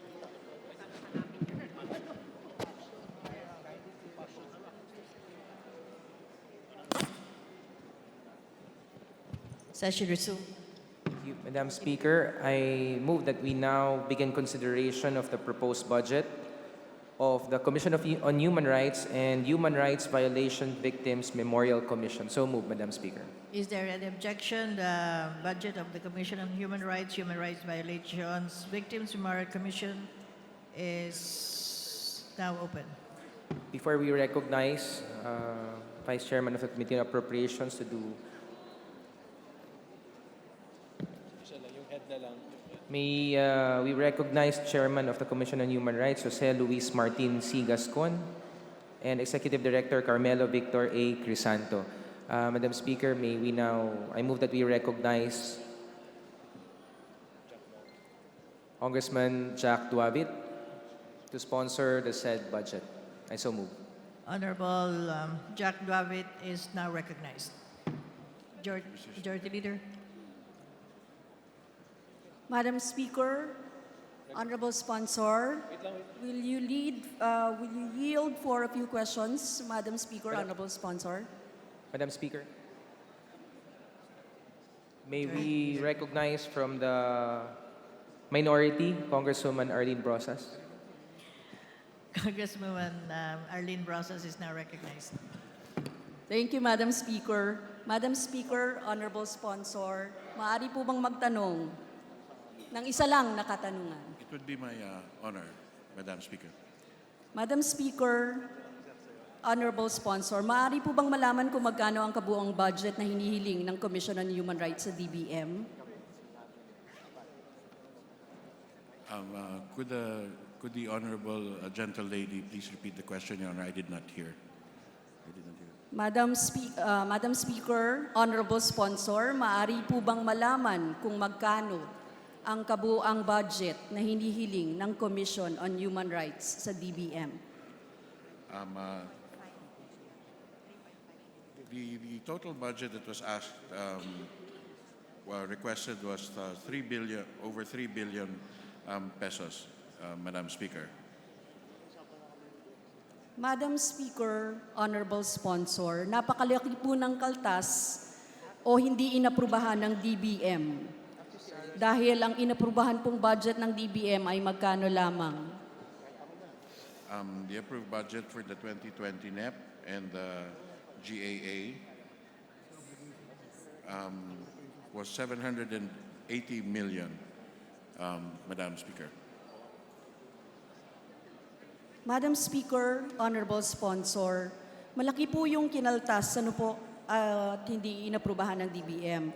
Kaya gusto po sana namin na ang maging priority ng gobyerno na ito ay ang pangangalaga sa karapatang pantao at pagbibigay ng serbisyo para sa pagtatanggol sa karapatan. Kaya, Madam Speaker, distinguished sponsor, at the proper time or in the period of amendments, this representation would like to propose an amendment to augment the budget of the Commission on Human Rights, particularly on the additional budget for the financial assistance to benefit human rights victims and their families in the amount of 15 million, and additional budget for maintenance and other operating expenses in the amount of 15 million, additional and travel expenses to intensify investigation, documentation and monitoring of cases, legal clinic caravan, jail visitation, and promotion services in the amount of 35 million.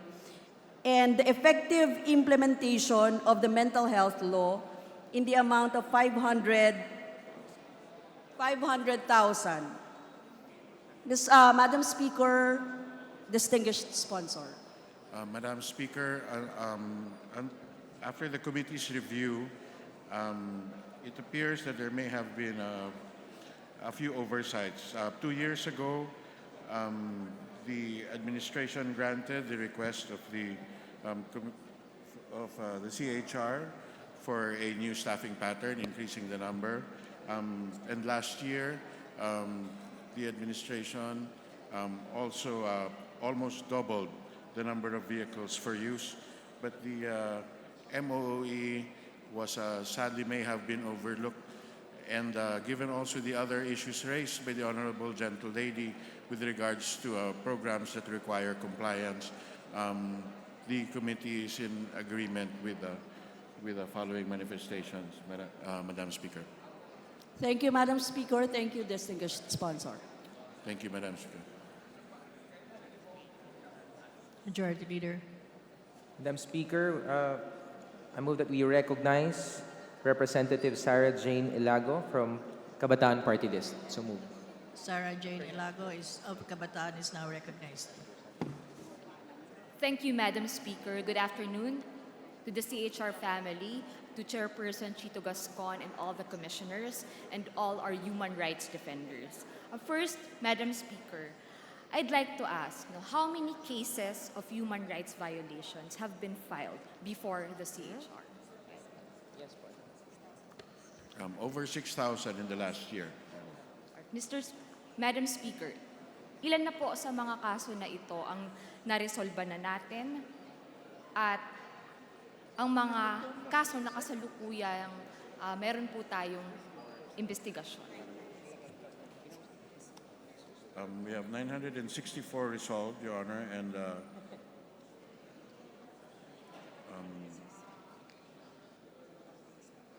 well, out of the new complaints, Madam Speaker, of 6,500, 964 have been resolved.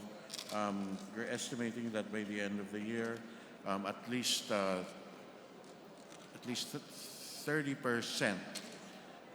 at the very least 30%, and optimistically half will be resolved, Madam Speaker. Madam Speaker, tayo po ay manghihingi ng detalyadong ulat ng Commission on Human Rights hinggil sa mga kaso na ito at nais ko rin maipabatid sa ating mga kapwa mambabatas na ang Commission on Human Rights po sa dami ng kanilang mga hinahawakang kaso ay makakaranas po ng napakaliit lamang na nakalaang pondo para sa susunod na fiscal year. Sa kanila pong hiningi na 124 million para sa taong 2020. Nasa 76 million lamang ang nirekomenda ng DBM no, para sa paglutas at mabilis na pagtugon no, sa mga kaso na ito sa paglabag sa karapatang pantao. Kaya ho, nananawagan rin tayo na pag-aralan lahat ng opsyon upang higit pa nataasan ang pondo ng Commission on Human Rights. Kung ikukumpara ang kanilang proposed budget para sa 2020 na nasa 3.1 billion, nasa 26% lamang o nasa 819 million ang nirekomenda ng DBM para sa kanila. Lalo na po sa panahon na ito, Madam Speaker, na tayo po ay kumakaharap sa tila talagang nakakabahala na klima ng kawalang katarungan.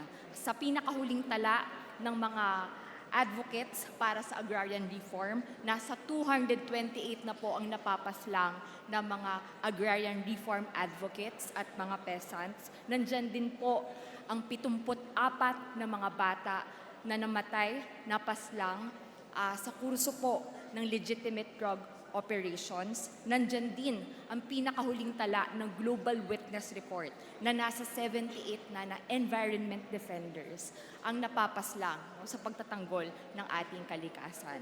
At tayo po ay nananawagan hindi lang ng mas mataas na pondo, kundi ang suporta ng kapulungan na ito sa pamamagitan ng pagpapalakas ng ating congressional oversight dahil po maraming mga panukalang resolusyon ang hindi lang nakafile sa loob po ng Commission on Human Rights, kundi maging sa House Committee on Human Rights ng 18th Congress. Madam Speaker, huling katanungan na lamang po para sa ating komisyon.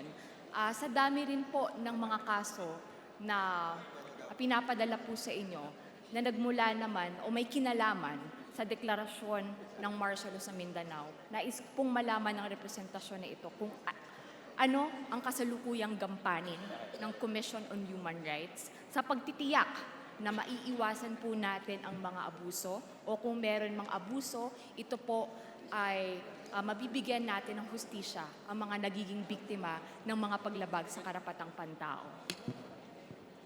There are 155 cases being investigated in an interagency task force, Madam Speaker, with regards to that particular topic. Madam Speaker, ang CHR po ay parte ng interagency task force. Now, how often does this task force meet? Madam Speaker, a distinguished sponsor.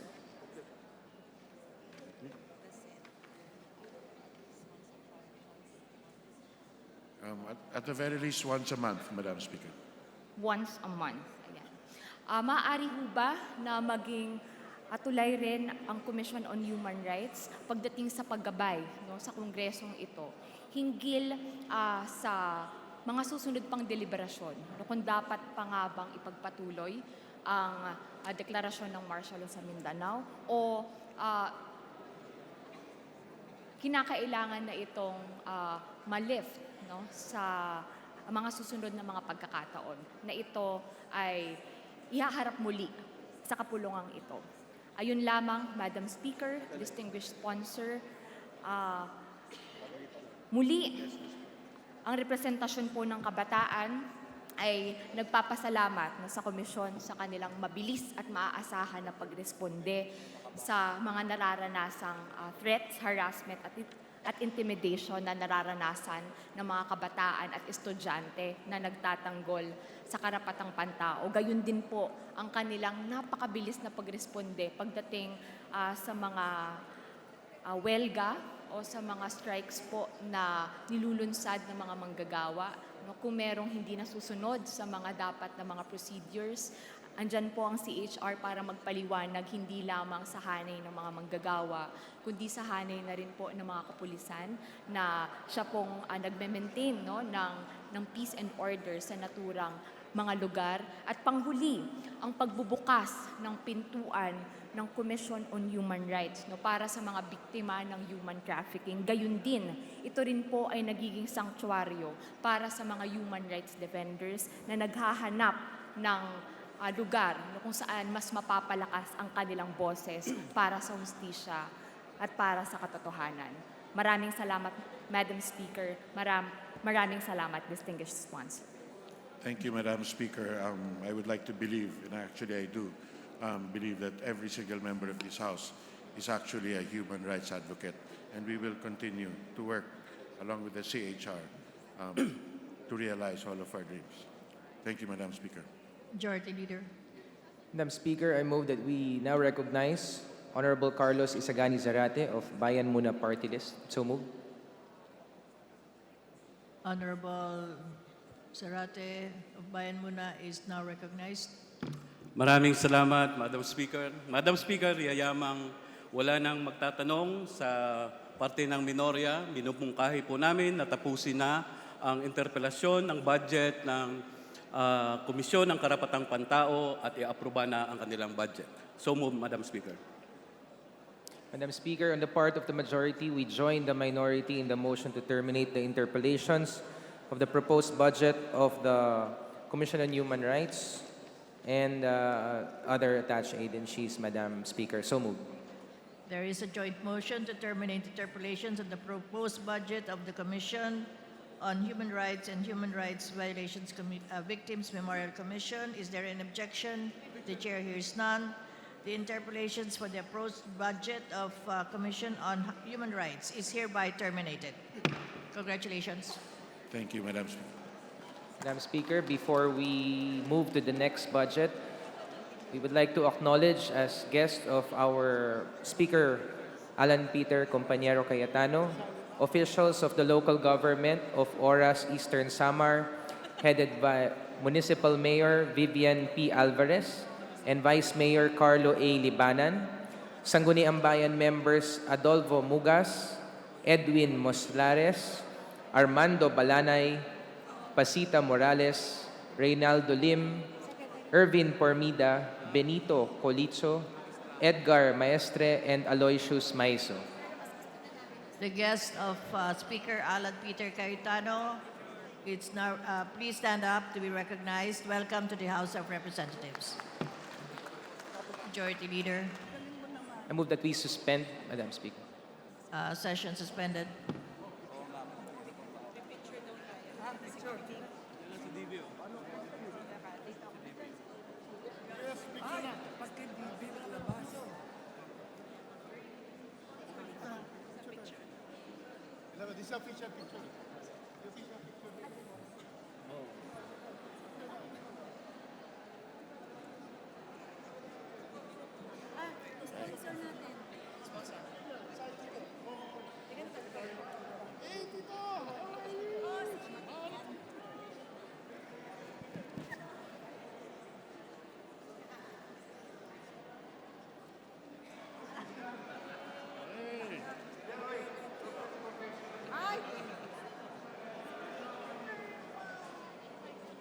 Sasama tayo dun. Magpa-picture tayo. Isa pa. Dapat si Jack kasama. Hindi nakasama ko sa sponsor. Sponsor natin. Sponsor. Ay, paano na bumari ka? Nalalaki. Oo nga si ano.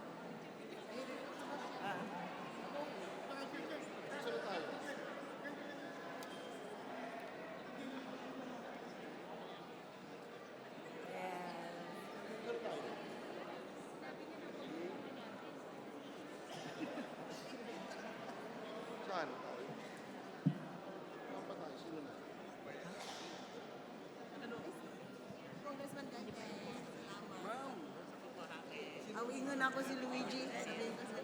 Driver Luigi. Niwala ko doon.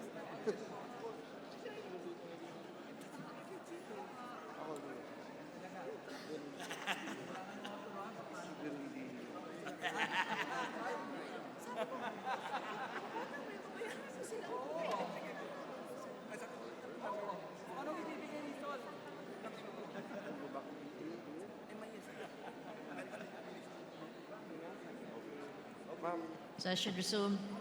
Majority Leader. Madam Speaker, before we go back to considering the budget of the Agriculture Department, I'd like to acknowledge and greet the presence of our beloved former Speaker Belmonte. we recognize the presence of former Speaker Sadi Belmonte. Welcome, Mr. Speaker. Majority Leader. Madam Speaker, I move that we resume consideration of the proposed budget of the Department of Agriculture, including attached agencies and corporations, as well as the National Irrigation Administration. So move. Is there an objection? The chair hears none. The motion is approved. Majority Leader. Madam Speaker, next to interpolate the sponsor is the Honorable Gentleman from Buhay Party List, Representative Lito Atienza. I move that he be recognized. Honorable Lito Atienza of Buhay Party List is now recognized.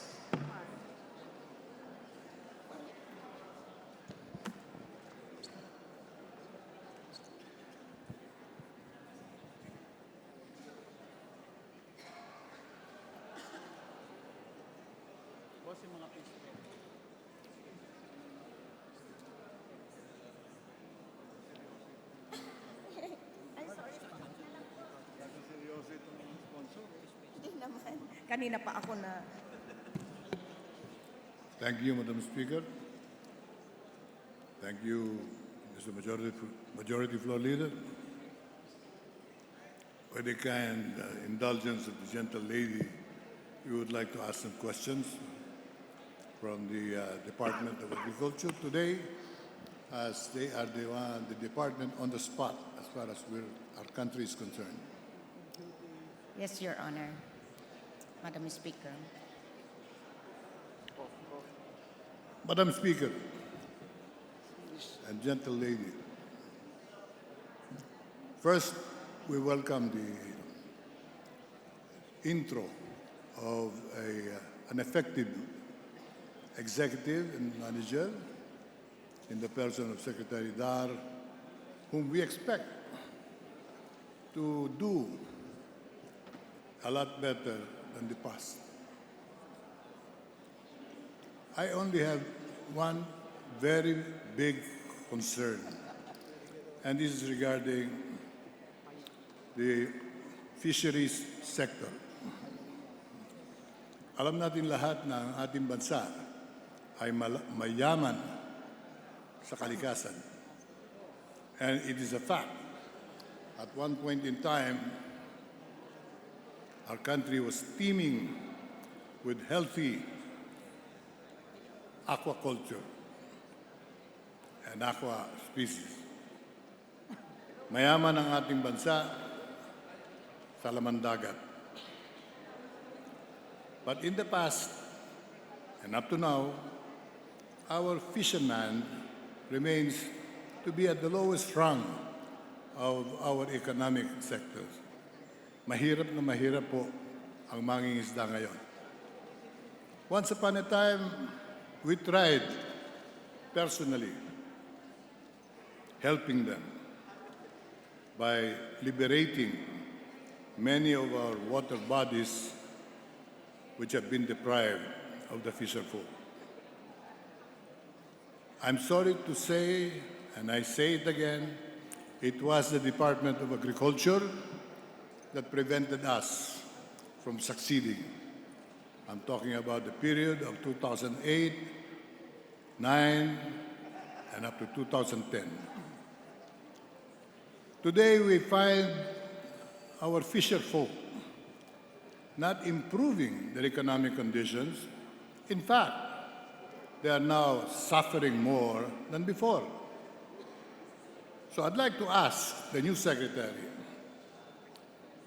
does he accept the challenge that the BIFAR should be given the authority to develop, to improve, to manage, and to do everything within their powers so that our fishermen would have a better deal from the new government? How does he look at the problems of the fisher folk today? Is it the same as the attitude that we got in 2008, 2009, and 2010? We faced a blank wall because the Department of Agriculture was the biggest hindrance towards liberating the water bodies deprived of our fisherfolk. How does he see the conditions? Yun po ang aking tinatanong. Mali po ba yung aking pananaw o nakikitaan niya ng katwiran?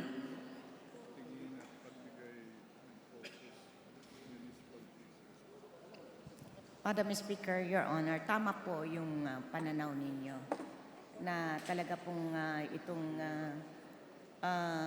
dito sa programa ng Department of Agriculture being implemented by the BIFAR is talaga kung bumaba. That's why in the level of our new Secretary of the Department of Agriculture, they are strengthening the 3 major programs like support to the municipal fishermen.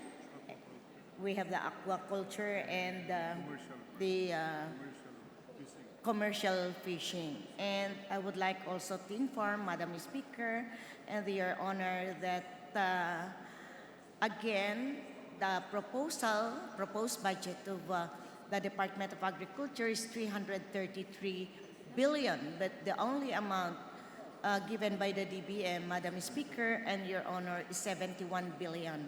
And in this 333 billion, Madam Speaker and Your Honor, 19 billion was proposed as an allocation for the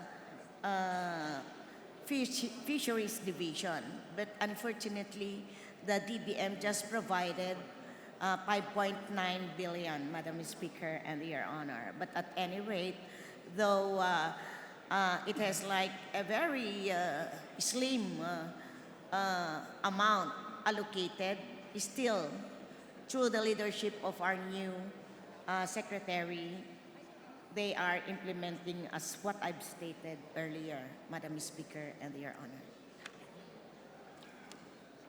Madam Speaker, we would not argue on pesos and centavos because we know that the Department of Agriculture is under budgeted. We know that the BIFAR is not given enough.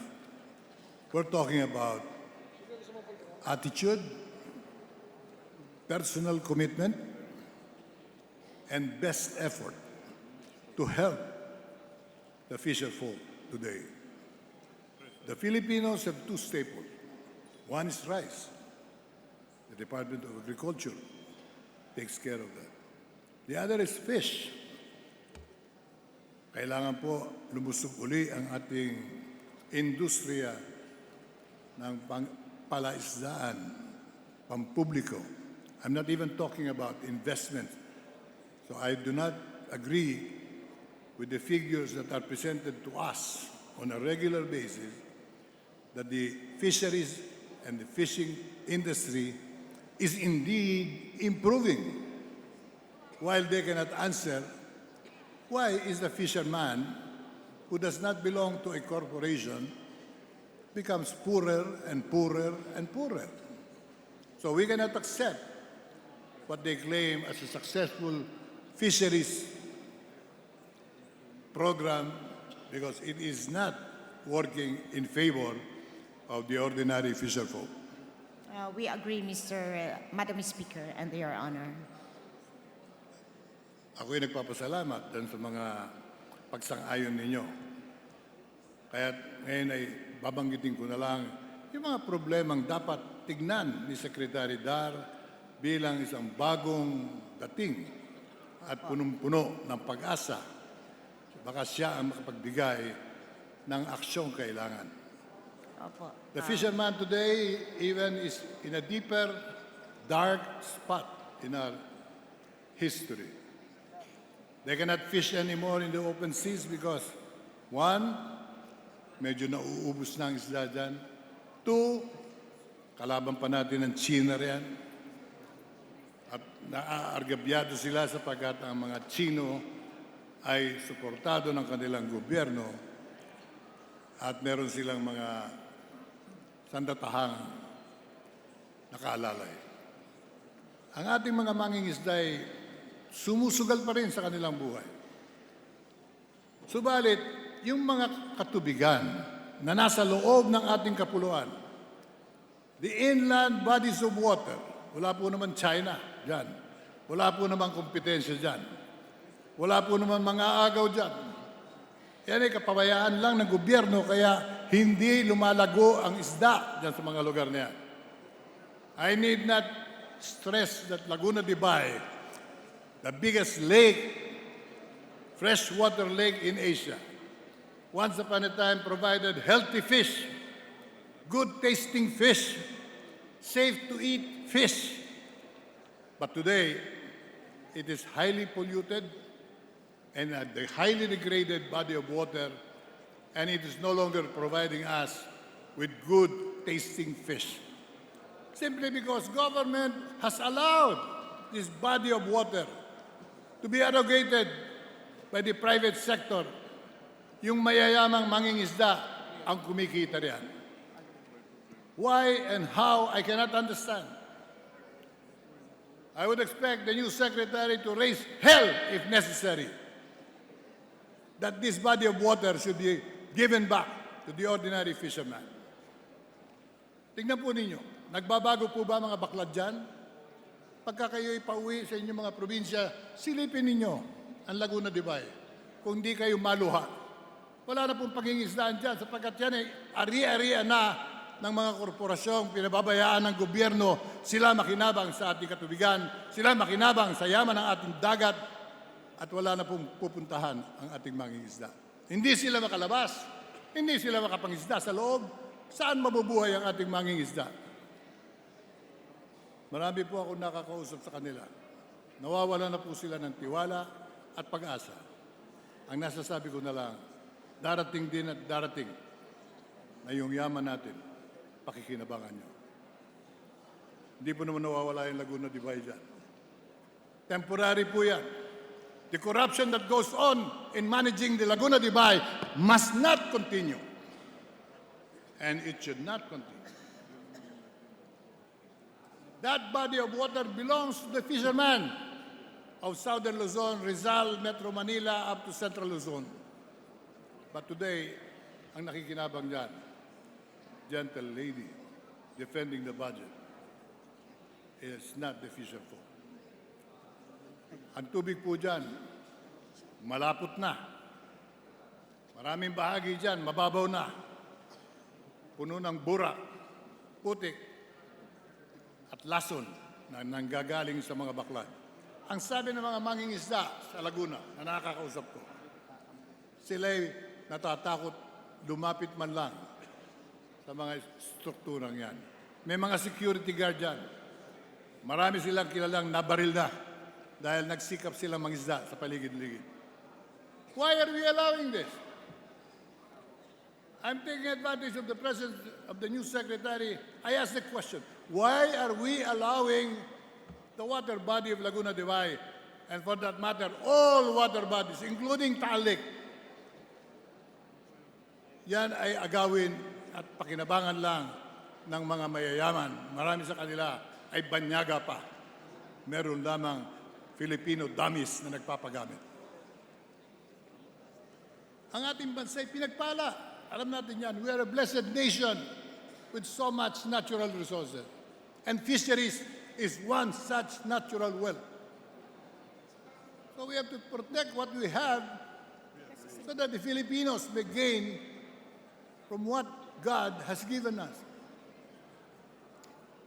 Pakitanungan nyo kung nakita na ng ating bagong sekretaryo ang problemang lumalala sa ating bansa.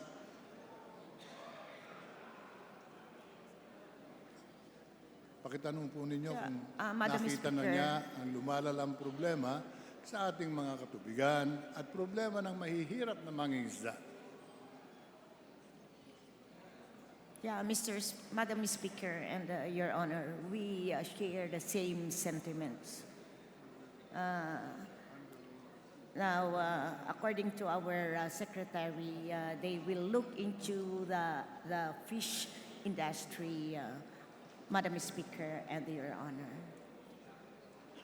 may we or can we expect the new management of the Department of Agriculture to attend to the problem of our fisherfolk? I speak in behalf of our impoverished fishermen. Hindi po sila makapangisda sa labas. Hindi sila makapangisda sa loob. Marami sa kanila, hindi na lang nangingisda. Umaasa na lang kung anong kikitain nila sa bawat buwan. But in reality, if we put our acts together, I've been very vocal about this, as I said, from 2008. And I came in Congress in 2013, and I heard the President in 2016 in his State of the Nation address. Nagulat po ako.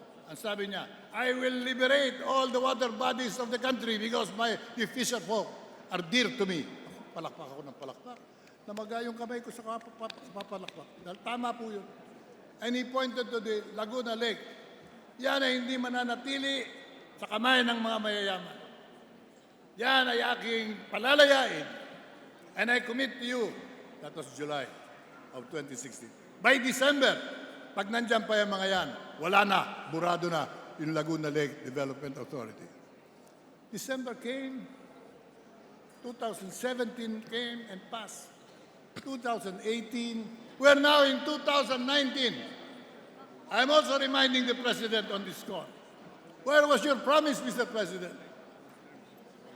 The job lies in the hands of the executive, from the President down to the Department of Agriculture and the Bureau of Fisheries, that they should put everything together, remove all of these fish pens, liberate the water into good health once again. And they should do the same to the other water bodies. Andiyan po Pampanga River. Wala na pong talangka dyan. Ang talangka dyan, pumasok na yata sa ulo ng mga ibang taong gobyerno. Wala na po dyan may matamis na isda. Ang taalik, paubos na po yung tawilis, an endemic species of fish that is enjoyed by every Filipino. Malapit na rin po mawala. Pakisilip naman ninyo. Punong-puno na rin ng bakla ditong kalahating portion ng Lagtalik. Ano hintayin nyo? Mapuno ng bakla dyan? Pakinabangan ng mga may puhunan, samantalang yung mangingisda ay wala na pong makukuha. Nawala na rin po rin maliputo. Nawala na rin yung isda sa Cagayan. Anong araw ay pinapakyaw ni Presidente Marcos. Siya lang ang kumakain nun. Marami tayong yaman ng dagat na talagang papalakpakan natin ang ating mabuting sekretaryo kung aasikasuhin niya. And I will definitely watch his performance, whether he was listening tonight, whether he accepts the challenge. And I'm challenging him. Do your job, Mr. Secretary. Do the President the favor of succeeding in that vision. Start with Laguna de Bay, because to me that is the simplest example of water arrogation, monopolizing against the interest of the common fisherman. Pwede po ba natin makuha ang kanyang pagsang-ayon o pagtanggi para po naman may pagbabasihan tayo. Pagdating ng budget dito sa ating Kongreso muli sa susunod na taon, kung siya pa ang sekretaryo, uungkatin ko muli itong usaping ito at tatawagin ko siyang sinungaling. Hindi ka gumawa ng trabaho mo. Hiniya mo ang Pangulo. The President needs better men to help him accomplish his goals for a better Philippines. Eh kung tayo po'y magtatalo lang sa salapi, hindi ko po aaksayin ang panahon ko. Pero paratingin sa kanila ang aking mensahe ngayon, yan ay akin po talagang kalooban na nais kong ibahagi sa kanila. You must perform the task of clearing, cleaning, managing, improving, developing our existing water bodies. Hindi na kayo mag-iimbento pa ng ibang paraan. May lamang dagat yan. Meron lamang isda yan. alisin lamang natin ang korupsyon sa ating harapan. This malpractice cannot thrive without corruption in the picture. People are making money, probably billions of pesos, bigger than your budget, Mr. Secretary, at the expense of everybody. And we would expect, therefore, his action on this matter.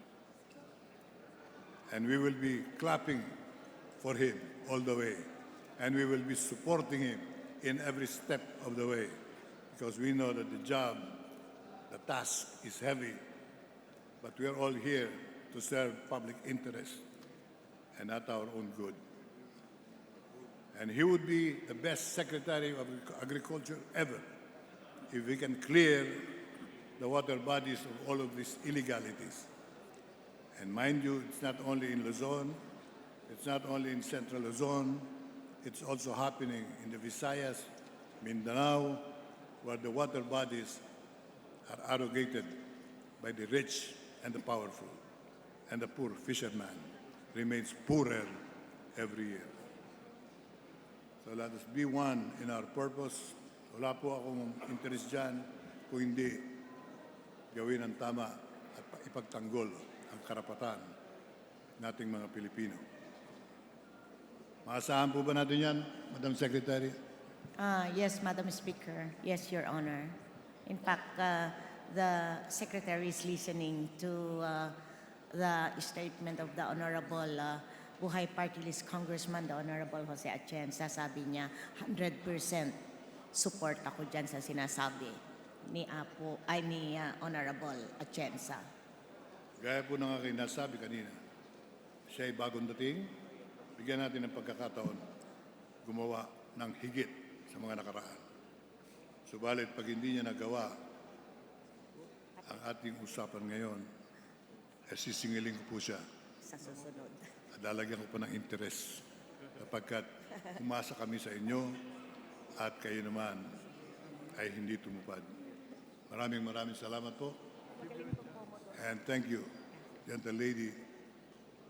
I again reiterate my earlier position. This is not a question of pesos and centavos. This is a question of commitment, whether the new secretary will perform his task. God will guide him all the way and continue blessing all of us Filipinos. But we must do our share and we must perform our tasks. Thank you and good night.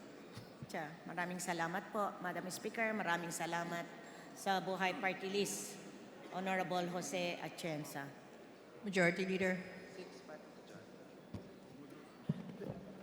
Madam Speaker, I move that we recognize the honorable gentleman from Bayan Muna, Representative Carlos Zarate, for his interpellation. Honorable Carlos Zarate of Buhay Party List is now Bayan Muna is now recognized. Thank you, Madam Speaker. Magandang gabi po sa ating kagalang-galang na sponsor at sa pamilya ng Department of Agriculture. Yayamang yung iba ko pong katanungan ay nabigyan na rin ng kalinawan kanina ng ilang ating mga kasamahan. Meron na lang pong ilang punto na gusto kong malinawan. Pwede ho bang magtanong sa ating kagalang-galang na sponsor ng ilang mga clarificatory questions? Yes, Salamat po. Una po, tama po ang naturan ng ating mga kasamahan. No? Sa bawat administrasyon, sa bawat paglalahad ng budget dito sa kapulungang ito, ang palagi pong sinasabi natin, isa dyan ay dapat ang Departamento ng Agrikultura o ang sektor ng agrikultura ay dapat bigyan natin ng importansya. No? At dahil sa tingin po namin, ito dapat ang magiging pundasyon ng ating ekonomiya. Pero napakahabang panahon na po, no? Kahit na sa usapin ng food security, yun palagi ang pinapangako ng mga natatalagang sekretaryo ng Department of Agriculture to attain food security at the end of the year or kung anong panahon man. Pero ang nangyayari po ngayon, At kung titingnan natin ang kasalukuyang kalagayan, lalong-lalo na ang sitwasyon ng ating mga magsasaka sa palay, kalunos-lunos ang kanilang kalagayan. No? At mukhang yung pinapangakong food security ay wala na po. No? So ang una ko pong katanungan, Madam Sponsor, Madam Speaker, sa taong 2020 po, naglaan tayo ng pondo. No? Ang tawag ho natin sa ating budget niyan ay Remedies Fund na 10 million. For 2019, magkano ba ang pondong yan? Ang sabi po sa pondong yan, ang pondong yan ay gagamitin to save, kabahagi po na ito ng ating special provisions. Ano? Ito ay pondong gagamitin so that we can design safeguard measures for the protection of our domestic industries and our producers from increased imports which may cause or threaten to cause serious injuries to our industry. So ang pondo raw pong ito ay gagamitin natin para labanan yung mga potensyal na sisira sa ating local industry for too much importation. Yun po ang aking katanungan. For 2019, magkano po ang pondong yan? Madam Speaker, Your Honor, for 2020, the amount is 10 million, Your Honor. So sa kasalukuyang taon ay 10 million. Sa susunod na taon ay 10 million din po ang ating pondo. Tama po ba yun, Madam Speaker, Madam Sponsor? Yes, Your Honor. Salamat po. Yes, Madam Speaker. So sa kasalukuyang taon, pwede po ba tayong maglahad ng ano po ang ginagawa natin para gamitin ang pondong ito at malabanan yung pananagasa o pagkasira ng ating lokal na industriya dahil po sa mga importasyon, no, ng mga agricultural products na ginagawa ng ating bansa sa kasalukuyan.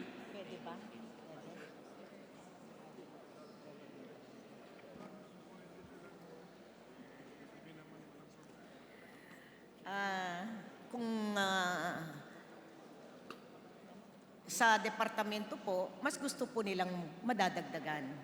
Pero nga, kagaya po ng sinasabi ko, kung may proposal, lagi naman pong cut yung budget na ibibigay. But the Secretary is very much willing to provide an additional budget for this particular program, Madam Speaker and Your Honor. Thank you, Madam Sponsor. My question really is, what kind of activities ang ginagawa natin gamit ang pondong ito na 10 million para malabanan natin yung what example of activities na ginawa ng kagawaran para malabanan natin yung masamang epekto ng importasyon ng mga agricultural na produkto papasok dito sa ating bayan. Pag-impose ng safeguards, yun pong opisina ang gumagawa. Yun atin the office in charge of the implementation of this particular fund, Madam Speaker and Your Honor, is utilized for monitoring. And aside from this, analysis, it's also utilized for analysis and study with all the trade-related matters, Madam Speaker and Your Honor, in agriculture. Thank you, Madam Sponsor, Madam Speaker.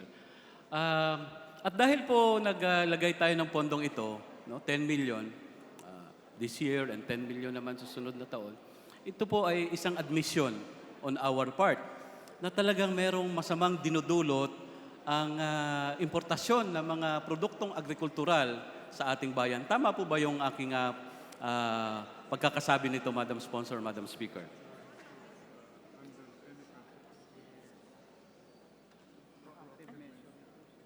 Yes, because we have this kind of fund, and the purpose of this fund is to protect our domestic industry and producers from increased imports that may cause or threaten to cause serious injury to our industry. This is in fact an admission that importation or liberalization of import causes injury to our local agricultural industry. Is that correct, Madam Speaker, Madam Sponsor?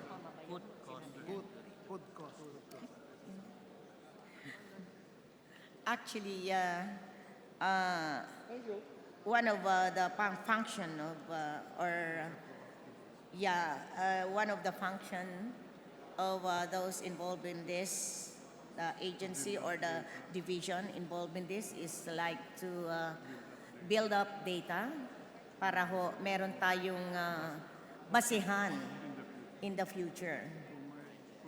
Whether there are negative or positive consequences that shall arise, Madam Speaker and Your Honor. Thank you, Madam Sponsor, Madam Speaker. At any rate, the provisions of the special provision explicitly states that this is a fund intended to protect the harmful effect of this importation of agricultural products. Last question na lang po patungkol dito. Do you think this 10 million is enough so that our local industry will be protected from the effect, Madam that Speaker, injurious effect of having this importation of agricultural products into our country, Madam Sponsor, Madam Speaker? Madam Speaker and Your Honor, kasya naman daw po. Kailangan pagkasyahin. But kung merong pang additional, so much the better. And the department will welcome whatever increase that Thank you, Madam national Sponsor. government will provide. Thank you, Madam Sponsor. Dahil po sa katotohanan ngayon, hindi lang ho actually ang industriya ng bigas o ng palay ang threatened ng too much liberalization sa pag-import ng mga produkto. Sa pagkakaalam po ng kinatawang ito, kahit po ang industriya ng pagbababoy, ang industriya ng poultry, at industriya ng iba pang mga agricultural na produkto natin ay umiiyak na po. Dahil hindi ho nila masasabayan ang pagpasok nitong mga imported na produkto. At dahan-dahang pinapatay ang ating lokal na industriya. Kaya po, yan ang isang dapat tingnan ng ating kagawaran bilang nasa ehekutibo at maging ng kapulungan ito. Tama na po ang pag-liberalize natin. Yung mga dikta na ang ating sektor na agrikultura, ang merkado ng agrikultura ay buksan natin ng makapasok ang produkto ng ibang mga bansa habang sa katotohanan walang proteksyon ng ating mga lokal na industriya. Now, pupunta ako doon sa last item of interpellation. Pwede ho bang maitanong natin sa ating sponsor, magkano po ba ang kabuuang ni-request natin na pondo sa DBM para sa taong 2020? The amount requested, Madam Speaker and Your Honor, is more than 333 billion. 333 yes, billion. Your Honor.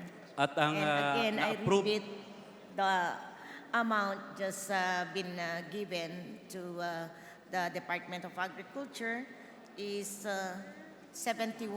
more than 71 billion, not even one-third of the project. thank you, Madam Sponsor. So, humingi po kayo ng 333 billion, ang na-approve ay 71 billion. Yes, Halos 21% lang ng inyong kabuuang hiningi ang na-aproba ng DBM. Tama po. Pwede po bang mailahad sa kapulungan ito ang kadahilanan bakit 21% lang ang inapprove ng DBM samantalang sa inyong pagtingin, sa inyong pag-aaral, kailangan dapat para mabigyan natin ng tamang atensyon ang ating sektor ng agrikultura at ang mga kasamang mga sektor nito, Eh bakit 71% lang? Humihingi ho kayo ng 333 billion. Madam Sponsor, Madam Speaker. Madam Speaker, Your Honor, wala ho kaming alam na kadahilanan kung bakit po yun lang po ang binigay, the amount of 71 billion as the budget for 2020 of the Department of Agriculture, Madam Speaker and Your Honor. Salamat po, Madam Sponsor, Madam Speaker. Tinatanong ko po yan dahil kung sinasabi natin na sa susunod na taon ay prioridad ang sektor ng agrikultura, ay hindi ho natin nakikita yan kung budget ang ating titingnan. Ano? Katunayan po, sinubukan kong pagsamasamahin ang pondo ng DA proper, yung mga attached agencies, kasama na yung NIA, kasama na yung RCEP dahil para rin sa bigas yun. So para hong lumalabas, ang kabuuang pondo na yan ay nasa 106.508 billion. Lahat-lahat yan. Kung ikukumpara mo ito sa ating gross value of our agricultural production, ang kabuuang produksyon natin sa bansa noong 2018 na nasa 1.822 trillion. So para pong ang ating porsyento ng ating lahat na budget ay nasa 5.8% lang. Can you imagine po yun? Yun lang po ang kanyang kabuuan. Tama po kayo, Madam Speaker. Tama po si Honorable Carlos Zarate. Tama that po. we hope that by 2021 has been promised by the President and with the support, dahil narinig naman ho natin yung mga manifestation po ng mga kagalang-galang na kongresista, yun hong mga nagsalita po na, ay talagang makakamit po natin na malalakihan po yung ating budget for 2021, Madam Speaker and Your Honor. Thank you po. At lalo na kung yung budget na yan ay ikukumpara natin sa kabuuang budget sa susunod na taon na 4.1 trillion, lumalabas na napakaliit talaga. No? Kahit sabi ko nga, pagsamahin na lahat, yung DA proper, NIA, RCEP, sinubukan ko rin uling i-compute. Nasa 2.5% lang ng kabuuang budget yan. So, matanong ko, Madam Speaker, kung ganito ang nakikita nating tantos ng paglalaan natin ng pondo sa kagawaran ng agrikultura, masasabi ba natin na prioridad ng administrasyong ito ang agrikultura, Madam Speaker, Madam Sponsor? Ang hirap din pong magsalita, but with the new innovations now that being introduced by our new Secretary, Madam Speaker, and Your Honor, we hope that we'll be able to cater, if not all, majority of the needs of everyone, particularly the farmers, Madam Speaker, and Your Honor. Salamat, Madam Sponsor, Madam Speaker. Gaya po ng nabanggit ko, nasasalamin sa nilalaan nating pondo ang tunay na prioridad ng isang administrasyon. Kung talagang ang prioridad ng kasalukuyang administrasyon ay palakasin ang ating sektor ng agrikultura, ay dapat nakikita po natin yan sa inilalaan nating pondo. Kaya po talagang kung hindi man nakakalungkot, nakakapanggalit na rin na sa halip na ang budget ng mga pangunahing ahensya ay ating pupunduhan ng malaki, ay makikita ho natin dito sa kasalukuyang budget, nasasalamin din ito, mas malaki pa nga ang pondo doon sa budget na panggera, budget ng intelligence, confidential funds, na halos 200% ang kanyang itinaas. Kaya po, yung sinabi ninyo na umaasa tayo na sa 2021 or sa 2022 ay sa nakikita ho nating trend ngayon mukhang wala ho tayong maaasahan. Sa naiiwang, kung ganun ho ang trend palagi, yun hong inaasahan natin ay dapat nangyari na nung nakaraang 3 taon. At alam naman po natin, itong budget for 2020, mahalaga dapat ito dahil ito na yung taon, no, na nakita na natin ang napakasamang epekto, lalo-lalo na itong regime of import liberalization in all sector of agriculture and sector niya. No? So, sana po, again, dapat hong pag-aralan ito ng kagawaran at maging ng kongresong ito dahil sa atin hong mga pinapasang batas dito ay mas pinapaboran natin ang mga batas na nagli-liberalize sa ating ekonomiya. No? Pagkatapos, nasa huli-uli ang pagsisisi. Gaya po nung nadikdik na natin na issue rito ng bigas. Noong nakaraang taon, ang sabi, pag ipinasa ang Rice Import Liberalization Law, ay masasalba nito ang sektor ng mga magsasaka sa palay. Pero ang nangyari ho ngayon, dahan-dahan hong pinapatay ang sektor ng palay. No? At sinususugan ko ang sinabi ng aming kasamahan sa Menorya na si Congressman Kabatbat. Madam Speaker and Your Honor, I share with your sentiment. And alam ko na itong kapulungan ito ay malaki po ang maitutulong pagdating po sa mga gastusin na dapat ipatupad ng Departamento ng Agrikultura. At any rate, maraming salamat, Madam Sponsor. Maraming salamat sa ating speaker at sa pamilya ng DA. Magandang gabi po sa ating lahat. Yeah, you're welcome, gentlemen. Majority Leader. Madam Speaker, I move that we recognize the Honorable Gentleman from Bayan Muna, Representative Ferdinand Gaite, for his interpellation of the sponsors. So moved. Honorable Ferdinand Gaite of Bayan Muna is now recognized. Maraming salamat po, Madam Chairman, at sa ating kapitapitagang sponsor. Maaari po bang mag-clarify ng ilang katanungan hinggil sa budget ng ating Department of Agriculture, Madam Sponsor? With pleasure, Your Honor, Madam Speaker. Marami na po kaninang ating mga kasamahan, ang ating mga colleagues sa House of Representatives ang nagtanong hinggil sa mukhang ang pinakamainit na issue talaga yung rice import liberalization do. Pasensya na po, yun pa rin ang tatanungin ko.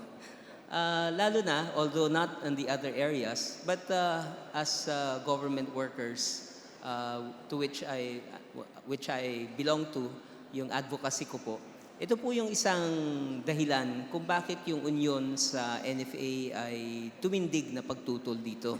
Sapagkat nakita na nga yung mga consequences ng decision na tanggalan ng maraming kapangyarihan ang National Food Authority, lalo na sa usapin ng regulatory functions at iba pa.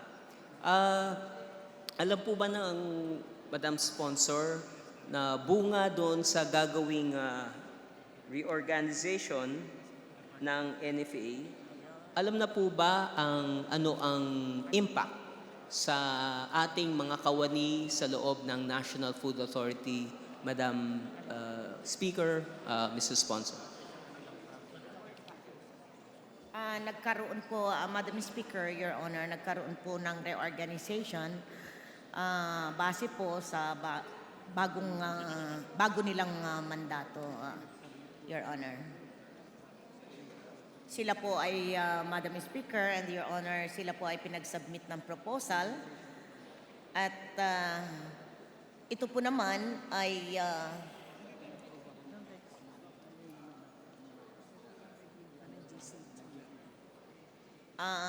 yung proposal na yon ay still nandun pa lang ho, under study po ng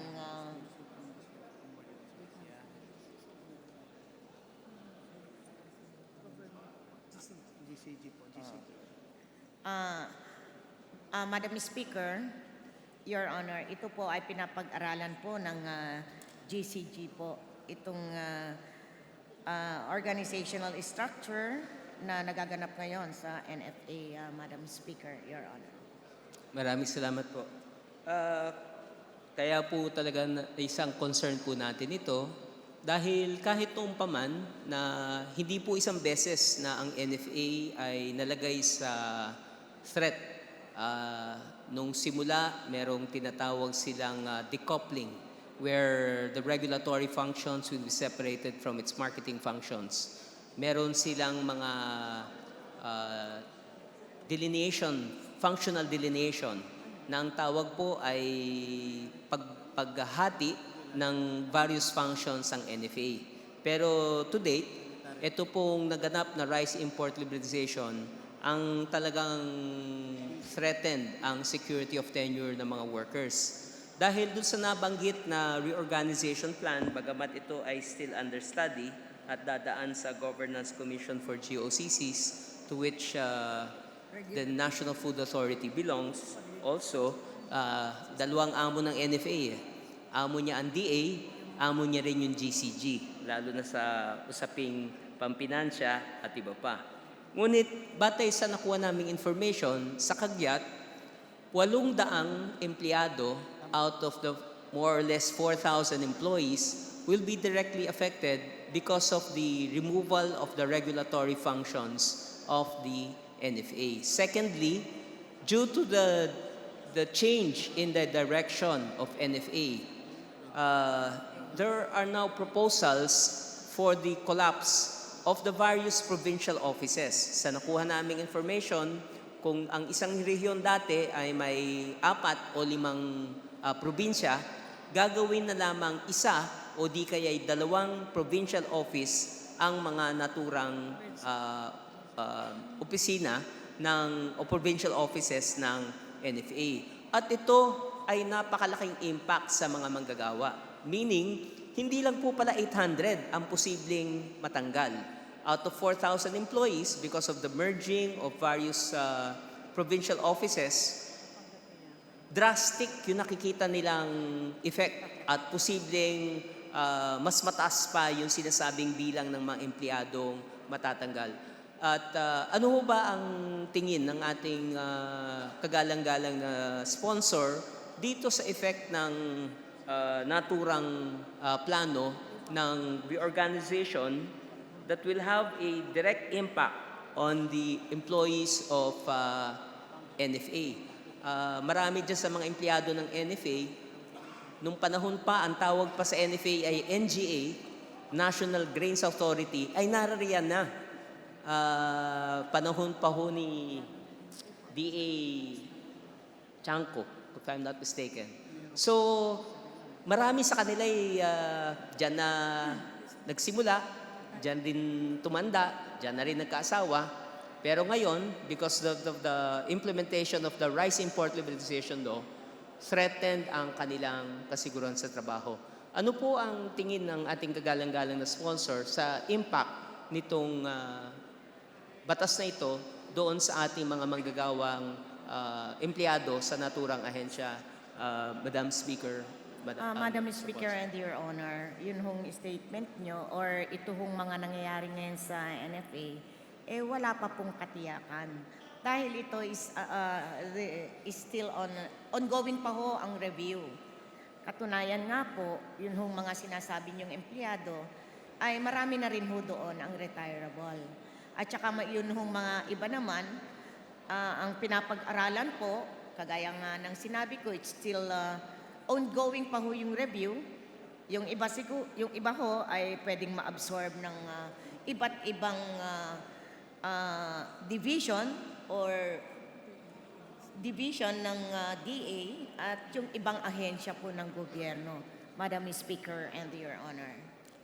Maraming salamat po sa kasagutan ng our distinguished sponsor, Madam Speaker. Sa totoo lang po, binabasa ko po yung implementing rules and regulations na lumabas nung immediately after the implementation of the law in February 14. Doon sa RA 11203, doon makikita yung impact ng implementation ng batas sa mga empleyado. Nag-offer ng compensation package for employees who shall be considered redundant or yung sinasabing bunga nung pagbago ng mandato ng NFA ay posibleng matanggal. Doon sa nabanggit, the compensation package under the rule of affected offices and personnel of the NFA is subject to the approval of the President. So, wala hong sisinuhin dito. Pwedeng regular, pwedeng casual, pwedeng contractual personnel. Kaya po, ito po yung isang dahilan kung bakit very concrete na kung ito ay may tinitignan na ngang masamang epekto sa ating mga magsasaka, bunga na nga ng naganap na pagbagsak ng presyo ng palay sa farm gate prices, but at the same time, the promise of lowering rice prices in the markets have not materialized. Ito rin po yung isang very clear na negative impact sa ating mga kawani at manggagawa. Kaya po, ito yung isa sanang concern na paano matitiyak na those who want to still remain in service will still have the fulfillment of retiring at the proper time that they wish to retire. Umabot sila ng 60, yung voluntary, o yung 65, yung mandatory. Pero totoo po, Madam Speaker, Madam Sponsor, meron po marami pa rin tayong kasamahan dyan na too young to retire, pero too old to be rehired. Kasi nga po, yung age nila ay definitely nasa bandang 50s na, hindi na sila qualified for certain positions kahit sa labas ng ahensya. Kaya po yan yung isang inaalala ng kinatawang ito dahil sa napaka-significant na bilang ng mga empleyado na maapektuhan. Kaya po ito yung sanang ma-address, lalo na sa harap nitong tinutulak nga natin na mabigyan ng karagdagang suporta ang pagbibili ng palay ng NFA. Meron po tinutulak tayong resolution na makatulong sa ating mga magsasaka. Kaya po ito yung isa sa mga napakahalaga rin concern para po maibsan o di kaya matanggal yung possibility ng mass layoff ng mga empleyado ng NFA. Di ko na po masyadong papahbain, pero isa na lang katanungan. Ito rin yung isa pang masasabi nating unintended consequence. Isang negatibong epekto ngayon na hinihiling po rin natin ng paliwanag sa Department of Agriculture. This may not or probably may have an impact, a causal reason na bakit ngayon, nabanggit kanina ni Congressman Caloy Zarate, na kahit yung byproducts of palay, yung darak, yung binlid, at ultimo yung ipa. Apparently, ang darak daw ngayon, according to some of the farmers that we were able to talk to, mas mahal na ngayon ang darak kaysa sa palay. Pwede po bang mapaliwanag, ano po ba ang dahilan kung bakit ganyan po yung naging kalagayan na yung isang produkto, byproduct lamang yung isa, pero mas mahal yung original na product, Madam Sponsor, Mr. Speaker? Sa ngayon po, may I answer the first query of the Honorable Gaite with regards to those that shall be affected with rationalization or dahil na bawasan po ng function ng NFA, so definitely there are like about 800 employees that shall be affected. Yun atin hong Departamento ng Agrikultura ay ginagawa naman po lahat. Of course, sa ngayon, kagaya po na sinabi ko una, there are a lot who are retirables out of the 800 and others will be absorbed by different agencies and not only national agencies of the government. And not only that, even in the different division of the Department of Agriculture, marami na rin pong retirable. So possibilities are, talaga naman baka halos lahat po ay maa-absorb din po dahil nagtutulungan po, hindi lang ho ang DA, kundi pati yung iba't ibang ahensya ng ating gobyerno. Now, on the second question, Madam Speaker and Your Honor, ang sa ngayon is sinasabi niyo po kanina na 15 pesos po ang darak. Na noon po, parang ang darak noon, if you have to compare, nung kabataan natin, ito ay hinihingi lang. O pinambabayad natin pagka ikaw nagpapagiling ng palay. Pero sa ngayon po kasi, itong palay ay hindi na lang ho kinakain ng baboy. Kung hindi ito ho, ay marami na rin hong silbi o gamit. Kagaya po, yung iba, ginagawa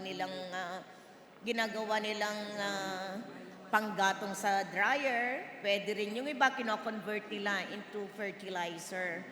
But, Madam Speaker and Your Honor, hindi naman ho nag-reminisce ng kanilang gawain ang Department of Agriculture.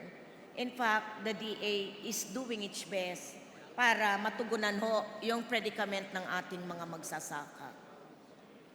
Kinabahan po ako, Madam Sponsor, baka ang proposal rin, mag-import na rin tayo ng darak.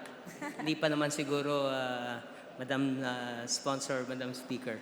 Pero nevertheless, kasi nga po, nabanggit ni Congressman Caloy Zarate, the mindset is now towards yung import liberalization. But we are now seeing its negative impact on our economy.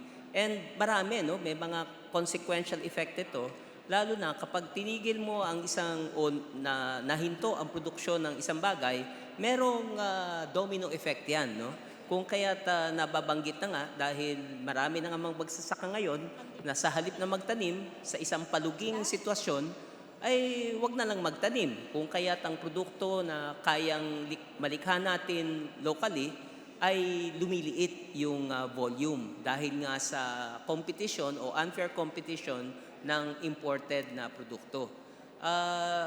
And yet, there are mechanisms supposedly to protect our own industries. Hindi rin gumagana. Meron tayong PCC, Philippine Competition Commission, na maganda sana binigyan niyo po kami through Congressman Arlene Rosas ng kopya ng arrival of imported rice by company name, used SPCIC, and the volume arrived. Pero maganda rin sana ma-vet ito, Kasi ang isang claim na mga maraming mamamayan ngayon, nagtataka sila, bakit napakataas pa rin relatively ng presyo ng bigas sa mga palengke o pamilihan. Ang kanilang normal na kasagutan, dahil may kartel. Tanong ko po ba, may kartel ho ba sa importation ngayon ng bigas, Your Honor, Ma'am Anyway Sponsor? po, Madam Speaker and Your Honor, we have a monitoring team that is already a joint undertaking of the Department of Agriculture and that of the DTI. Nagtutulungan po, imo-monitor po natin yung prices para naman ho yung ating mga consumers hindi po mahihirapan. Kasi nga po, as of now, Madam Sponsor, Madam Speaker, yun nga po yung sitwasyon ngayon. Yung pangakong bababa ang presyo ng bigas sa palengke ay hindi pa rin nagmamaterialize. Ang narinig namin isang komentaryo, ano yung sabi ni Congressman Kabatbat? Birth pangs. Hintayin natin kasi kapapatupad lamang ito nung Pebrero. Kung kaya't hintayin daw natin yung full impact. At ang sabi na nga rin ni Congressman Kabatbat, aanhin pa yung palay kung patay na yung mga magsasaka. Talagang hilo sa hirap na yung ating mga magsasaka sa kalagayang talagang bagsak na bagsak ang presyo ng bigas. Kagyat, maaaring makatulong nga yung panukalang resolusyon na bigyan na mas malaking pondo ang NFA para makabili ng bigas, ng palay at kung ito ay maa-allocate ng karagdagang 15 billion pesos para makabili ng at least 750,000 metric tons at hopefully bilhin sa mataas na presyo, at least 20 pesos per kilo ng palay at ibenta naman rin ng NFA at a higher price of at a price which a large chunk will be subsidized by NFA. Kung maibebenta nila ito ng 27, malaki maitutulong sa mga magsasaka at makakatulong rin sa consumers. Ano pong tingin ng ating I agree, sponsor? Madam Speaker, and Your Honor, with your statement. Sabi ko nga kanina kay Congressman Carlos Zarate o Babayan muna, sabi ko nga, I share the same sentiments. Tama po. At totoo naman po yun. But at any rate, still, I would say that the DA is doing its best, Madam Speaker and Your Honor, para naman lahat ay happy. Hindi lang ho ang ating mga consumers, but especially ito hong ating mga minamahal na magsasaka. Maraming salamat po, Madam Sponsor, sa kapakanan ng ating kawani sa NFA, sa kapakanan ng ating mga magsasaka, sa kapakanan ng ating mga hog raisers, millers, fish raisers, broilers, yung nag-aalaga ng yung paitlugan, at iba pa na dependent sa palay, bigas at mga byproducts ito, dapat talagang ma-reconsider yung batas na ito at sa pag-aaral kung ito ay kailangan man abendahan o di kaya i-revoke. Ito ang sigurong dapat kagyat na gawin para yung deleterious effect ng batas na ito ay matanggal o maibsan. Maraming salamat po, Madam Sponsor. Maraming salamat po, Madam Speaker. You're welcome, Madam Speaker. Majority Leader. Madam Speaker, next to interpolate is the Honorable Lady from Kabataan Party List. I move that we recognize Representative Sara Elago. So move. Sarah is now recognized. Maraming salamat, Madam Speaker. Marami po sa mga concerns ng representasyon ng kabataan ay puspusan ng naipaliwanag ng Department of Agriculture ng ating distinguished sponsor sa pamamagitan po ng interpelasyon ng mga nauna nating mga mambabatas. Kaya hayaan ninyo na lang po ako mag-focus sa isang subject matter. At tungkol po ito sa kalagayan ng ating mga magsasaka, ng ating manggagawang bukid sa mga niyogan, ang ating pong mga coconut farmers and workers and plantation workers. So, Madam Speaker, kanina pa po natin binibigyan ng pagpupunyagi ang commitment hindi lang ng Department of Agriculture kundi ng ating mga kapwa mambabatas, ang mga hakbang na interbasyon para po tugunan ang problema natin sa pagbagsak ng presyo ng palay. Ngunit nababahala po at nais malaman ng representasyon na ito, hindi lang po palay ang sumisisid ang presyo, kundi po maging ang kopra. Sa matagal na panahon, yan po ay nararanasan na ng mga nagtatrabaho sa niyogan, ang mga nakasalalay ang kabuhayan sa niyogan. Kaya maari po ba nating malaman mula sa Department of Agriculture, mula sa Philippine Coconut Authority, kung ano na po ang kanilang mga hakbang para tugunan naman ang kalagayang ito ng ating mga magsasaka at mga manggagawa sa mga plantasyon po ng mga niyogan. Ng niyog. Madam Speaker and Your Honor, the Department of Agriculture is like trying to strengthen. Kasi po na requesting or urging the different owners of this particular product, yung mga farmers po natin, sila na lang pong magbebenta dahil ito hong ating mga traders seems that they're not so much interested in procuring already itong mga nyog. That's why ito meron ho tayong mga livelihood program na kung gusto mong malaman, we can provide you the data of yung mga activities or activities or program that the Department of Agriculture will undertake with regards to your predicament, Your Honor, Madam Speaker. Madam Speaker, sa pag-aaral po ng Department of Agriculture, ano pong dahilan kung bakit po hindi na interesado ang mga traders natin pagdating sa kopra? Lalong-lalo na po, Madam Speaker, ang coconut oil, ang top dollar earner at ang top farm export ng Pilipinas. Hundreds of millions of dollars in revenues are brought in by the coconut industry to the Philippine economy. So, ano po ang dahilan kung bakit hindi na sila interesado kung ito man po talaga ang kalagayan sa pagbagsak po ng kabuhayan ng ating mga nakabatay ang kabuhayan sa kopra? Madam Speaker, Your Honor, the traders are linking the drop of oil prices in doon ho sa abroad. Kaya ito po yung nangyari. Para bang na hindi naman dapat karapat-dapat na ganun ang gawin nila.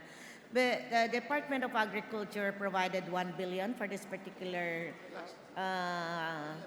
program para naman po matulungan yun atin hong hindi lang po ang mga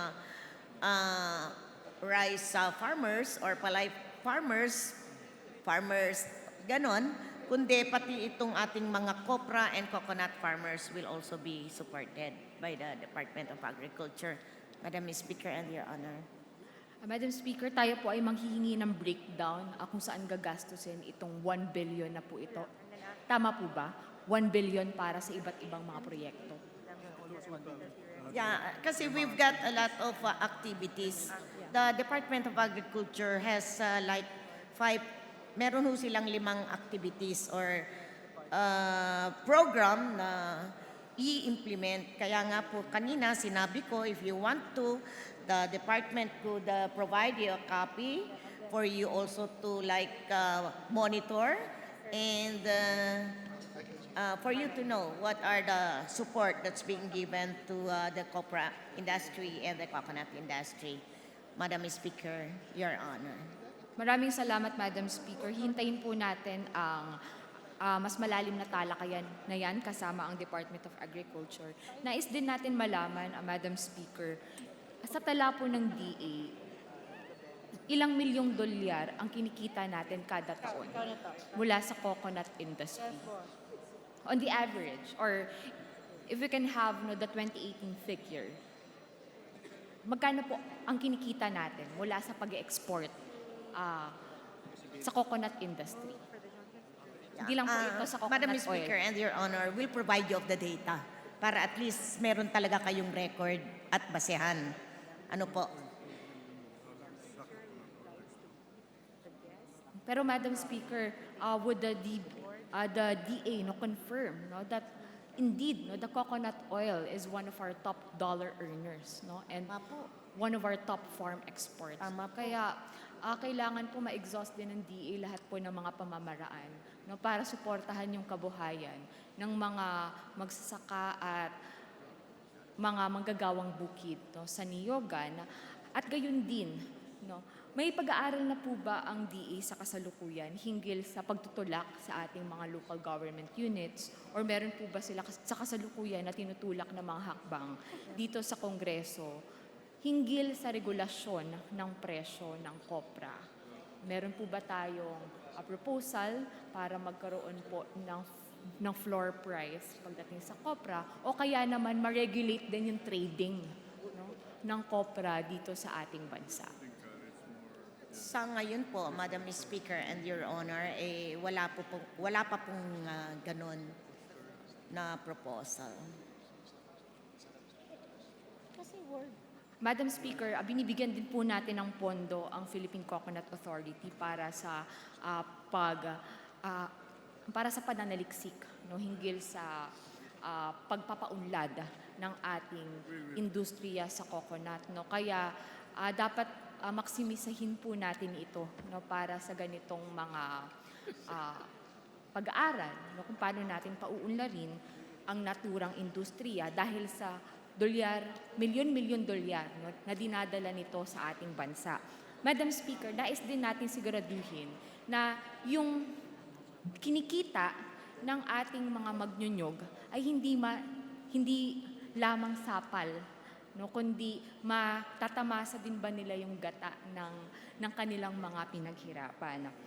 Malaki po ang cut ng Philippine Coconut Authority para sa taong 2020 at malaking challenge sa PCA yung pag-aayos ng kanilang utilization ng binibigay natin na pondo kada taon. Para naman sa susunod na budget deliberations, tayo po ay makakapagrekomenda, no, ng mas mataas na pondo para sa PCA. Bilang huling katanungan, Madam Speaker, nais ko pong malaman, ano na pong update tungkol sa paggamit o sa inyong mga pananaliksik, paggamit ng coconut oil bilang biofuel. Napakaraming gamit ng coconut oil, Madam Speaker, bilang isang engine fuel. No? Sa tala po, hindi lang ng PCA, no, kundi mismo ng DOE, na ang coconut oil, isa po yung direktang substitute, no, para sa petroleum diesel. Yan din po ay maaaring gamitin bilang additive, no, sa iba't ibang tipo ng mga biodiesels. At bilang panghuli, talagang base ingredient yan, no, sa iba't ibang tipo ng biodiesel na pwede natin gamitin. No, kaya ano na po ang pinakahuling balita, no, pagdating sa development ng coconut oil. No, dahil yan po ay malaking batayan, no, ng ating pagpasa ng Kongresong ito ng Biofuels Act, na tayo ay makakatulong din na iangat hindi lamang ang presyo ng kopra, kundi buhayin yung kabuhayan, no, ng lahat ng mga nakabatay po ang kabuhayan, ang negosyo sa coconut industry. Meron ho tayo dito, yung biodiesel po, ay ito ay i-blend po natin with our regular, sa ating mga diesel na ginagamit natin. Mga 2% po yun, Madam Speaker and Your Honor. But the target of the Department of Agriculture by now, or the DOE, I mean, is 5%, Madam Speaker and Your Honor. Madam Speaker, ang plano natin by the year 2020, mapapataas na ito sa 10%. Yeah, Madam Speaker and Your Honor, the Department of Agriculture, the Department of Energy, I know, is doing its best na at least makakaabot tayo dito sa 5%, Madam Speaker and Your Honor. Madam Speaker, suportado po yan ng representasyon ng kabataan na yung energy mix na pinapangarap natin as we gear towards the shift, no, to renewable energy sources, makamit po talaga natin. No, kaya kung paano po kami makakatulong, no, ipagbigay, alam nyo lang po sa representasyon na ito. Maraming salamat, Madam Speaker. Maraming salamat sa ating distinguished sponsor at sa buong DA family. Majority Leader. Madam Speaker, I move that we recognize the Honorable Minority Leader, Benny Abante, to interpolate the sponsor. So move. Honorable Benny Abante, Minority Leader, is now recognized. Thank you, Madam Speaker. Will the gentle lady sponsor yield to some clarificatory questions? Yes, sir. Thank you.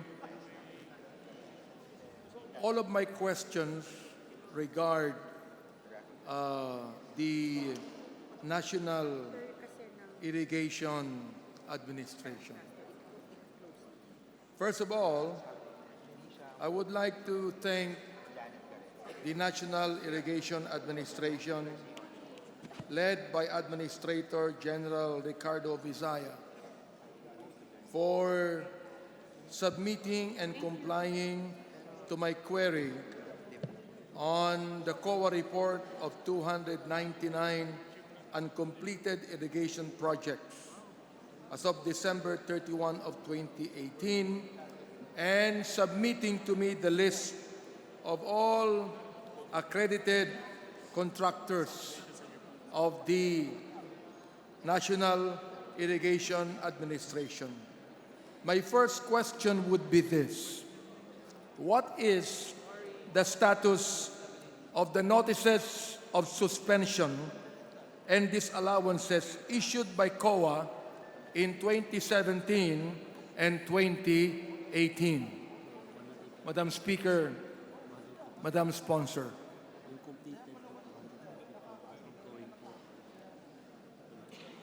Madam Speaker and Your Honor, the total number of projects is 134, Madam Speaker.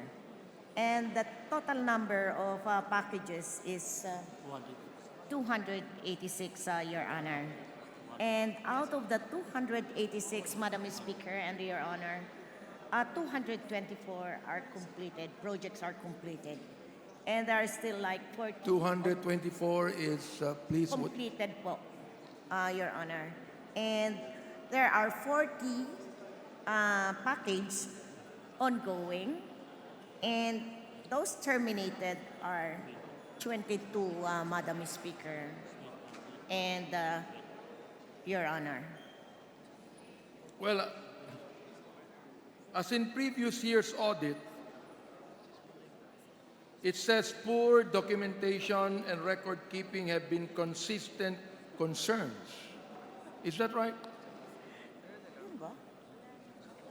Particularly in the post-audit of payments of progress billings. In some cases, although notices of suspension were issued, some vital supporting documents were still not submitted, casting doubts on whether these documents actually existed. Yan po ang sabi ng COA about the National Irrigation Administration in the 2018 audit report.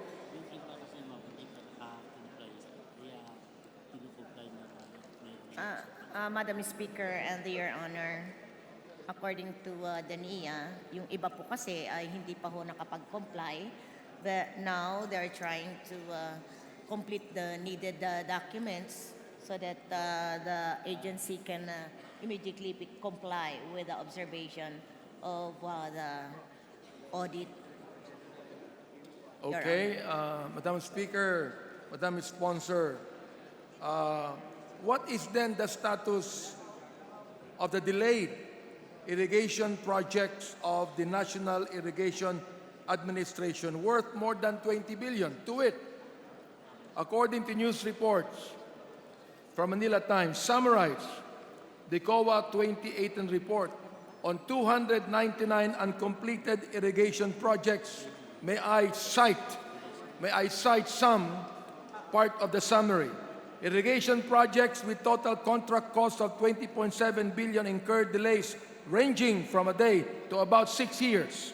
The COA said on NIA for 2018 and 2017. Number two, 55 of the 299 contracts pertain to NIA's central office with contract costs of 17.63 billion, suffered delays ranging from 15 days to 2,287 calendar days or 6 years. Number three, 30 of the contracts with costs of 818.46 million pesos pertain to NIA Regional Office. 11 incurred delays ranging from 58 days to 2,016 days or more than 5 years. Number four, 45 of contracts worth 366.33 million pesos were projects of NIA Region 5 suffered delays ranging from 1 day to 228 days. Number five, 16 of the 299 contracts were total cost of 241,599,764 for NIA Region 2 were originally programmed to be completed in 2016. Number six, 27 contracts pertaining to NIA Region 1 incurred delays ranging from 33 days to 129 days with cost of 133.98 million pesos.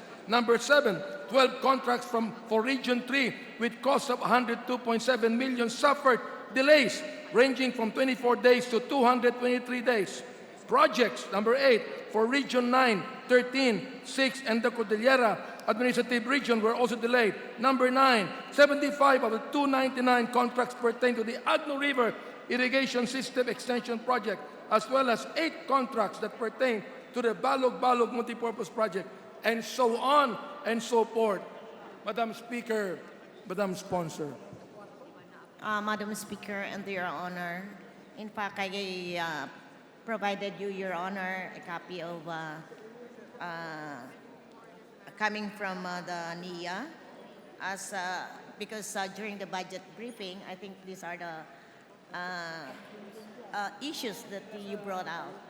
And I also would like to add, Madam Speaker, that as of now, we have completed 6 contracts involving 5 projects, and our remaining contract packages, 40 contracts, involving 15 projects po.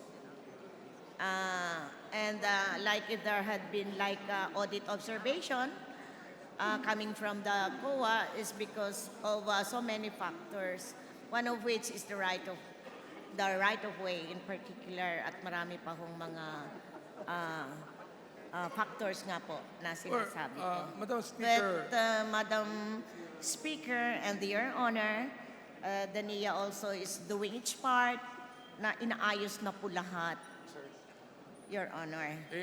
Hindi ko po sinasabi, Madam Speaker, Madam Sponsor, that NIA is not doing its part. Hindi ko po sinasabi yon. Gusto ko lang pong sabihin sa lahat na whenever there are a lot of contracts being bidded and being done, it is prone to corruption. And this Congress has the right to scrutinize, because this is the budget that will be funded by the people's money, Madam Speaker, Madam Sponsor. I agree, Madam Speaker and Your Honor. All right. Now, per document, Madam Speaker, submitted by NIA Administrator, the following regretful observations came to light. Number 1, for the 5 SRIP project totaling about $2.2 billion awarded to Oscar R. Sarmiento Construction Incorporated, 2 contracts totaling $814 million has already been terminated. And the NIA's response only for feature of performance bond and possibly blacklisting daw. And yet, they continue to work on the 3 remaining projects. Let me finish this. The same, number 2, Oscar R. Sarmiento Construction Incorporated for SRIP also has a CMI PP project worth 345.45 million pesos, which was also terminated without sanctions. Number 3, Villamar Construction Development Corporation, 99.974 million. Leadway Constructions, 171.93 million. Victoriano Lim Constructions, all terminated projects. And the NIA's response only for feature of performance bond and possibly blacklisting daw. Madam Speaker, Madam Sponsor, napakalaki po ng perang ito. And that is just the answer. Ito pong trabaho natin sa Kongreso ay hindi po ito personalan. Madam Speaker, Madam Sponsor, bakit ito sinabing hindi personalan ito? Wala akong farm to market road. Kahit sa Maynila ay merong San Andres Bukid, pero hindi po yung bukid. Pero alam po natin na ang Metro Manila residents ay dependent po sa products at crops ng ating mga farmers sa mga probinsya. Madam Speaker, Madam Sponsor. Yeah, thank you for the information, Madam Speaker. Thank you, Your Honor. Thank you for the information. After siguro ito, I would like to talk to the minority floor leader para makita ko nga itong mga ito for us to do something about it. I do realize, Madam Speaker, Madam Sponsor, that perhaps, Madam Sponsor, nabibigla rin sa aking mga sinabi dito. Now look, not one of these contractors were subjected to penalties. Not one has been subjected to any cases filed against them for damages, criminal cases, or administrative cases. Possible blacklisting were sent but not followed up. Nor did NIA ever bother to forcefully implement this. Madam Speaker, Madam Sponsor, this is the people's money. And all of us here in Congress are paying our taxes. Oo. Involved po dito ang mga buwis na binabayaran po ng mga pinaghirapan ng ating mga empleyado. Madam Speaker, Madam Sponsor. Your Honor, noted po. Hindi ko po alam na ganito pala. But as I've said, Ito po, siguro para malaman po we can ninyo, talk things over NIA's about this. official response to these COA reports can be summarized as follows. Ito po yung response.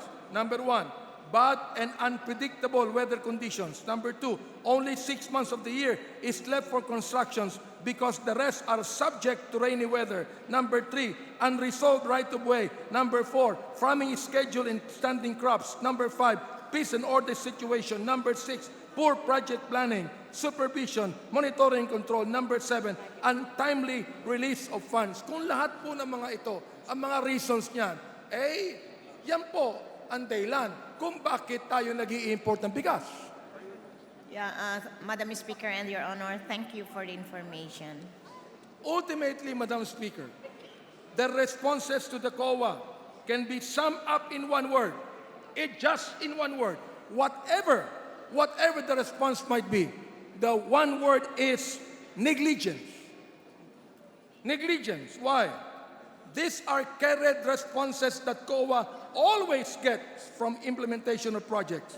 These are not new responses which NIA cannot anticipate, much less prepare for. Now, Madam Speaker, Madam Sponsor, if NIA cannot do their job, perhaps DPWH could step in and do their job for them.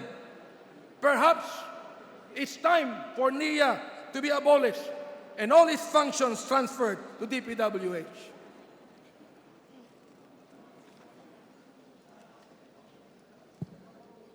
On the other hand, naniniwala po ba ang National Irrigation Administration na kung magkaroon ng kumpletong irrigation system sa ating mga lands na pwedeng i-irrigate, ay hindi natin kinakailangan mag-import ng bigas? Naniniwala po ba sila na kapag kumpleto po ang sistema ng irrigation sa lahat ng ating irrigable lands, hindi na tayo mag-i-import ng bigas kahit na tayo binibisita ng mga bagyo? Madam Speaker, Your Honor, opo. Ang NIA po ay binabudgetan ang mga contractors for several infrastructure programs: restoration, rehabilitation, desiltation, repair. How many kilometers of irrigable lands have been budgeted by NIA in the past year? Ilang percent?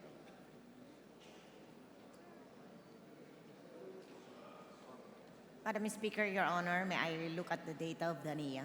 May I be permitted? Siguro po, pwede na lang ibigay sa akin Okay. by writing. Ano po? I Yeah, just we'll would like do to that. continue my questioning here. Ang sabi po ng NIA, there are 1.2 hectares of potentially irrigable lands.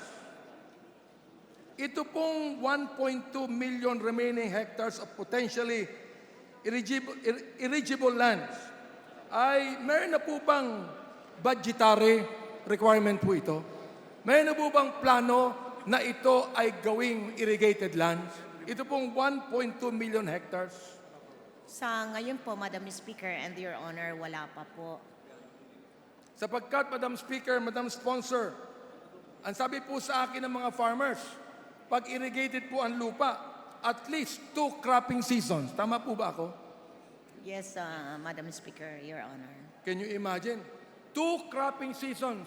Ladies and gentlemen, If all of these are all irrigated with 2 cropping seasons, my goodness, we could be able to have abundance of rice supply in the whole country. Yeah, I agree, Madam Speaker, Your Honor. The last question is this. What is the status of the implementation of Republic Act 10969 on the free irrigation services? Implemented nung starting January 2017. Yeah, that particular Itin number ng line ko na, 7,649. may I have again a question, Madam Speaker? Ano po Your yung Honor? status ng implementation ng Republic Act 10969 na yun po yung free irrigation services? January 2017 pa, ma'am. Madam Speaker and Your Honor, according to the NIA, that was already implemented as early as 2017. Ano po yon? Implemented na daw po, Your Honor, and Madam Speaker. Maganda naman pong sabihin na implemented, pero meron na Noon po pong, narinig. January Meron na po narinig 2017. na NIA is still charging some charges. Totoo po yan, hindi? Wala Hindi na po. po, Your Honor. Tatapusin ko na po yung questioning ko sapagkat marami na po nakatingin sa akin.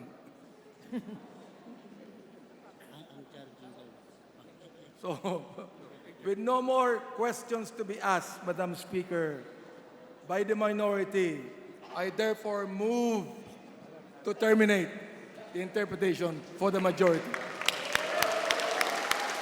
Madam Speaker and Your Honor, thank you. Madam Speaker, in behalf of the majority, we join the minority in terminating the interpellation on the proposed budget of the Department of Agriculture, the National Irrigation Administration, and attached agencies. So moved. There is a joint motion to terminate the relations of the proposed budget with the Department of Agriculture, attached agencies, and corporations. Is there any objection? The chair hears none. The interpolations of the proposed budget of the Department of Agriculture is hereby terminated. Majority Leader, Madam Speaker, I move to suspend. session suspended.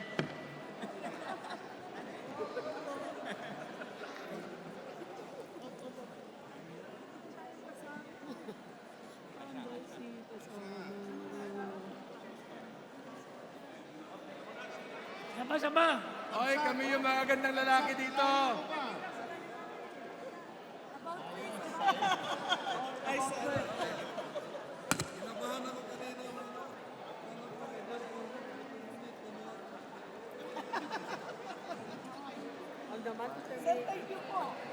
Munti ko na sabihin.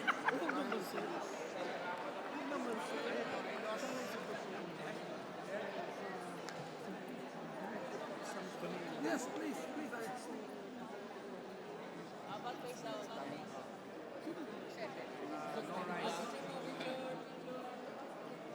Usapan natin yung minority, Ma'am, thank you very much.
Minority muna.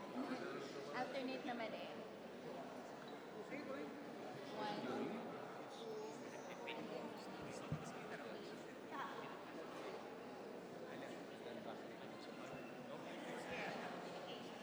Wala pa doon.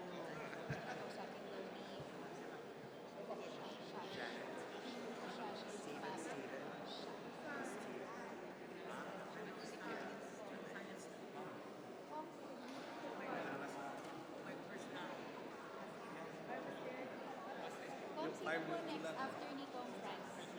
Yes.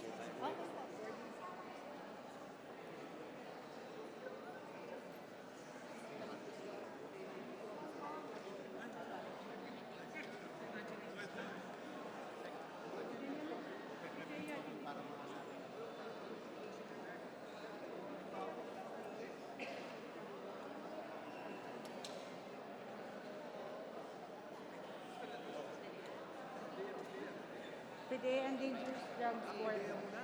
Is ready. Pero dalawa.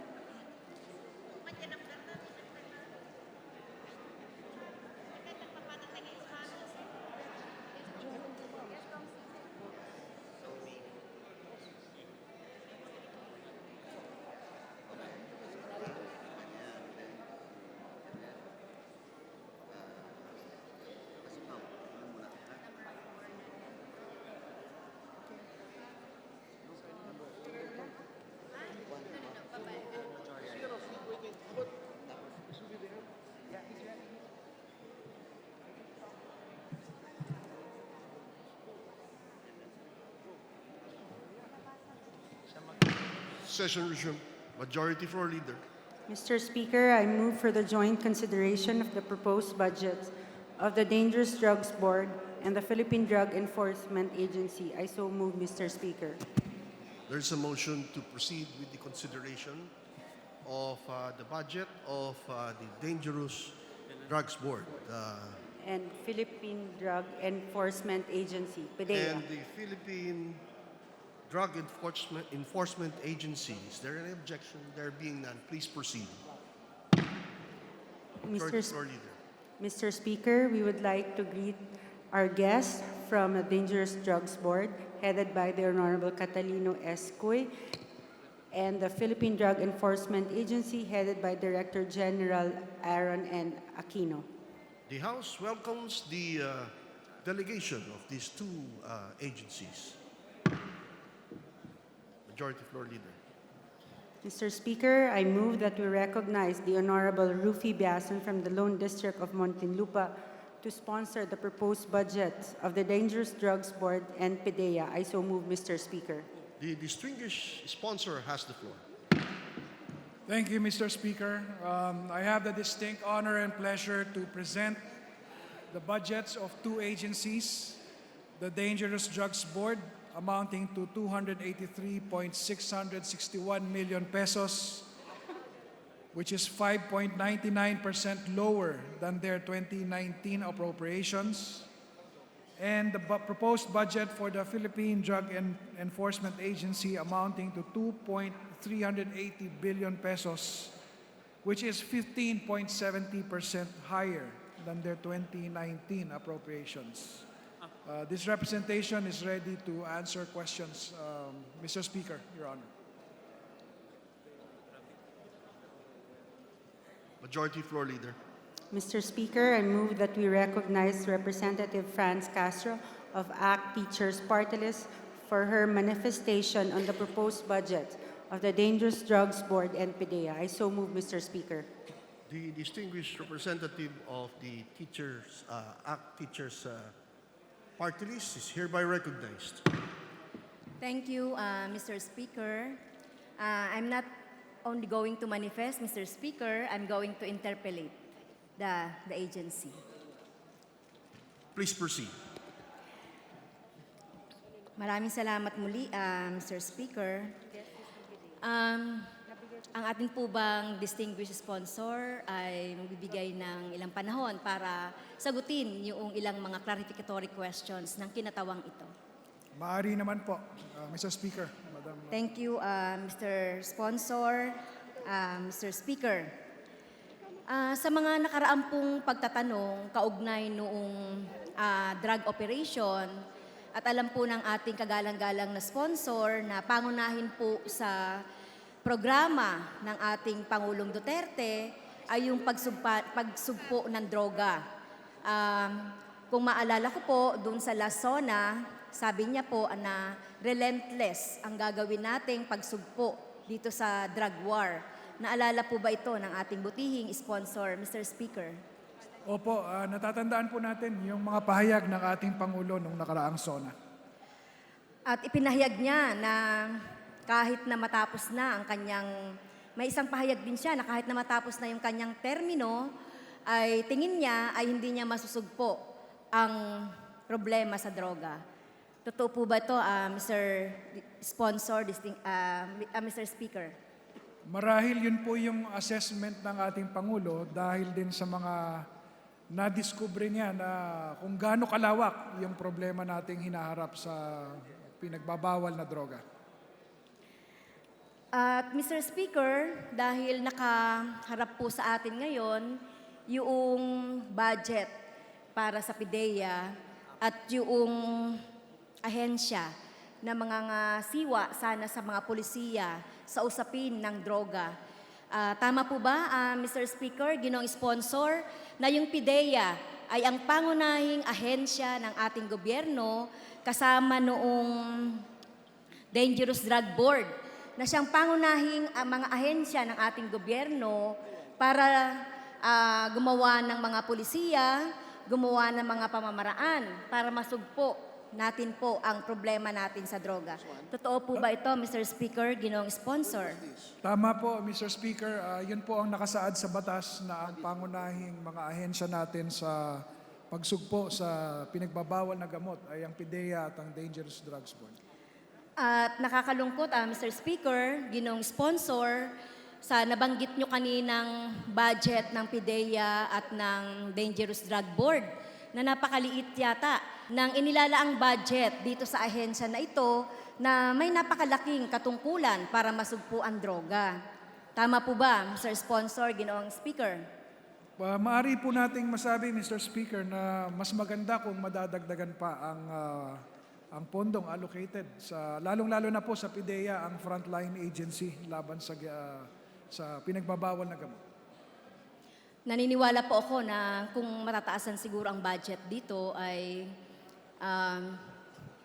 siguro hindi po magkakaroon tayo ng napakaraming mga casualties, mga namatay. Sa tala po ng PNP, more than 6,000 yung namatay under the drug operations.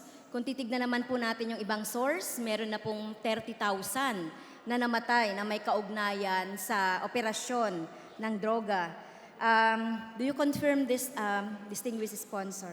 Siguro po kung mabibigay natin ang hinihiling ng PIDEA na karagdagang pondo para sa pagbili ng mga X-ray machines, yung tinatawag na Raman spectroscopy equipment, makakatulong mo yun doon sa mga operations nila laban sa mga big-time drug traffickers. So siguro po masabi natin malaking impact. Ano po ba ang policy ng Dangerous Drug Board na siyang gumagawa ng polisiya kaugnay ng droga? Ano po ba yung policy natin sa ahensya? Ito ba ay kill, kill, kill o rehabilitation ang ating policy kaugnay nung ating problema sa droga?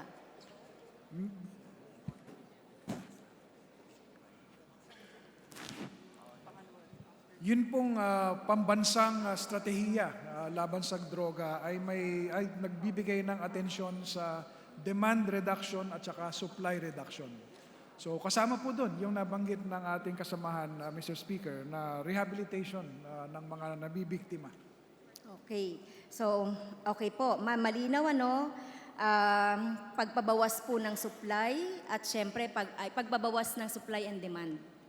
At syempre, yung rehabilitation, dahil naniniwala po ba ang Ginoong Sponsor, Ginoong Speaker, na ang problema ng droga ay isang medical case o medical problem. Kaakibat nito ay yung problema, dahil kung meron kang ganitong problema, susunod-sunod na yung mga problema pang-ekonomiko, nandyan na yung krimen na, at iba pa. Pero pangunahin po, tinitignan po, ako naniniwala ba kayo sa kinatawang ito na ito po ay problemang medikal? Tama po, kinikilala ng Dangerous Drugs Board sa kanilang mga patakaran, mga polisiya, yung medical aspect ng drug problem. Kaya ang nararapat na patakaran sana ng Dangerous Drug Board dito ay yung talagang rehabilitation, talagang ang biktima nito ay talagang mabigyan ng kaukulang medical attention at syempre po doon po talaga sa mga talamak na mga drug lord, mga pusher at talagang mga nagsusupply ng drugs ay talagang dapat ay may matinding kaparusahan. Tama po ba? Well, yung nabanggit po natin na aspeto ng medical, kaya po ang tinutulak ng Dangerous Drugs Board ay madagdagan pa nga yung 56 na rehabilitation centers. Dahil binibigyan nila ng kahalagahan ang pagpapagaling ng mga nalululong sa droga. Mr. Speaker, Your Honor. Salamat po dahil dito sa pagtatanong ko po, malinaw na nakita natin ang polisiya ng Dangerous Drug Board at ng PIDEA. Tungo naman po ako, Mr. Speaker, sa susunod kong mga pagtatanong about drug operations. Nakita natin, Mr. Speaker, 6,000 man yan o 30,000 yan, kahit na isa yan, nakakapanindig balahibo na marinig yung na may namamatay sa mga operasyon ng droga. Whether ito man ay nanlaban or talagang legitimate operations, ay talagang hindi pa rin katanggap-tanggap na merong mamamatay sa mga operasyon ng droga. Dahil ang PIDEA po ay pangunahing ahensya para doon sa pagsugpo ng droga, dito po sa kinandak, ito po, ano po ba yung papel ng PNP dito sa drug operation o sa pagsugpo ng droga, Mr. Sponsor, Ginoong Speaker? Sila ay nagsisilbing support sa principal operator, which is PIDEA. Nagsisilbing support. So ang ibig sabihin po nito, Mr. Speaker, Ginoong Sponsor, kung sila ay support at ang PIDEA at DRB ang policy, so therefore, yung PIDEA ang dapat na namumuno sa operasyon dahil sila ay support, ito yung nakikita sana natin. Pero ang nakikita ko po, Mr. Sponsor, Ginoong Speaker, ay pinangungunahan ito ng PNP. Hindi madalas na makita natin ang PIDEA.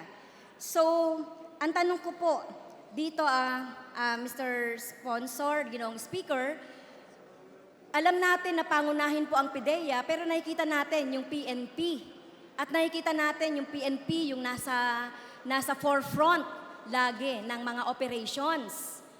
Sa mga pagtatanong po ng ating mga kasamahan dito sa Kongreso, kung ilan yung mga operations na, pwede po bang malaman, dahil 6,000 ang namatay, 30,000 sa ibang source, meron po bang tala ang ating PIDEA? Dahil sila dapat yung nangunguna dito kung ilang operasyon na ang kinandak ng PIDEA sa operasyon ng droga.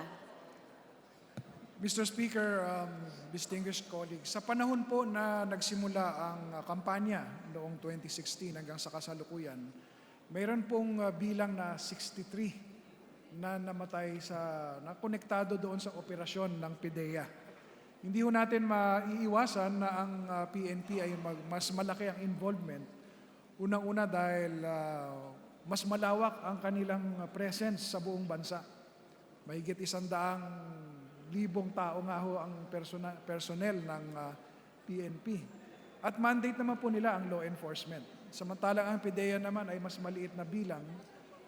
Sa katunayan, humihingi pa nga ho sila ngayon ng mga 1,000 additional drug enforcement officers. Kaya malaki yung disparity sa actual involvement dahil precisely because of the sheer number of PNP personnel and also their primary mandate.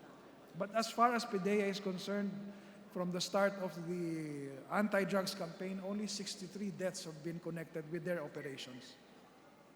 Pero kanina po, tinatanong ko, ano ba yung papel ng PNP dito sa drug operations at pagsugpo ng droga. Ito ay support. Ang PIDEA yung dapat na namumuno ng mga operations at kumbaga front dito, di ba? Pero sa sagot po ng ating sponsor, Mr. Speaker, parang subjugated yata yung mandate o yung mandato ng PIDEA kaugnay sa pagsugpo ng subjugated. Ibig sabihin po, parang pinangungunahan pa ng PNP yung PIDEA doon sa pagtupad ng mandato ng PIDEA, Mr. Speaker, ginoong sponsor. Hindi ba ganito ang impression doon sa sinasabi ng ating sponsor? Mr. Speaker, Your Honor, hindi po nagiging subjugated ang PIDEA. Una-una ho, ang policy still emanates from the Dangerous Drugs Board with PIDEA as the implementing arm. Nang sinabi po natin na support, in terms, for example, of being a force multiplier, hindi naman po excused from being tapped as a resource ang PNP sa implementation ng Dangerous Drugs Law. So pag sinabi po natin na support, hindi ho dahil sa pumapailalim ang mga patakaran ng Dangerous Drugs Board sa PNP, kung hindi nagpa-provide po ng force multiplier ang PNP sa pangangailangan ng enforcement ng batas. Okay. So sinasabi natin kanina, no, 63 deaths in the PIDEA operations. Ilan pong operations ito, Mr. Speaker? Ginong sponsor mula noong 2016 ang ginawa po ng PIDEA. Ang PIDEA po ay nagsagawa ng bilang na 18,262 operations mula po noong July 2016, nung nagsimula ang kampanya sa ilalim ng administration ng Pangulong Duterte. Okay, 18,000. Ilan naman po yung operations na pinangunahan ng PNP? O may alam ba tayo na data mula sa PIDEA, yung mga operations na ginawa ng PNP? Ang bilang po ng operasyon ng PNP ay roughly around 120,000. Ito po bang roughly 120,000 na PNP operation on drugs? Ito po bang lahat ng ito ay coordinated sa PIDEA? Yan ho ay ayon sa operational procedures na ang PNP ay nagko-coordinate sa PIDEA, Mr. Speaker, Your Honor. So bawat operation po nakalagay sa batas na dapat ay naka-coordinate ito dun sa PIDEA dahil pangunahin po talaga yung PIDEA na mag-implement nito ang mga operation na to. Kung multiplier lang ito at support, di ba, Mr. Speaker, ginong sponsor, dapat may alam ang PIDEA for every single operation na ikakandak ng PNP. Kaya kayo nga sa PIDEA, 18,000 lang, pero sila 120,000. So, pwede po ba ako makakuha ng konkretong report kaugnay nito kung totoo na nakikipag-coordinate ang PNP sa PIDEA? Dahil alam niyo po, Mr. Speaker, ginoong sponsor, napakalaki po. Hindi biro-biro itong 6,000 na ito. Pati nga yung ibang bansa, talagang kinukundina itong war on drugs natin dahil sa 6,000 na mga namatay na ito, na tingin natin there is an irregularity. Dahil sa isang pagtatanong po natin, Mr. Sponsor, Ginoong Speaker, sa kinondak po, dun sa 6,000 na yan, 200 lang ang na-inquest. So, meron po problema dito at irregularidad. Kaya, hindi ba nagpapabaya ang PIDEA kaya dun sa kanilang katungkulan na silang manguna dito? At yung PNP ay, yun na nga, katulad na sinabi ko, parang control data ng PNP ang PIDEA. Mr. Speaker, Your Honor, hindi naman ho tayo makakasang-ayon dun sa pahayag na yun. Dahil nananatili ang PIDEA bilang pangunahing ahensya na nagpapatupad ng Dangerous Drugs Law. Kaya nga po halimbawa, nung ako po ay namumuno sa Bureau of Customs, nagbibigay daan kami sa PIDEA pagka pumasok na ang issue ng droga. Ganon din po pagdating naman sa mga implementation ng batas ng PNP. Bukod sa may coordination sila pag nag-operate, kapag sila rin po ay may mga nahuli, ang mga nakukumpiska nila ay tina-turn over din naman sa PIDEA. So, hindi ho nagiging remiss ang PIDEA sa kanilang duty. Nagkataon lang po talaga na higit na napakarami ang PNP versus PIDEA to the point na ang PNP may presensya sa bawat barangay, samantalang ang PIDEA ay wala. Yun lang po ang siguro talagang realidad. No? Kaya parang mas malaki ang bilang ng PNP operations. Mr. Speaker, Your Honor. Thank you, Mr. Sponsor. Thank you, Mr. Speaker. Parang nakakalungkot talaga, no? Yung realidad na nangyayari sa problema natin sa droga. Next question po. Pag nag-file po ba ng kaso dito sa mga drug-related na mga kaso na hindi coordinated sa PIDEA, ano po ba yung nangyayari dito sa kaso? So meron na po ba? Kasi ang dami nito na 6,000 yung sinasabi na banggit ng PNP. So nakalagay po kasi doon kapag ito po ay hindi coordinated sa ating PIDEA at ito po ay yun nga, walang coordination, nadidismiss ang kaso kaugnay nito. Ano po ba ang masasabi sa atin ng ating distinguished sponsor in terms of procedural?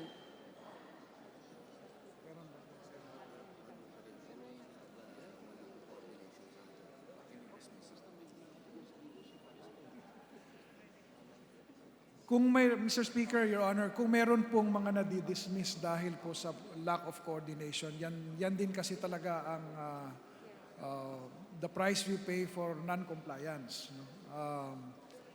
Hindi dahil sa may kakulangan on the part of PIDEA, but probably on the part of the unit na hindi nakapag-coordinate with PIDEA. Mr. Speaker. So, ano po yung mandate ng PIDEA sa ganitong sitwasyon, Mr. Speaker, ginoong sponsor? So, hindi naka-coordinate ito doon sa ating PIDEA. So, ano po yung dapat na ginawa or aksyon ng ating ahensya?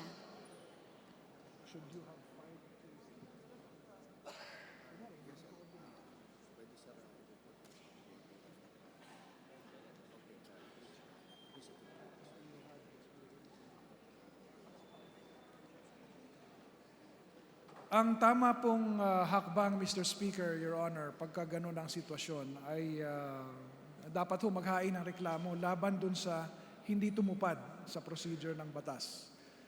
Sa karanasan po ngayon ng PIDEA, wala pa hong ganong instance, Mr. Speaker, Your Honor.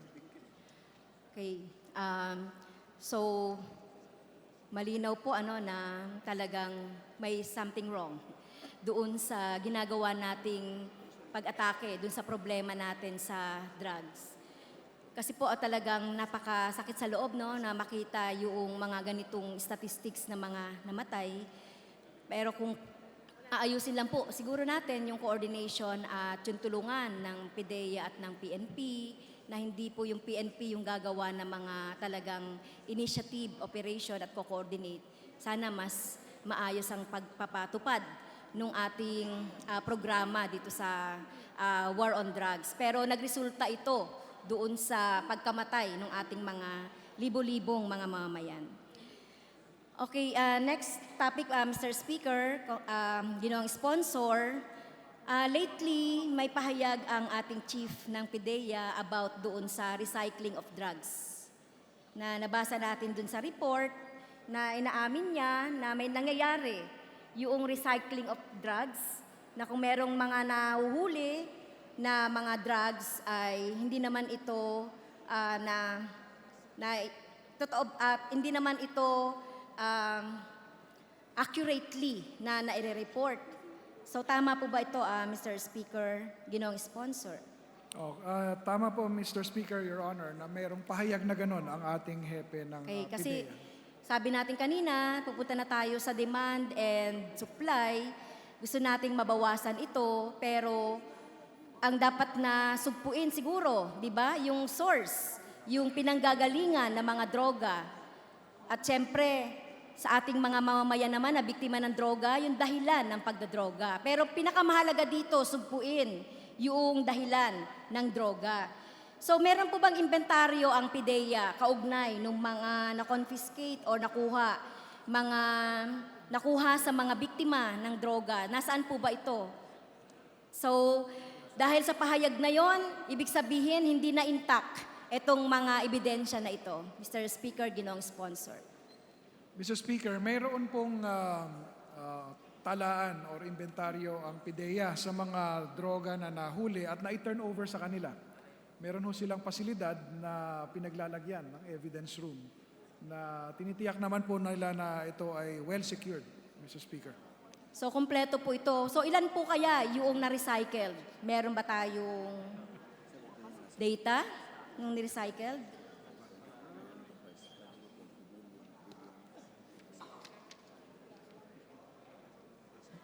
Bilang ang bilang po ng kanilang nasa kanilang kustodiya ng mga nahuli na droga ay umaabot po sa 3,651 kilos yung solid at meron pong 302.09 liters yung liquid form na may kabuuang halaga na 22 billion pesos. Yan po yung nasa kustodiya ng PIDEA at tinitiyak po na itong mga nahuling ito ay secure at hindi po nare-recycle. Mr. Speaker, Your Honor. So, ito pong nakuha ng PNP. Meron po ba tayong data? Mr. Speaker, Ginoong Sponsor. Kung data po, yung maliban doon sa nabanggit ko na timbang at saka volume, nandito rin po yung uri ng droga. Iba't ibang uri po ng droga. So meron pong data. So meron po bang data sa mga nakuha under PIDEA operations at yung initiative po ng PNP? Meron po ba tayong ganong data? Lahat po ito ay hindi lang nagmula sa PIDEA operations, kasama na rin po yung mga na-turnover sa PIDEA ayon sa batas na nagmula sa ibang mga law enforcement agencies. Mr. Speaker. Okay. Next question po. Dito sa recycling ng drugs, positive po ang ating hepe ng PIDEA na nangyayari talaga ito. At ang tanong po ay, meron na bang nasampahan ng PIDEA ng kaso? Meron na bang sinampahang PNP nito? Kasi mismong si Chief Eliazar, sinasabi din niya na alam niya ito. Karamihan nga ay wala na sa serbisyo, karamihan ay nag-awol, pero parang kilala o determined. Na-determine na po ba natin itong mga PNP scalawags na ito na gumagawa ng recycling at nasampahan na ba ng kaso ni isa?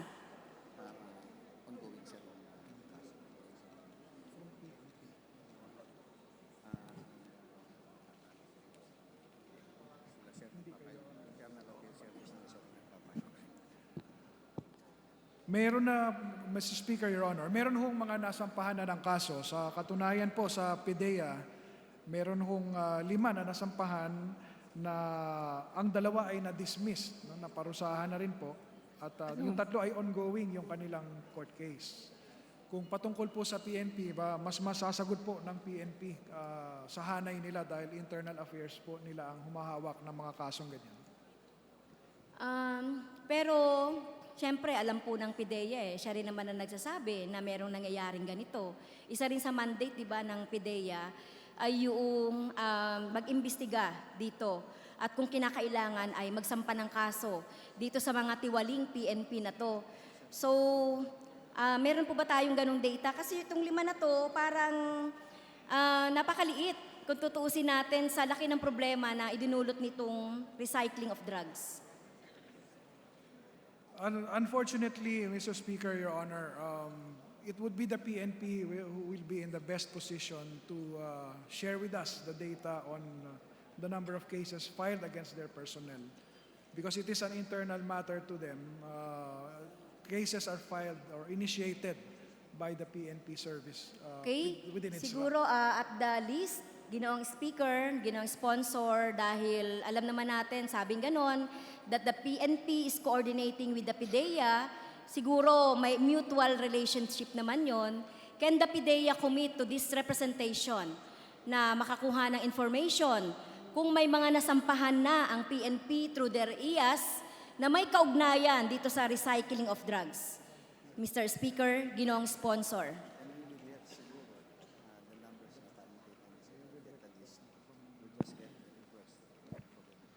Madam Speaker, Mr. Speaker, distinguished colleague, the PIDEA has committed to request from the PNP the data required.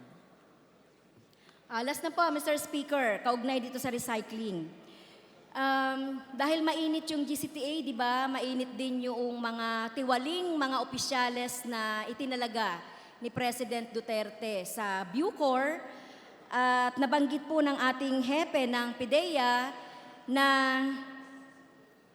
tama po ba ito? I-confirm po kung pinaalis sa Bucor ang PIDEA at NICA. At ano po yung mga naging dahilan nito? Bakit pinaalis? Dahil, hindi ba, noong 2016, 2017, nakikita natin na isa sa source ng droga ay na pinanggagalingan ay nasa Bucor, nasa Bilibid. In fact, may mga kinulong na nga. May mga kinulong na senador, Senador De Lima, kaugnay nito. So, bakit nung panahon ni Senator Bato ay tinanggal dito ang PIDEA at ang NICA? Ano pong dahilan, Mr. Speaker? Ginoong Sponsor. Ang naganap po ay isang paglilipat, Mr. Speaker, Your Honor. Binigyan ng ibang lugar ang PIDEA na kung saan pwede silang mamalagi doon sa lugar ng New Bilibid Prison. Ngunit hindi ideal yung lugar na inallocate para sa ating PIDEA. Kaya po hindi na natuloy yung kanilang pagtatalaga ng kanilang mga tauhan sa New Bilibid Prison, Mr. Speaker, Your Honor. May nakikita po bang problema dito? Alam ko, nakita natin problema. Sinabi ay hindi ideal place para matunto natin yung problema ng droga dito, di ba? Kung may mga transaksyon. So, tingin po ng kinatawan na ito na there's something wrong with that decision. So ngayon po ba, nandoon na ulit yung PIDEA sa Bucor? Sa kasalukuyan po na meron ng naitalagang bagong direktor ng Bureau of Corrections, makikipag-ugnayan na muli ang PIDEA para magkaroon ng presensya doon po sa loob ng NBP. Okay, maraming salamat po sa sagot na yon. Sana ang source ang dapat nating puntiryahin, hindi yung mga biktima ng droga, at sana yung ating PIDEA at ang Dangerous Drug Board ay mai-assert yung kanyang mandato na siyang tanging ahensya na siyang magre-resolba sa problema natin sa droga. Yun lang po, Mr. Speaker, Ginoong Sponsor. Salamat po. Majority Leader. Mr. Speaker, I move that we recognize Representative Sarah Jane Ilago from Kabataan Party List to interpolate the sponsor on the proposed budget. Representative Sarah Jane Ilago is recognized. Maraming salamat, Mr. Speaker. Magandang gabi sa lahat. Unang katanungan, Mr. Speaker. Ano pong masasabi ng PIDEA at ng DDB hinggil sa kalagayan ng ating drug war na yung mga drug lords po na napakulong nyo ay napakawalan sa pamamagitan ng mali at korap na pagpapatupad ng GCTA law?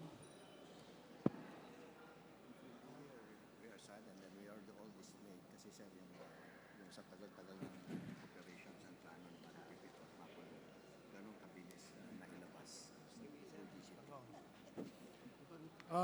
Mr. Speaker, Your Honor, natural po nalulungkot ang PIDEA, ang DDB, sa mga napakawalan na drug lords dahil pinaghirapan ng ahensya na mahuli ang mga yan. At umaasa ang PIDEA na sa hakbang na ginagawa ngayon na reformahin ang GCTA IRR at least, no, ay hindi na mauulit para hindi masayang yung efforts ng ating drug enforcement agencies.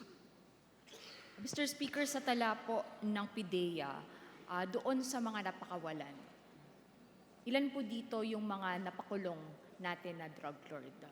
May tala na po ba sila kung ilan na rin yung voluntaryong sumuko?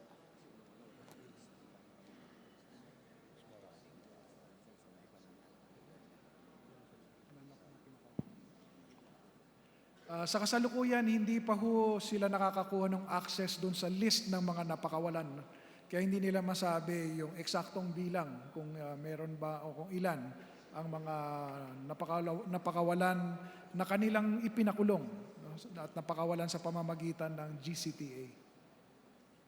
Mr. Speaker, talagang lubos na nakakabahala ang ganitong sitwasyon, lalong-lalo na hindi naman po lingid sa atin na marami din po tayong mga kababayan, iyong mga napaslang, no, na yung iba po na pagsuspetsyahan, no, wala na, hindi na nabigyan ng pagkakataon na humarap, no, sa korte, mapaliwanag ang kanilang sarili, malinaw ang kanilang sitwasyon kung sila ay hindi talaga sangkot sa ipinagbabawal na droga, no, habang yung mga drug lords, no, na siya talagang mga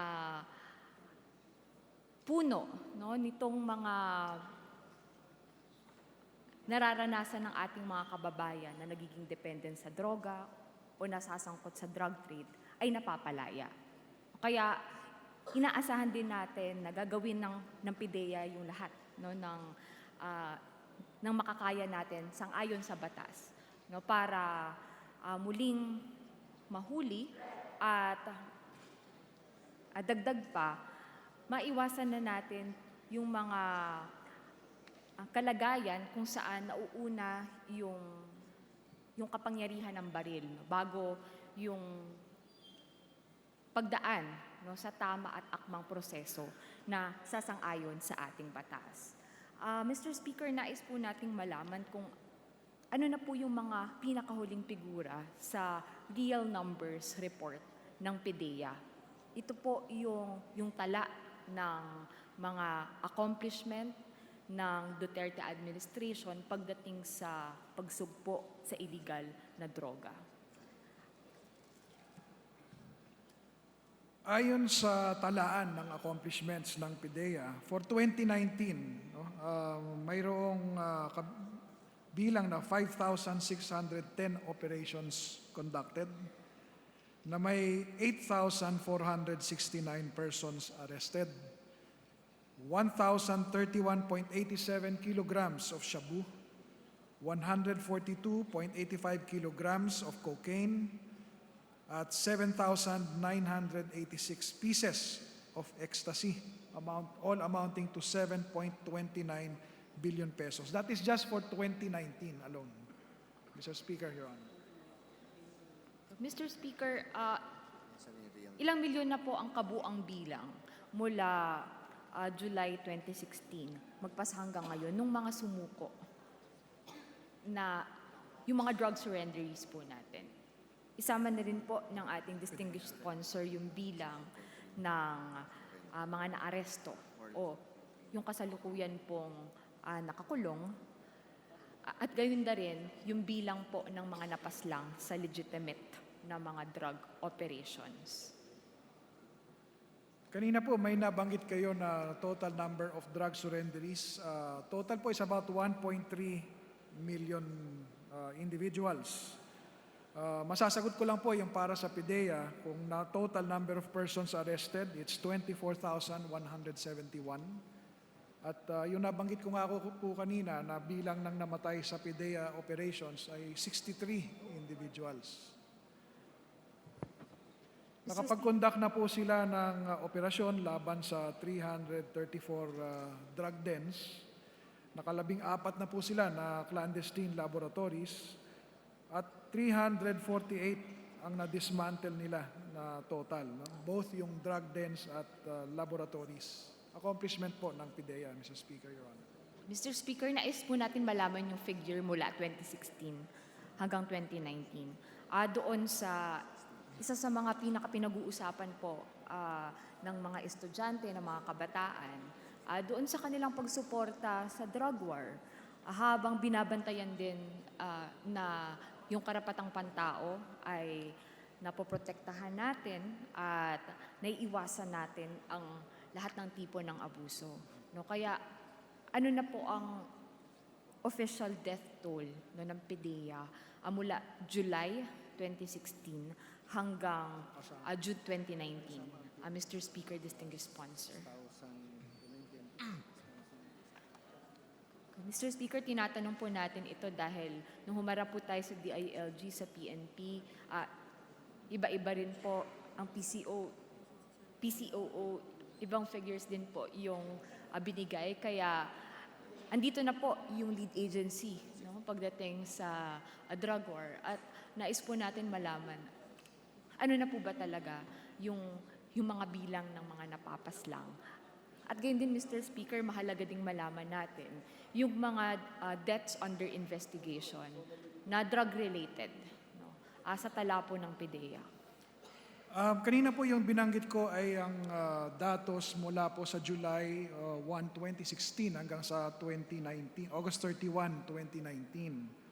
At yun nga lamang po, yun ay para lamang sa PDEA kasi hindi po, hindi natin masasabi yung accuracy ng data na ibinabato sa kanila kung sinabi po ng ating kasamahan na may pagkakaiba. Pero as far as PDEA is concerned, from July 1, 2016 to August 31, 2019, operations conducted is 18,262. Persons arrested, 24,171. Shabu confiscated, 3,204.99 kilograms. Cocaine is 232.51 kilograms. Ecstasy at 32,921 pieces with a total of 26 billion pesos. The data with the PDEA with regard to casualties in anti-drug operations by other agencies, the data they have is about 5,651. And again, I must reiterate that for PDEA operations, there are only 63 deaths connected to their operations. Mr. Speaker. Mr. Speaker, maaari bang maipaliwanag ng PDEA, hindi po ba dapat na lahat ng mga operations na may kinalaman po sa pagsugpo sa droga ay inyo pong namomonitor, inyong natatala, dapat po kompleto yung datos natin mula sa mga drug ops na ginagawa ng PNP. No? Tayo po ay talagang interesado no, sa role ng PDEA at ng DDB sa lahat ng ito. Dahil hindi rin po lingid sa kaalaman ng kapulungan na ito kung paano may mga bata, may mga kabataan, may mga inosente at walang kalaban-laban na nadadamay. No? Masakit po na tawagin silang mga collateral casualty. No? Dahil taon-taon na dumadami yung bilang niyan at humahaba yung listahan ng mga nabibiktima. No? Kaya dapat gawan po natin ng paraan no? na tumigil ang pagdami ng listahan na ito at mapanagot lahat po ng nag-aabuso sa kanilang otoridad. At gumagamit ng mga shortcuts no, pagdating sa pagsugpo sa droga. Dahil naniniwala po tayo, hindi naman po ganoon yung gusto natin mangyari. No? Pero dahil sa nangyayari ngayon, na may mga napapaslang na mga bata at kabataan, no? Anong gagawin ng PDEA at DDB dito?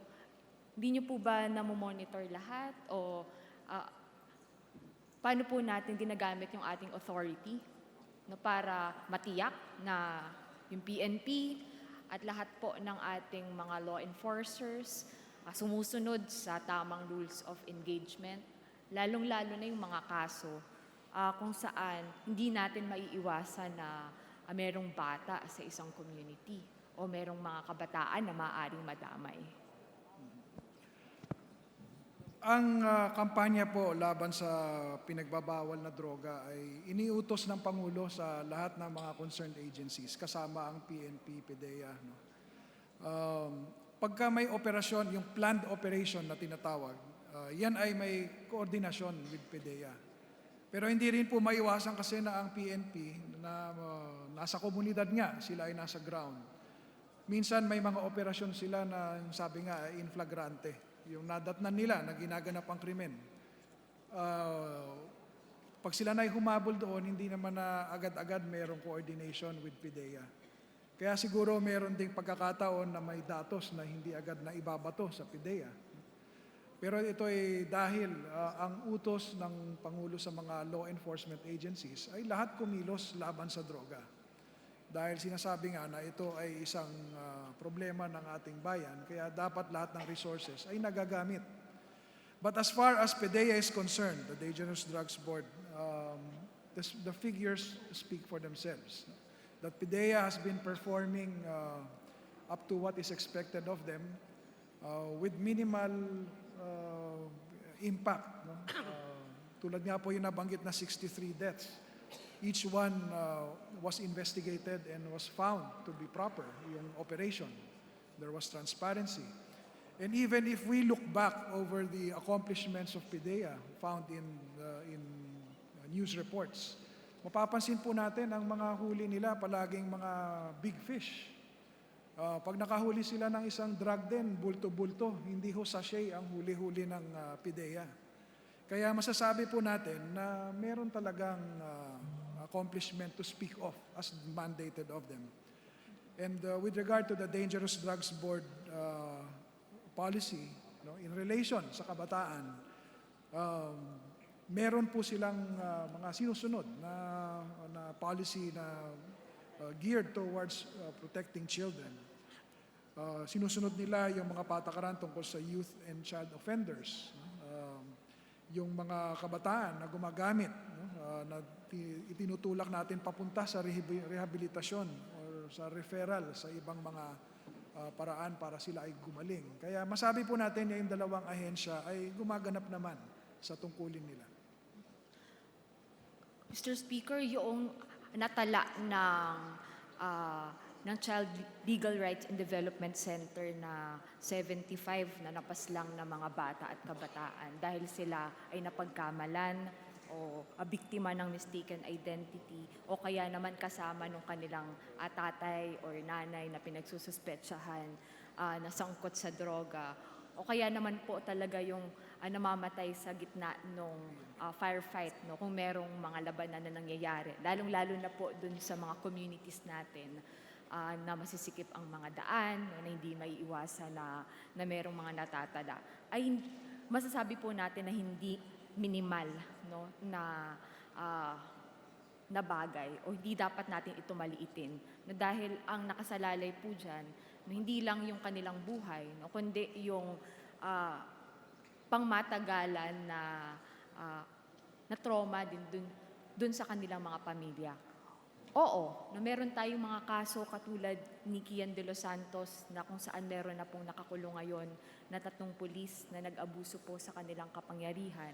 Ngunit nababahala po tayo dun sa dinami-dami pa ng mga kaso na magpasa hanggang ngayon ay hindi pa nare-resolba. Nandyan po yung kaso ng 3-year-old na si Micah Olpina na namatay sa isang drug ops sa Rizal.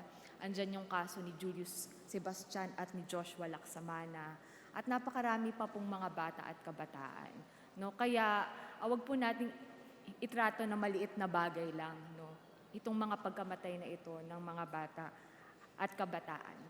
Mr. Speaker, hayaan niyo po akong magtanong dito sa isang pahayag na sinambit ng ating PIDEA chief tungkol po sa quota sa drug war. Sinabi niya po itong tungkol sa pagbibigay ng quota. And I quote, Mr. Speaker, sinasabihan ko sila na gusto o within a month, I need 30 to 40 operations. Otherwise, sinasabi ko na I have created an oversight committee to look up whether you are delivering or performing well. Otherwise, you will be out as the regional director. Mr. Speaker, nababahala po tayo sa ganitong mga pahayag, no? Kasi maaring ma-interpret ito na dahil meron tayong mga sinusunod na mga performance quotas, no, kahit yung mga walang kalaban-laban, yung mga natutulog sa daan ng mga napapaslang na hindi natin nire-report, no, as victims ng legitimate drug ops o nire-report natin bilang mga nanlaban, no. Ito na po yung impact ng nung ganitong mga pahayag. So may policy po ba o meron po tayong sinusunod na standard pagdating sa mga quotas na ito para mag-gauge or matansya po natin kung nagpa-perform ba ang isang station o isang, sa case na to, a regional office po ng ating mga kapulisan. Nakasulat po ba ito sa papel? Ano pong policy ng PIDEA pagdating dito? Well, Mr. Speaker, Your Honor, ang PIDEA po ay kaisa sa drug war, no? At alam nating malawak ang nasasakop at impluwensya ng mga drug lords. Kaya po naman, para matulak ang ahensya na mag-perform, just like any other agency which is given a target to accomplish. Having a target means there is a way to measure success. Kasi kung wala po tayong target, hindi natin malaman if we are achieving success.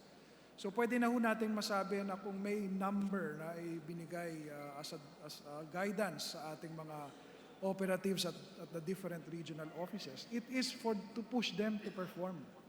Kasi ang laki nga ng inaasahan po natin, Mr. Speaker, Your Honor, sa law enforcement agencies natin, particularly PIDEA, to perform. So this is a management tool, no, to set a target that they should reach para masabi na sila ay may accomplishment. Mr. Speaker, Your Honor. Mr. Speaker, mahingi po tayo ng kopya ng palisiya ng DDB, ng PIDEA tungkol dito. Kasi sa tingin ko po, nararapat lamang na dapat progressive yung quota sa paraan na dapat naman na kung na-reach nila yung target for a month, dapat paliit ito ng paliit. No, kasi yun naman talaga yung measure ng success. No, kung yung supply ba nababawasan, yung mga dependents nalalagay natin sa rehab, no, at hindi dapat maging pamantayan natin yung bilang ng mga nahuhuli o yung bilang ng mga napapaslang. Ayan. Kasi kung ganon, edi parang sinabi na rin po natin na hindi effective yung mga nauna na nating mga ginawang operations. Kung nagper-persist po yung problem sa mga particular na lugar. No, kaya po, aabangan po yan ng representasyon na ito.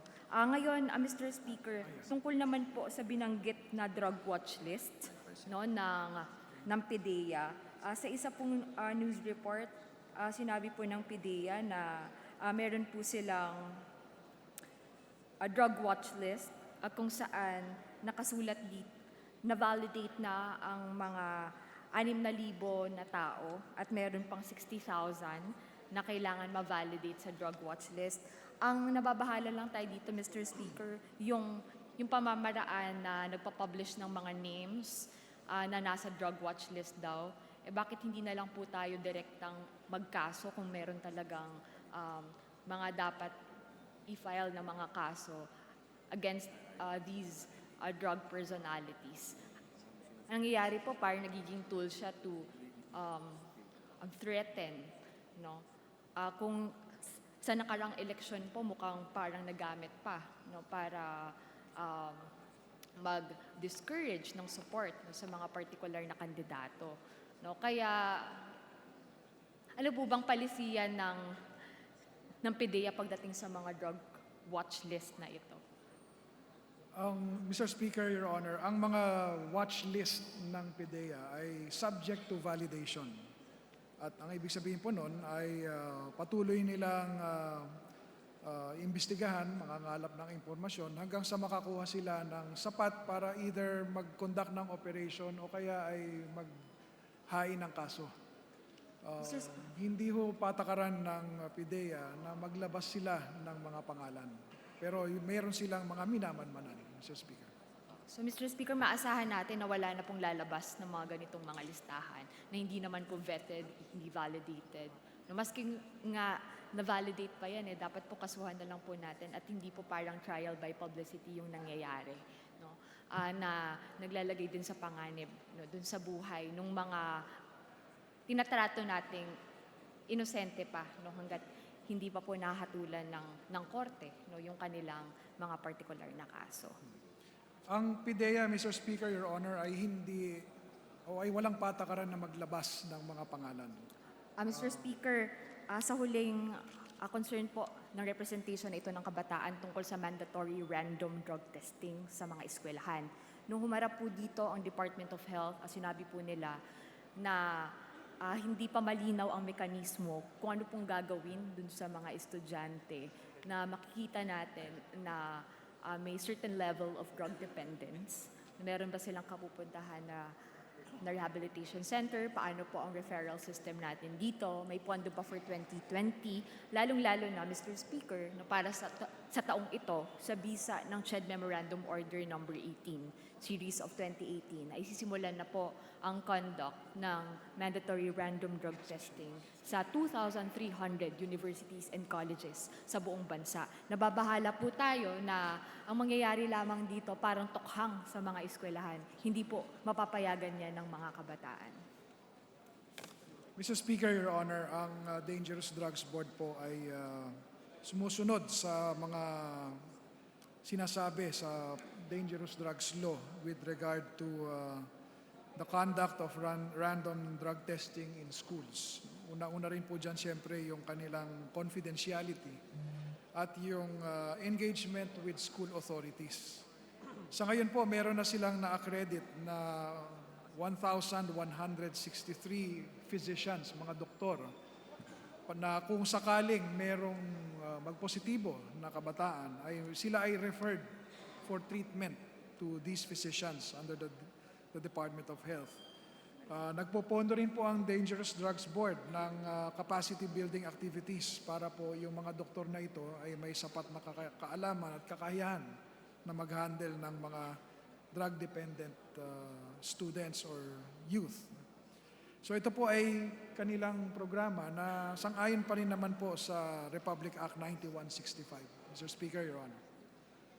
Mr. Speaker, paano po namomonitor ng DDB yung conduct ng mga drug testing activities na ito? Dahil sa tala po ng representation na ito, meron pong mga nag-report sa atin na ginagawa yung drug testing before the school year starts. And then parang nawawalan po siya ng visa kasi it's announced. So hindi po siya yun talagang dapat na yung procedure na random siya, hindi alam kung kailan, sino ang magtitake. Ang nangyayari po dito parang nagiging dagdag pagkakakitaan pa.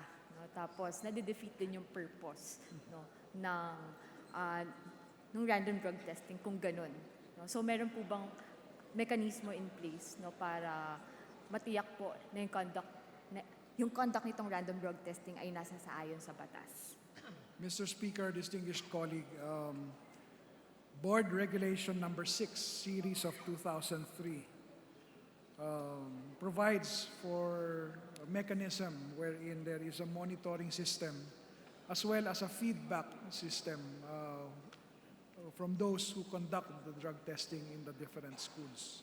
So there is, to say positively, there is a mechanism to monitor them.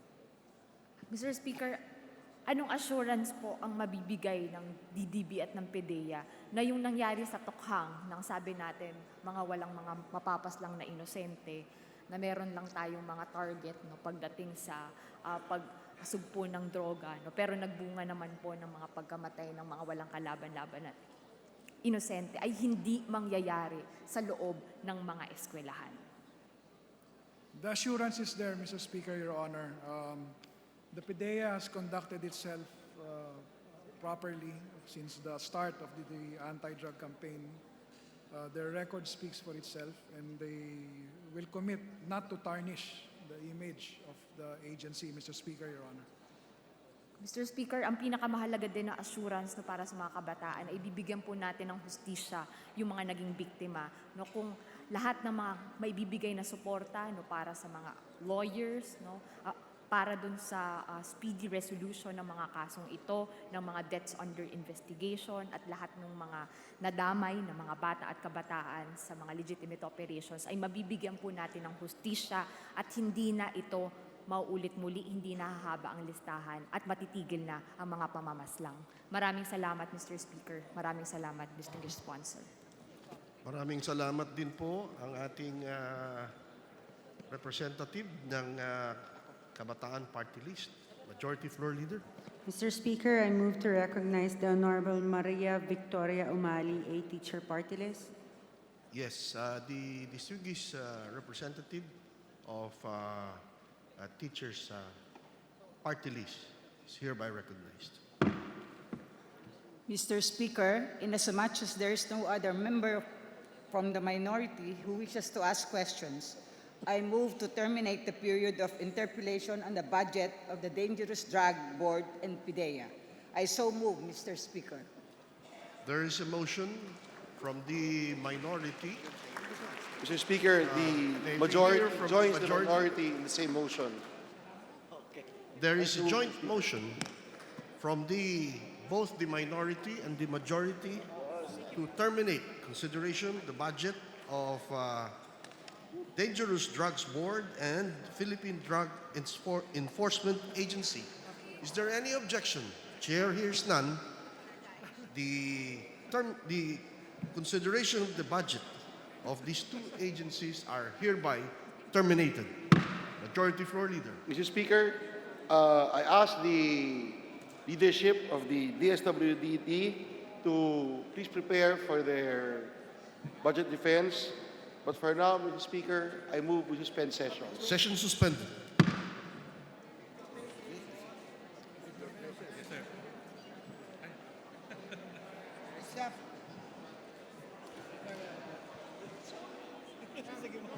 I'm here.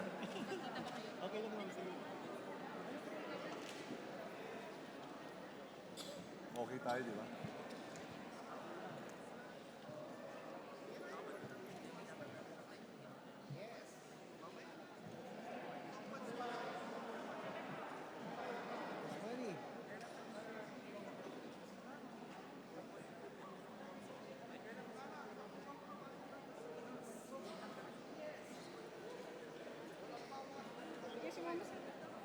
Okay. Okay. Crystal. Of course.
Session resumed.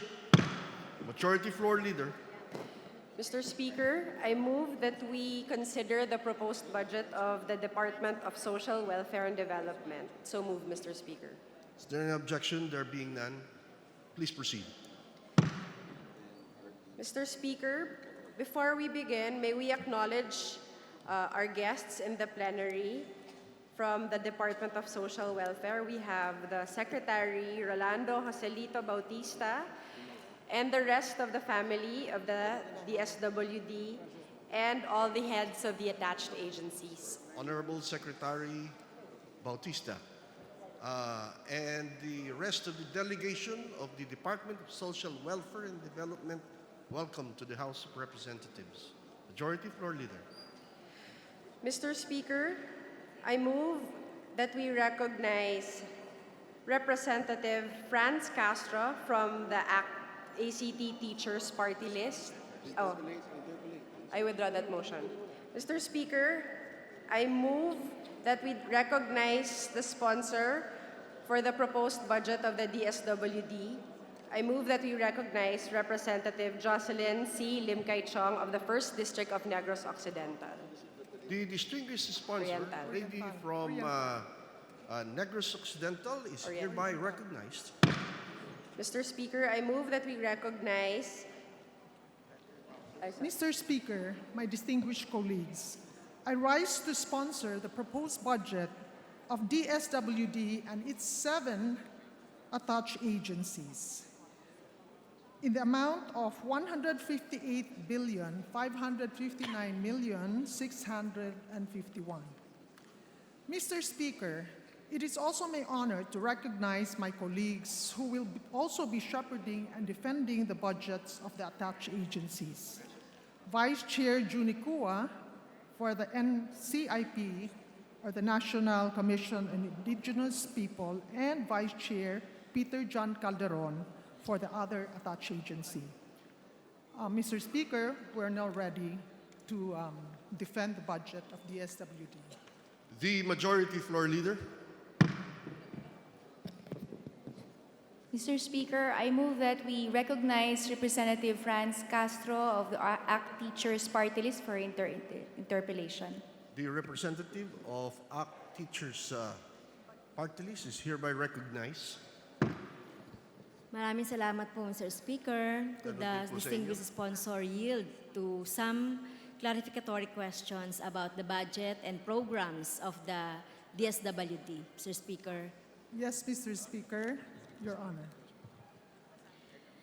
Ang DSWD po ay Department of Social Welfare and Development ay isang ahensyang takapagdala ng direktang serbisyo sa mamamayan, lalo na po sa mga vulnerableng sektor gaya ng mga kababaihan, bata, mga national minorities, at iba pang mga mamamayan na direktang nangangailangan ng tulong.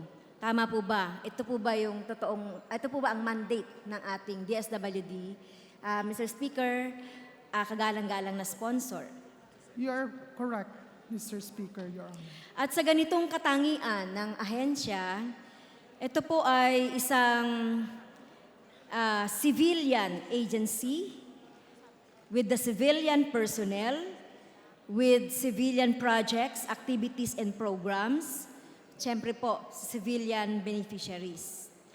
On handling cash distribution, intended para dun sa talagang mga beneficiaries, nagtototal ito ng 154.363 billion. Tama po ba, distinguished sponsor, Mr. Speaker? You are correct po. Billions of taxpayers' money every year for various assistance programs, at kung sa batas lang natin ang masusunod, mag-determine kung sino ang siyang may nakakaalam kung sino ang may pangangailangan ay ang mga social workers, field personnel ng DSWD. So, Mr. Speaker, ang tanong, tama po ba sa mandato ng DSWD na mga social workers and field personnel ang talagang totoong nakakakilala ng mga totoong benepisyaryo na binanggit natin kanina po? Mr. Speaker, tama po si Congresswoman. So matatandaan din po natin, ginang distinguished sponsor, Mr. Speaker, yung Memorandum Circular Number 9 ni dating Secretary Judy Taguiwalo na tinawag ng ilan na anti-pork memo at anti-padrino order kasi in-issue para protektahan ang pera ng bayan, siguraduhing mapupunta ito sa mga taong talagang nangangailangan at bilang pagsunod sa Belgica versus Ochoa declared pork barrel which is unconstitutional at para protektahan ang mga empleyado ng DSWD gaya ng social workers mula sa influence peddling and harassment. Dalawa ang katangian na ito ng DSW ay dahilan kung bakit tayo dapat mahigpit na siguraduhin ang integridad ng DSWD bilang civilian agency. Tama po ba? You're correct po. Noong August 28, Mr. Speaker, 2019, sa kasalukuyang taon, meron pong pinirmahan ang DSWD at ang AFP collaborating on the activities and active partnership on the preparation, pre-positioning, and delivery of social protection programs, specialized and statutory programs and projects such as SLP, Pantawid Pamilya, RCCT, MCCT, Kalahay Seeds, etc. to ensure that the meager resources of the government will be given to the rightful beneficiaries and shall significantly impact on the internal security problems of the country. So ang tanong ko po, Ginoong Speaker, distinguished sponsor, to ensure the meager resources of the government will be given to the rightful beneficiary. Ano po, sinasabi natin na ang rightful na mga personnel para ma-determine ang para ma-determine kung sino po yung tinatawag na mga rightful beneficiaries ay nakasalalay dito sa ating mga social workers, field personnel, at minsan pa nga nagrekomenda mula doon sa ating mga local government units. Pero dito po sa pinirmahang MOU, parang bawat kibot po ng ating DSWD ay naka-coordinate and reported sa militar, sundalo man yan, opisyal ng FFP, para mag-intervene sa assessment and verification of beneficiaries sa distribution ng assistance program ng DSWD. Tama po ba? Nakalagay po ito sa MOU, distinguished sponsor. Mr. Speaker, is my colleague referring to the PAMANA program? Hindi lang po sa pamana, sa lahat po ng programa, nakita ko dito, coordinated ang lahat ng gagawin ng DSWD dito sa pinirmahang MOU between DSWD and AFP. So ano po yung kapasidad ng AFP para ma-determine kung sino ba talaga yung rightful beneficiaries ng programa ng DSWD? Mga degree holder ba ito o nakapag-aral ba ito ng social work, sociology, social psychology o related disciplines? Meron karanasan ba itong mga to na community work, social needs assessment, etc. So, ito po yung yung MOU na binabanggit natin, Mr. Speaker, kasi nakalagay dito yung coordination ng DSWD sa ating mga military. Mr. Speaker, to answer that question, it is not true that the Department of Social Welfare and Development is invoking such intervention. In fact, the DSWD and the Armed Forces recently signed this Memorandum of Understanding to improve and synchronize the efforts of government to deliver social welfare development programs in areas affected by calamities and armed conflicts. So it's a collaboration of the Philippine Army and DSWD. And this is also to protect the social workers that are filled to these affected areas, conflict-affected areas. So, mukhang hindi po yan directly specified, Mr. Speaker, sa sinasabi ng ating butihing sponsor dahil nakalagay dito mismo yung responsibilities ng DSWD na nakalagay dito, designate an official representative with overall responsibility and carrying out this MOU, including the formulation of work and financial plans for programs, projects, whenever necessary to be undertaken pursuant to it. Notify the AFP on any changes on official designate representative regularly. Require all central offices, bureaus, counterparts to coordinate and engage with their AFP counterparts. Agree with the other party within the limits of existing applicable laws to exchange information and documentation to the fullest extent possible on matters of common interest. Require the bureaus, section, units to submit quarterly reports in the implementation of EO 70 following the format of the DSWD harmonized planning, monitoring, etc., etc. Provide technical assistance and as need arises, conduct evaluation and effectiveness. So ganun din po yung nakalagay doon sa responsibility ng AFP. So dito Mr. Sponsor, gina-sponsor at Mr. Speaker, nababahala po ang kinatawan na ito dahil sa ibinibigay na napakalaking responsibilidad ng AFP dito sa pagpapatupad noong mga programa at mga projects ng DSWD. So ang tanong po Mr. Speaker, ginang sponsor, so paano natin mapapanatili yung integridad ng ating ahensya bilang civilian agency kung ito pong Memorandum of Understanding na ito ay nagpapakita ng pagkontrol ng AFP, ng militar dito sa ating ahensya in terms of in terms of implementation of its programs and projects.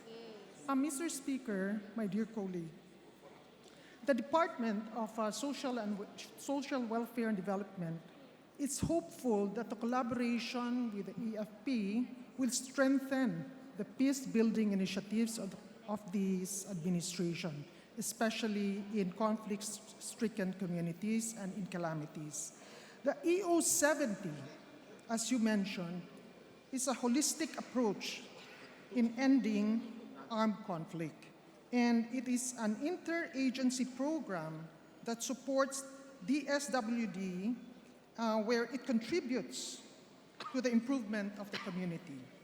PAMANA shall be used to provide community-focused intervention designed to address risk and vulnerability in conflict-affected and vulnerable areas. Isa rin pong kinakabahala, Mr. Speaker, ng kinatawang ito ay yung milyon-milyon na mga kababayan natin na sinabi natin kanina, mga vulnerable civilians, mga mahihirap na mga civilians na may 4 million para po doon sa 4Ps. At dito po sa bagong budget natin, meron po tayong inilaan na 37, tama po ba ito? 37.7 million para dito sa 37.2 billion para sa train collections na magsusupport sa unconditional program for the poorest 10 million households. Nakalagay po dito ay yung coordination ng mga beneficiaries natin. Malinaw dito na yung ating pong DSWD ay makikipag-coordinate dito kaugnay noong mga beneficiaries ng mga programang ito, lalong-lalo na po doon sa 4Ps at yung pamana na yan at saka yung UCT program po? It's necessary, Mr. Speaker, that the Armed Forces of the Philippines coordinates with all those national agencies, including DSWD, in making sure that the social services reaches these conflict-affected areas. And it is to develop communities' resilience against conflict vulnerability, as you mentioned. So this is a strategy, as I've said, a holistic approach to end conflict and to help out in the distribution of the social services to those areas. So pati po ba yung mga listahan itong mga beneficiaries na ito ay kailangan may kopya ang AFP o ang military natin? Kasi nakalagay din dito yung coordination nitong wala po ba itong nakikita ang DSWD na paglabag sa privacy law? Privacy law kasi sa experience po natin sa teachers, malinaw na sinabi nung ating National Privacy Commission na itong mga essential, very confidential na mga listahan ay hindi dapat napapasakamay ng ninuman nang hindi natin alam yung purpose. Lalong-lalo na po ngayon, Mr. Speaker, nalaganap yung mga human rights violations na ang target ay itong mga mahihirap, na ang target itong mga farmers, itong mga manggagawa, itong mga naghihingi ng pabahay at iba pa.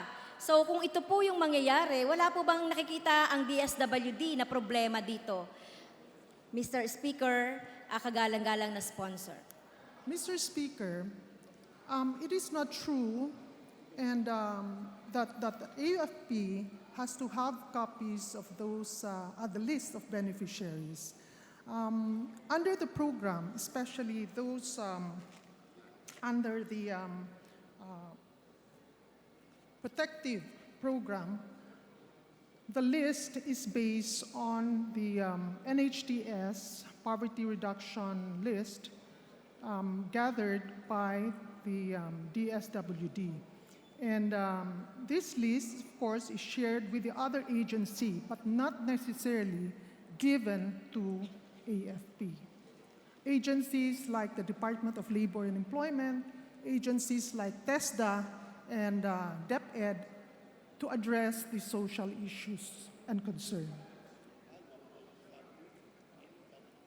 So sinasabi po ba, Mr. Speaker, ng ating kagalang-galang na sponsor na mapoproteksyonan ang privacy ng mga beneficiaries ng mga programa ng DSWD kasi primarily po talaga ito yung mga vulnerable na mga mamamayan natin.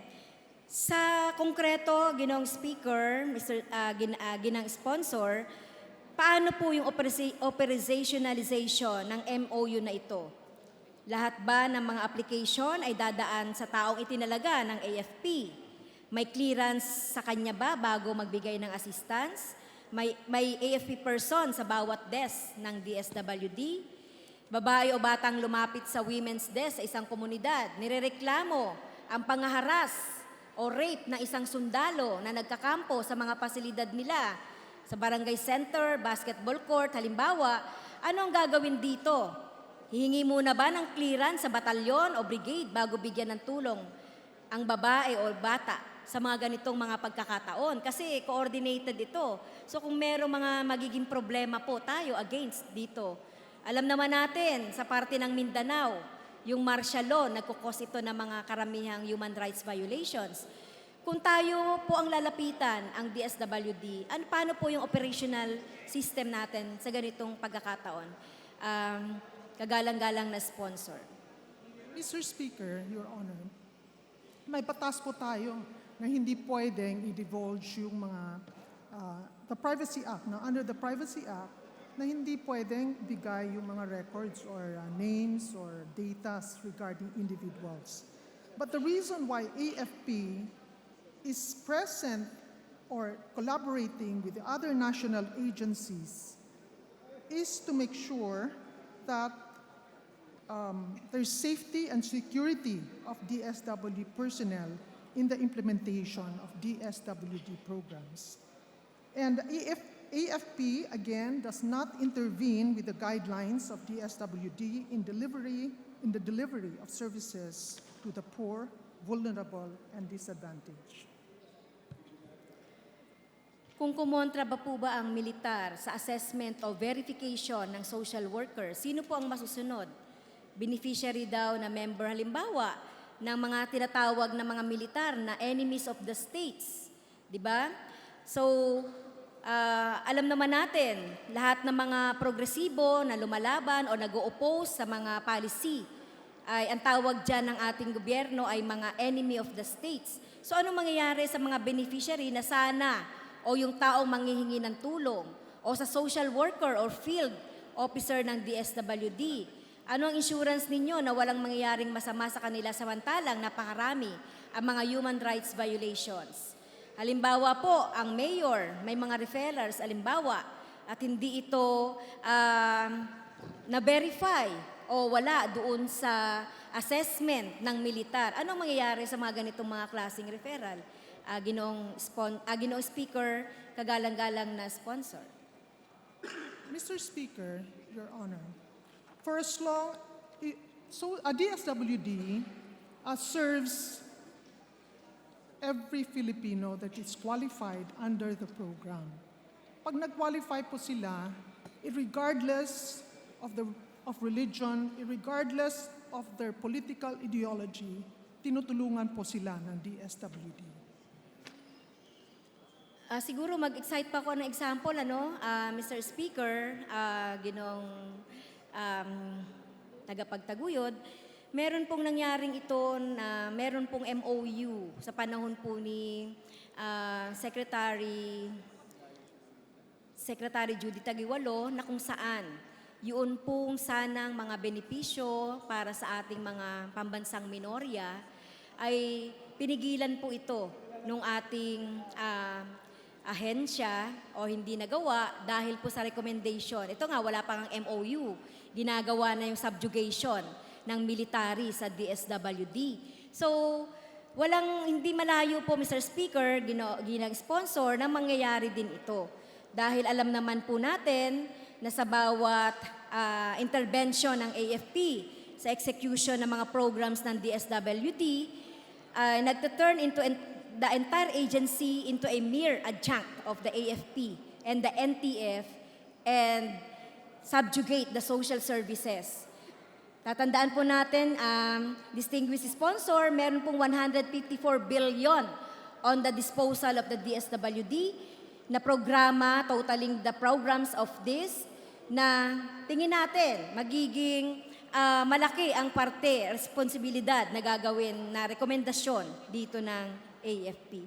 Sana po manatili, di ba, yung supremacy of the civilian authority over the military. Dahil sa nakikita ko sa MOU, mukhang hindi ito mangyayari. Titignan natin, Mr. Speaker, ginang sponsor sa konkretong pagpapatupad ng iba't ibang mga programa ng ating ahensya.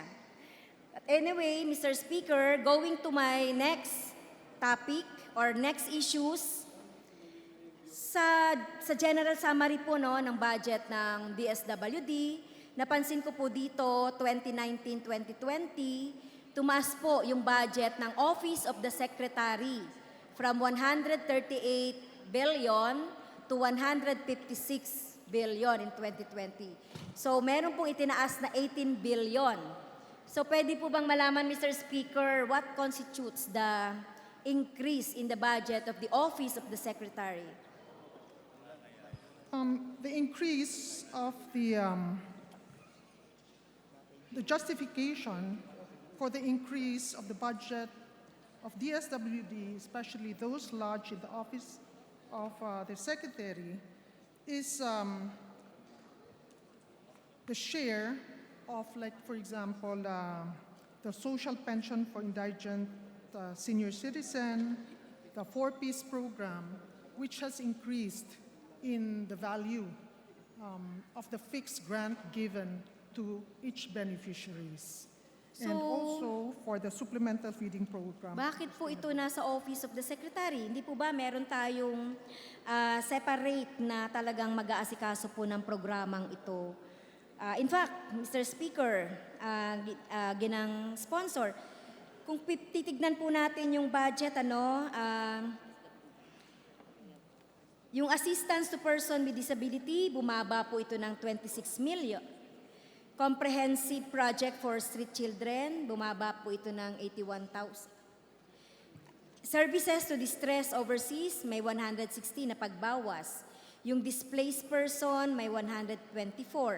Yung recovery and integration, 58 million. Disaster response and rehab, bumaba din po ito ng 4 billion, reducing vulnerabilities of children from hunger and malnutrition in ARM and Bangsamoro, bumaba din po ito ng 375,000. So, eto po, yung katulad ng sinasabi ng ating butihing sponsor, magkano po ba yung, kung tinutukoy niya yung assistance natin sa mga senior citizen, from this 18 billion na variance or difference, magkano po yung pinatutungkulan nating budget para po dun sa senior? At bakit napunta po ito sa Office of the Secretary? Mr. Speaker, Your Honor, the Office of the Secretary is the one handling majority of the programs of the SWD.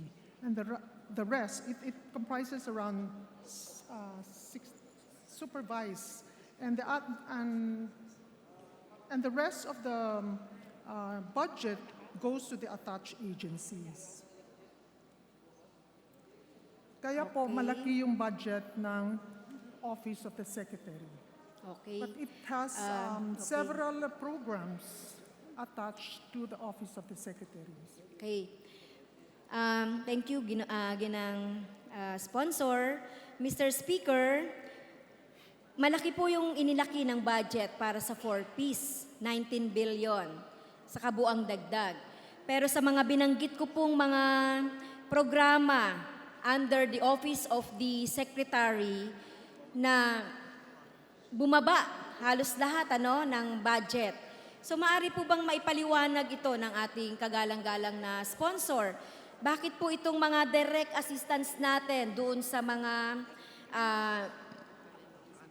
talagang may immediate na pangangailangan ay bumaba po?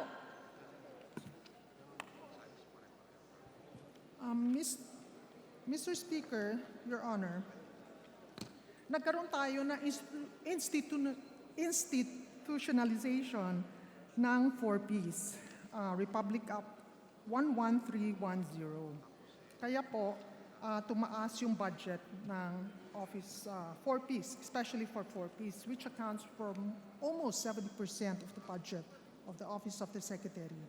Nagkaroon po na increase sa health grant, sa educational grants, and also 600 pesos for the rice in cash subsidy, and unconditional cash transfer grant of 200 for 2018 and 300 for year 2019 and 2020.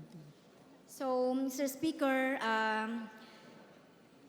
kagalang-galang na sponsor, parang tinasabi natin dito na karamihan po ng mga tinapyas natin o kinat natin sa mga budget na para doon sa iba pang mga programa ng DSWD ay inilalaan natin lahat doon sa unconditional transfer at yung sa 4Ps natin. Meron na po bang, dahil ang 4Ps po, Mr. Speaker, ginang sponsor ay more than 10 years na po. Meron na po bang pag-aaral ang ating ahensya kaugnay noong, dahil ito naman ay stopgap lang naman ito di po ba? Yung ating pantawid pamilya. Pero nga dahil tayo sa Kongreso, inaprubahan natin na maging batas ito, mag-institutionalize ang 4Ps, so ibig sabihin natin na institutionalize na rin natin ang poverty. So meron po bang meron po bang pag-aaral ang ating ahensya kaugnay noong unang mga paglalaan natin ng budget dito 10 years ago or hanggang ngayon? Meron po ba tayong study kaugnay na? May nakatawid na ba? Ano na ba yung nangyari dito sa ating pondong inilaan dito sa 4Ps? Mr. Speaker, contrary sa sinabi po ni Congresswoman Franz, this is not a stopgap. Unang-una, yung 4Ps is investing in human capital, especially through education and health ng mga bata aged 0 to 18. This is a long-term investment of the government. And yung sinasabi niyo na impact po, the conditional cash transfer or 4Ps has a profound impact in poverty alleviation. The poverty incidence in 2009 was 26.3% of the population and 25.2% in 2012. But from 2013 to 2015, poverty incidence declined by 3.6 points, or almost 21.6%. So the faster decline in poverty incidence compared to years 2009 to 2012, which merely had a 1.6 point that was attributed to the 4Ps. Kaya tumaas po, despite the fact na nagkaroon po tayo ng mga typhoons, El Nino, higher food prices, inflation, and slow agricultural production. So nagkaroon talaga siya ng positive impact sa, especially dito sa alleviation ng poverty. Salamat po, Mr. Ginang Sponsor. Pero ang hinahanap po natin dito, yung evaluation natin dun sa more than 4 million na beneficiary natin dito sa 4Ps na to. Tama pa nga, kung totoo po yun, yung sinasabi natin, ang hinahanap ko po, Mr. Speaker, Ginang Sponsor, ay yung evaluation na per se dito sa 4 million na ito. Meron iba't ibang programa like education, health, livelihood, at iba't iba pa. So meron po bang komprehensibong assessment, evaluation, study na dito yung ahensya? Kung meron po, Mr. Speaker, maaari po bang bigyan ang kinatawang ito ng ganoong pag-aaral at assessment? Yes, Mr. Speaker, malaki po ang impact ng highlights, sabihin natin highlights ng programa for education.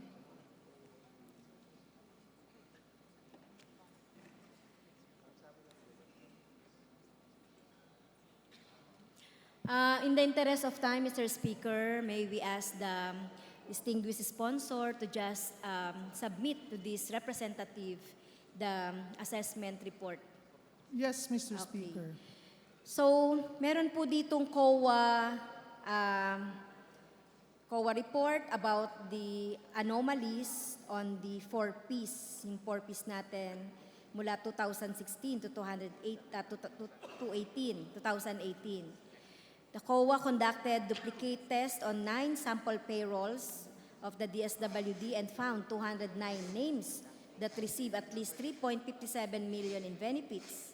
In its audit report, the COA said duplicate names existed in the payrolls from all regions, mostly in ARMM, anomalies, Region 1, Caraga. So ano po ba yung nagawa dito ng ating ahensya, Mr. Speaker? At bakit po ito nangyayari? Napanagot ba yung mga personnel na nagpabaya dito sa ganitong sa responsibilidad nila? Mr. Speaker, Your Honor, to ensure that the right beneficiaries are receiving the cash grant or the conditional cash grant, DSWD really has gone a long way in improving its monitoring mechanism. DSWD has a frequent updating system in 4Ps, that 1, captures the most recent information about the household. 2, suspend those who willingly do not comply with the requirements. 3, removing those who are no longer eligible. And 4, covers poor household not yet served in 4Ps. Kaya po nagkaroon tayo ng mga correction and updating of household data. Mayroon din po tayong suspension of household na hindi na eligible. Mayroon din delisting of household. And also, we're trying to reach out, no? Reaching the target of coverage of the 4Ps, which is at 4.4 million household. So, yun po ang, so all these mechanisms have translated to minimal COA findings and audit order memorandum. So there's really a reduction of the duplication and data inconsistencies of 4Ps. Okay, so additional, to wrap up, Mr. Speaker, no, ginang sponsor, meron din po dito, di ba, halos 50,000 beneficiaries ng 4Ps ang tinanggal sa listahan ng DSWD. Binabanggit ng ating sponsor, Mr. Speaker, yung mga violations. Pero ang pangunahin po nating objective nitong 4Ps na ito ay maitawid, di po ba, ang ating mga mamamayan dito sa kahirapan. Hindi pa yung dahil sa sila ay nag-violate dito sa mga regulations na ito. So ano po ba yung ginawang interventions? So habang ganun na lang ba, i-delist natin, mananatili pa rin itong 7,000 na mga ilang mga tinanggal natin sa kahirapan. So ano po ang kapalit nito na intervention na gagawin po ng DSWD?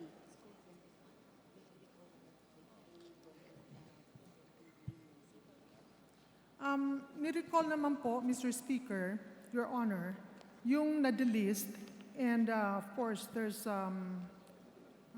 dadaan sila ng proseso, no? And those who are delisted but can still qualify for the next round, and they are back. Nagkaroon tayo na ngayon ng enumerations, di ba?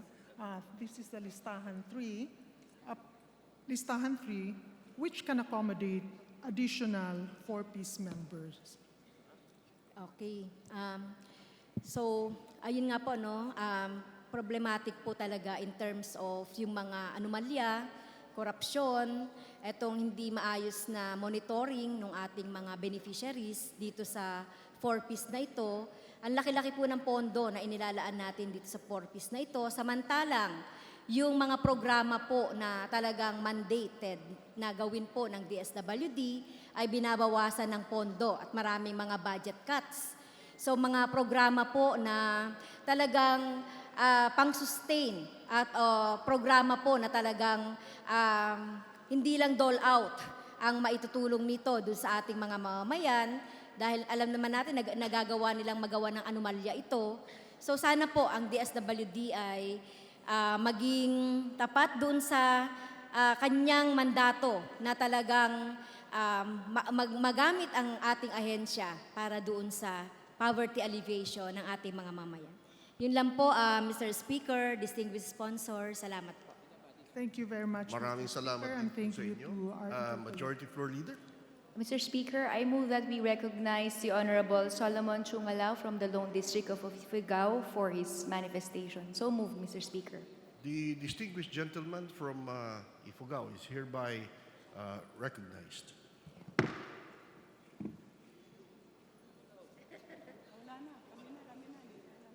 Majority Floor Leader.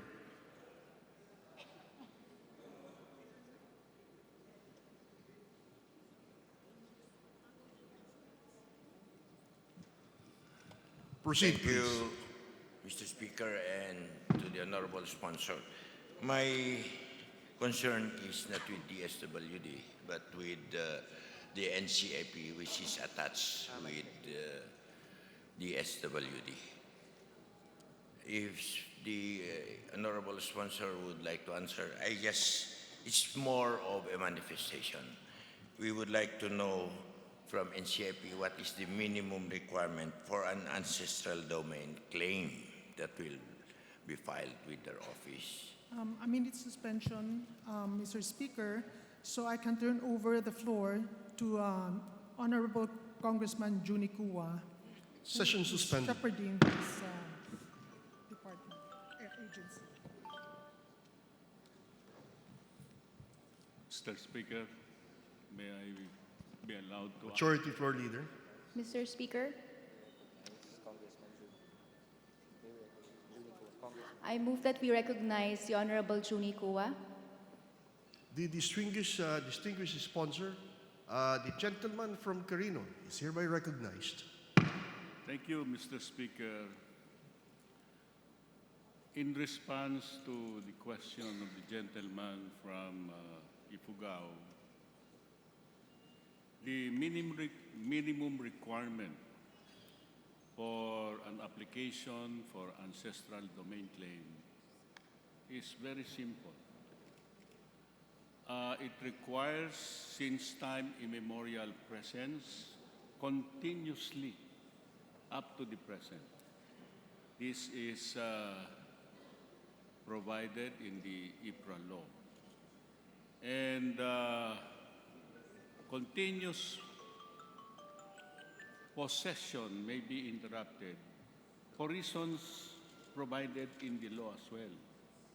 And to cite a few, if there is a war, if there is a calamity, if there is a government project, or for reason of deceit, stealth. So these are some of the exceptions allowed in the IPRA law. But to reiterate, the minimum requirement is since time immemorial, presence continuously up to the present. In fact, the leading case on this minimum requirement is the case of Carino.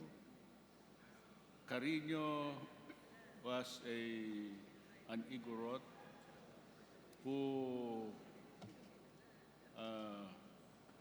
had a 130 plus hectare of pasture land. This was held since time immemorial, even before the coming of the Spaniards, and even before the coming of the Americans. This was handed down from generation to generation during the U.S. occupation or American occupation, when the doctrine of Regalian doctrine was adopted, meaning all lands belong to the state. Mr. Carino tried to apply for registration or titling of his land. The registration office refused to register this because all lands belong to the state and it became a public domain. So Carino filed the case, and the case went all the way up to the Supreme Court of the United States, and the court said, no, this is part of a native title because this was occupied by Carino since time immemorial, continuously up to the time of registration. So, continuously up to the present is a requirement in the application for ancestral claim, Your Honor. Thank you, Mr. Speaker. Just a second follow-up question. Perhaps the sponsor would answer. In an application for CAD-T, who bears the burden of proof? Well, the burden of proof, of course, is upon the applicant because there is no presumption of a native title when an applicant applies for a CAD-C. So Thank you. They should be able to prove it. Mr. Speaker, and one last manifestation.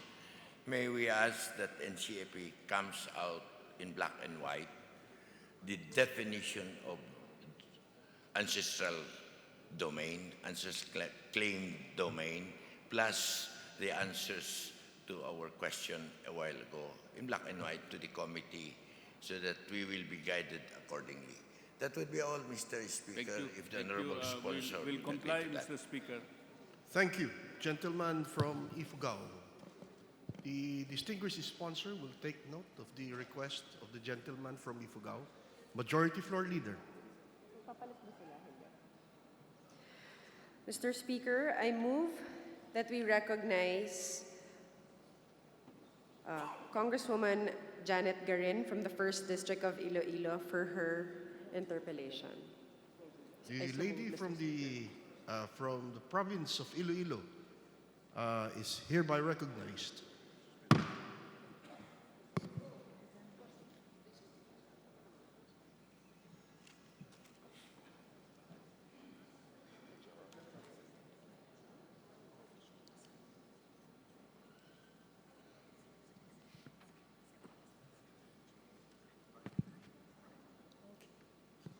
Thank you, Mr. Speaker. Thank you, distinguished colleagues. Pleasant good evening to the DSWD family as well as its attached agencies. And I am privileged that I have here my colleagues and my mentors who all are in one in saying that poverty should be eradicated. Mr. Speaker, distinguished sponsor, may I inquire as to the risks that the members and officials of the DSWD family is facing in their day-to-day work? Mr. Speaker, there's always a risk in everything, wherever we are, wherever we go, and even in the workplace, there's always a risk, Mr. Speaker.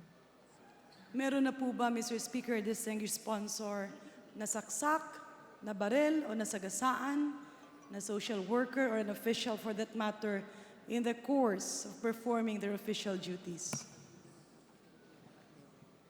Mr. Speaker, we do not have the accurate data, but I'm sure there are instances, although very, I'd say, they're not accurate, Mr. Speaker. But there are We do not have a many data. cases. Could I be remember a very accidents or a good performing social worker who was stabbed while on duty. May I further ask, Mr. Speaker, honorable sponsor, do we have DSWD officials, career officials for that matter, even appointed officials for that matter, who have pending cases simply because as a matter of performing their job? Sadly, Mr. Speaker, Your Honor, we do, or they do. Do we have officials and employees who are currently or have previously faced criminal and administrative charges because of alleged ghost projects? Well, there are pending cases with the Ombudsman, Your Honor, Mr. Speaker. There are 33 DSWD personnel with Ombudsman cases. 31 personnel of the 33 are separated from service, while 2 personnel are still employed with DSWD pending their cases. Mr. Speaker, distinguished sponsor, are these related to ghost projects? Mr. Speaker, some of these cases are related to ghost projects. Mr. Speaker, distinguished sponsor, having worked with the DSWD for a long time, in my heart and in my mind, I would never believe that any career official in the DSWD family will tolerate this practice. Is a distinguished sponsor in agreement to my statement? Yes, Mr. Speaker. Paano po ba sila nadadamay? Paano po ba sila nadadamay, Mr. Speaker, distinguished sponsor? Why are they being dragged into these cases? Are they signatories? Are they recipients? Are they proponents? Or is it a mere obligation, yung pong dinaanan ka ng papel at ikaw sad to say, nadamay? These are people that were cases filed when they were performing their jobs, Mr. Speaker. So this is also this can be shown, or this report are in the COA findings, and the current administration do not have the list of this list of reasons, no, for the complete list of reasons, but through Mr. Speaker, they're still pending with the court. So basically, what happens is that in the course of performing their job, marami po ba, Mr. Speaker, distinguished sponsor, ang trabaho ng DSWD family? Yes, in fact, hindi lang naman siguro sa DSWD lang, kahit sa ibang ahensya, mayroon din similar cases.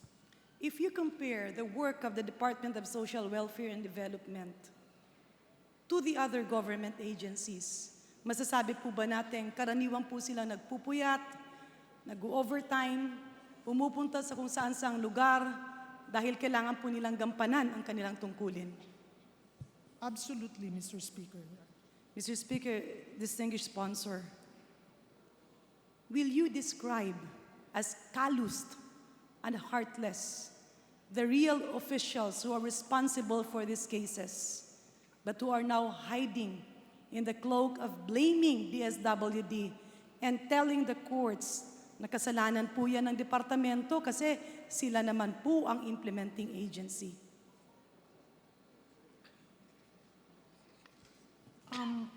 Mr. Speaker, Your Honor, we're not in the position to divulge or comment on this, since these are all pending in court. Thank you very much, distinguished sponsor, honorable Speaker, distinguished colleague, for that comment. Ang sa akin lang po is kung malaman po natin, yung pong kanila bang mga pagkadamay sa napakaraming kaso na ito, some are in the Sandigan Bayan, some are in the Office of the Ombudsman, papalabas pa lang po yung iba, and as you have mentioned, 33 DSWD officials have already been removed from service, either terminated or they opted for early retirement. Others are still there, still facing a lot of cases, and some are still forthcoming. I hope they will not have more cases. Ito po ba sa pangkaraniwan, yung kasalanan nila, pumirma sila sa Memorandum of Agreement between the DSWD and the other offices concerned in the implementation, like the bogus NGOs involved? Mr. Speaker, I think it happened in the past. Mr. Speaker, distinguished colleague, the reason why I'm bringing this up to the attention of this honorable body is that kawawa naman po ang DSWD.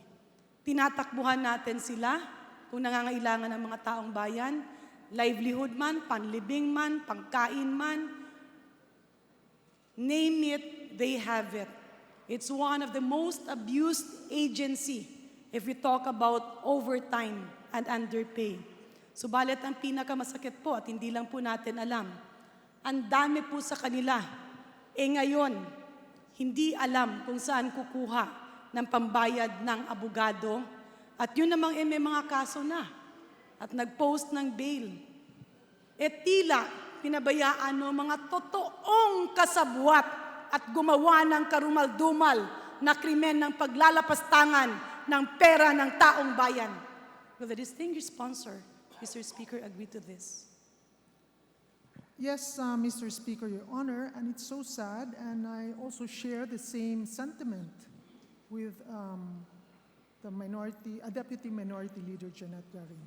Thank you, Mr. Speaker, that the honorable sponsor agrees with us na napakakawawa po talaga ng DSWD. Takbuhan kung may pangangailangan at kung nakuha na ng iba yung kanilang pangangailangan at ang mga pinakamasama pa, kung ang ahensya ay ginagamit para pampataba ng bulsa ng ibang opisyal, ngayon tila, hindi lang po sila iniiwan, kundi pinagbibintangan pa at tinuturo pa na kasalanan nila dahil sila ay implementing agency. Be that as it may, Mr. Speaker, distinguished sponsor, what happened has already happened. Masakit mang sabihin, kilala po natin ang ibang gumawa ng ganito sa ating mga kawawang career officials. Now that the problem is there, what help can the department give, or what would you propose so that this affected DSWD personnel and officials and their families will be helped at in terms of legal fees, what do you call that, money for bail, cash bond or bail bond? Ano po ang pwede natin gawin? Mr. Speaker, Your Honor, at the moment, although these DSWD personnel have their own lawyers, DSWD has provided technical assistance to the personnel with ombudsman cases, and the personnel are awaiting DBM approval of claims under Legal Defense Fund. So they're being assisted to claim this Legal Defense Fund. And on that note also, Mr. Speaker, Your Honor, this is really timely that you brought up this issue because it is of national importance that we also look into the welfare of these personnel.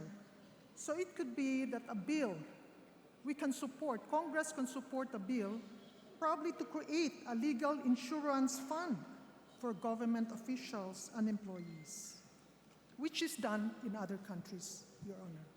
That is very welcome, Mr. Speaker, distinguished sponsor. In fact, I know it's not the proper time, but we have, of course, 303 or 306 congressmen. If our distinguished colleagues here will be amenable, we in the minority are all willing to possibly give at least 2,500 pesos each from our own pockets. Let's pull this together and donate this to the DSWD career officials who are now facing a lot of cases simply because they did their job. I will be tackling that in another forum. Alam ko naman po, marami po sa mga kongresista ang hindi maghihinayang na tulungan yung ating DSWD family dahil sa ngayon, kailangan nila tayo. At yun po ang masakit. Pag kailangan natin sila, ang dali po nilang lapitan. At ngayon po na sila medyo nadudurog sa sangkatutak na kaso. Nawala na po yung mga nagbenepisyo sa kanila. I hope not everybody, but apparently some of those, probably, baka nga meron po dyan sa DSWD family na naging cause ng ganitong problema. Ngayon, nandiyan naman po, parinig-rinig lang po, tulungan nyo naman yung mga taong nadamay dahil sa inyo. But in the part of Congress, and I know the Honorable Speaker will also be very amenable, that all of us will contribute the amount. Depende po sa inyo, but if we combine ourselves at least, kahit paano po maibsan at mabigyan po ng pambayad ng abogado at pambayad sa korte at pang-bail yung ating kaawa-awang opisyales ng Department of Social and Welfare and Development.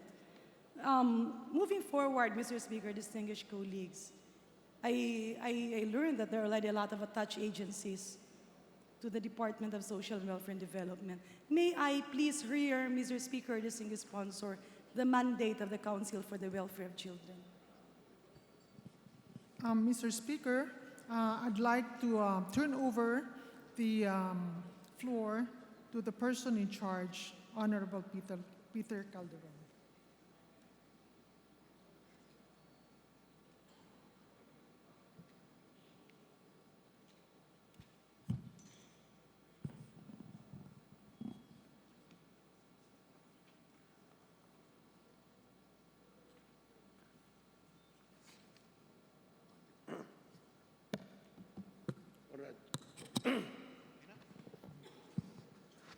Majority Floor Leader. Mr. Speaker, I move to recognize the Honorable Calderon. I so move, Mr. Speaker. Yes, the other sponsor is hereby recognized. Thank you, Mr. Speaker. Mr. Speaker, the mandate of the CWC is number one, to coordinate the implementation and enforcement of all laws relative to children, formulate and integrate national policy and long-range programs, monitor and evaluate the implementation of this policy and all programs and measures for children, and number three, advocate and mobilize resources for the promotion and protection of children's rights. Mr. Speaker. Thank you, Mr. Speaker, distinguished sponsor.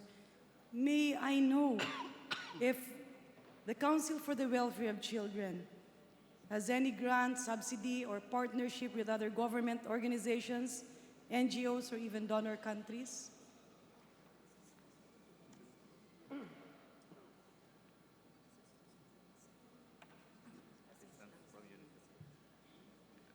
Mr. Speaker, yes, the CWC has some assistance from UNICEF, Mr. Speaker. Magkano po ito, Mr. Speaker, distinguished colleague?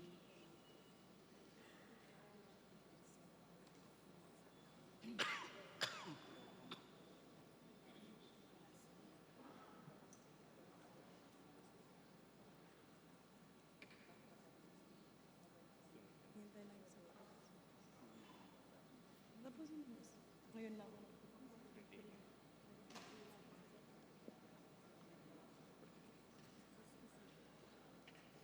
Mr. Speaker, the assistance from UNICEF depends on the proposals that are submitted by CWC to UNICEF. And for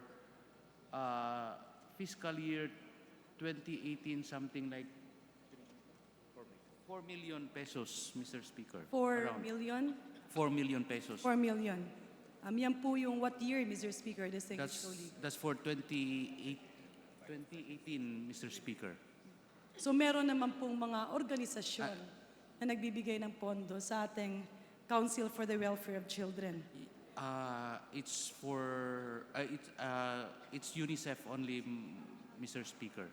Mr. Speaker, distinguished sponsor, sa mandato ng CWC, nakasaad po doon, liaising and coordinating with other government offices and even implementation and implementation of laws and formulated integrated national policy making money. In other words, it is basically a policy making body. Am I right, Mr. Speaker, distinguished sponsor? Yes, that's correct, Mr. Speaker. Marami pa po sana akong tanong, subalit gusto ko pong pagbigyan ang aking mga ibang kasamahan. But is the Honorable Secretary, Mr. Speaker, distinguished sponsor, aware that the Executive Director of the CWC, every budget session, has been going around, apparently and allegedly, on a door-to-door campaign in the offices of congressmen asking for augmentation?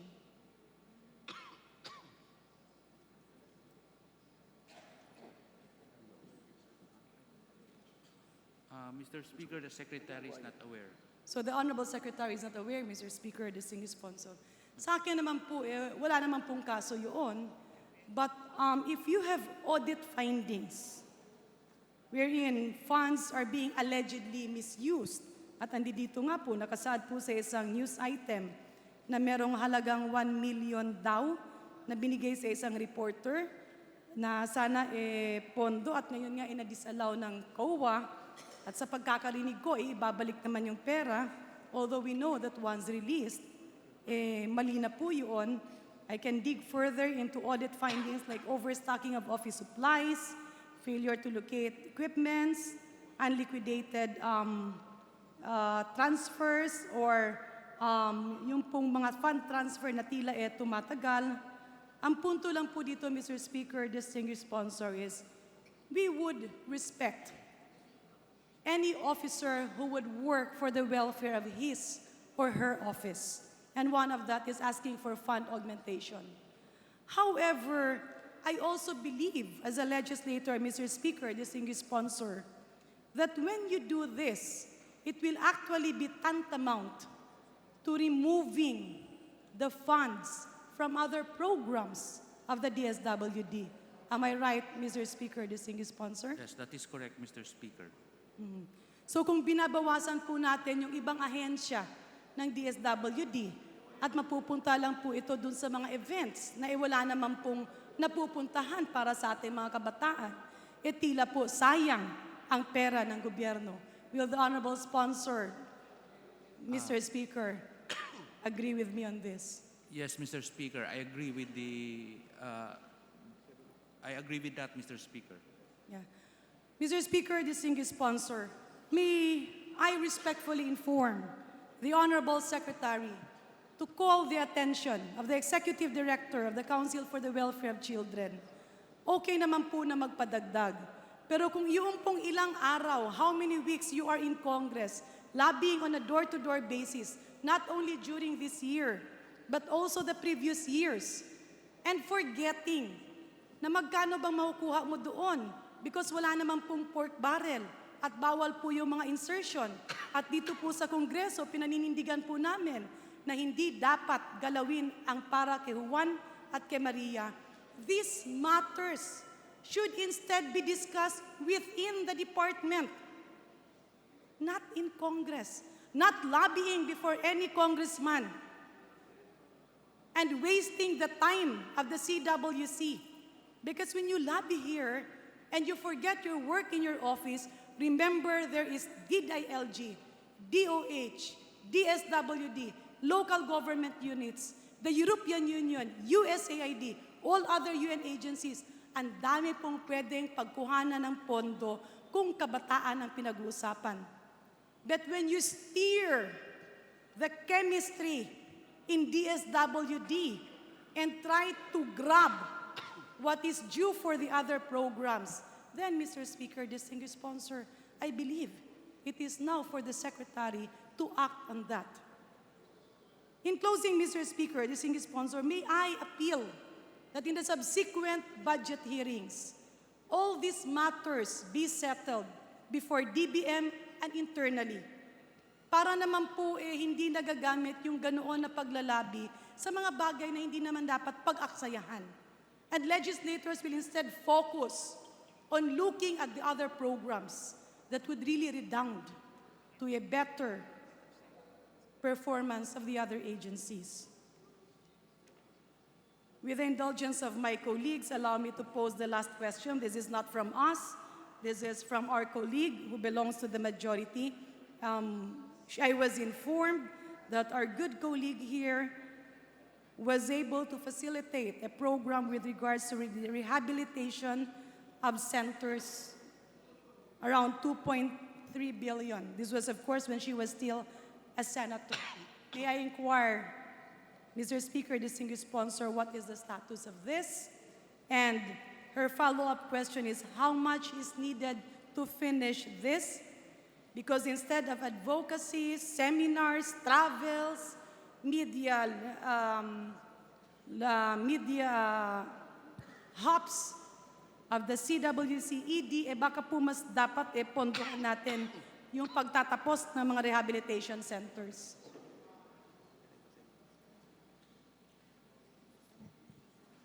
Mr. Speaker, as of July 31, 2019, the DSWD has completed 99% procurement for the infrastructure projects and minor repairs, 100% for machineries and equipment and furniture and fixtures, 69% of the construction, while the 27% is still ongoing, Mr. Speaker. Are there more funds? Is funding needed or not anymore, Mr. Speaker?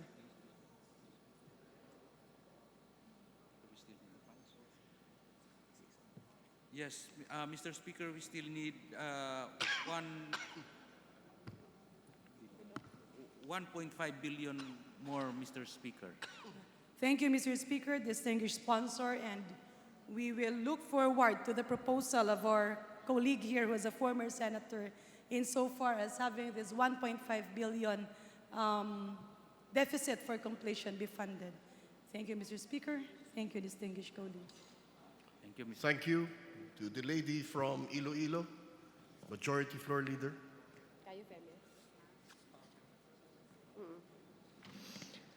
Mr. Speaker, I move that we recognize Representative Euphemia C. Colyamat from Bayan Muna Party List for her interpellation. So moved, Mr. Our distinguished colleague from Bayan Muna is hereby recognized.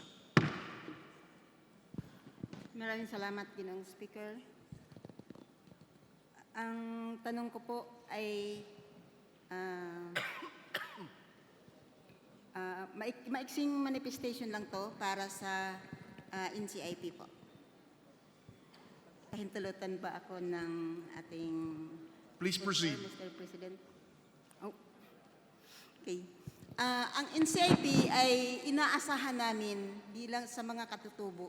Ito yung inaasahan namin na magprotekta sa aming karapatan sa sariling pagpapasya at sa aming lupang ninuno.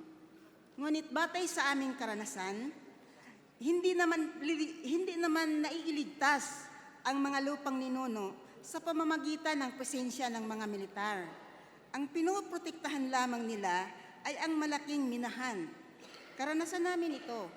Noong 2008, ang panahon ni Pangulong Gloria Macapagal Arroyo nang bumisita siya sa Davao, sinabi niya na ang AFP at PNP ay siyang Investment Defense Force o mga elementong tagapagtanggol ng mga minahan at negosyong sumisira sa aming lupang ninuno.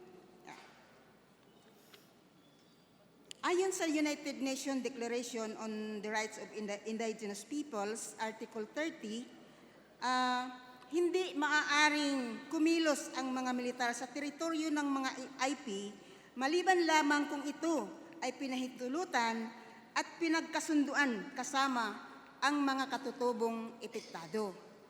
Ang Estado naman ay dapat kumukonsulta sa mga katutubo tuwing magpadala ng militar sa aming mga lugar.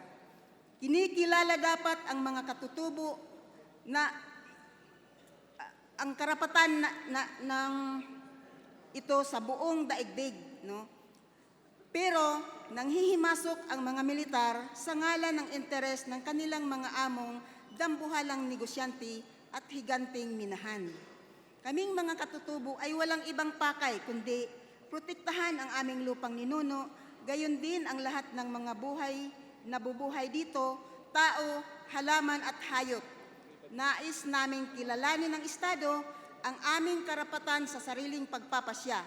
Nais naming mapanatili para sa susunod na henerasyon ang aming mga lupang ninuno. Ipinipilit ng mga militar na magkampo sa aming mga komunidad kahit pinapahayag pa namin sa mga dialogo na ayaw naming magkampo sila sa komunidad mismo.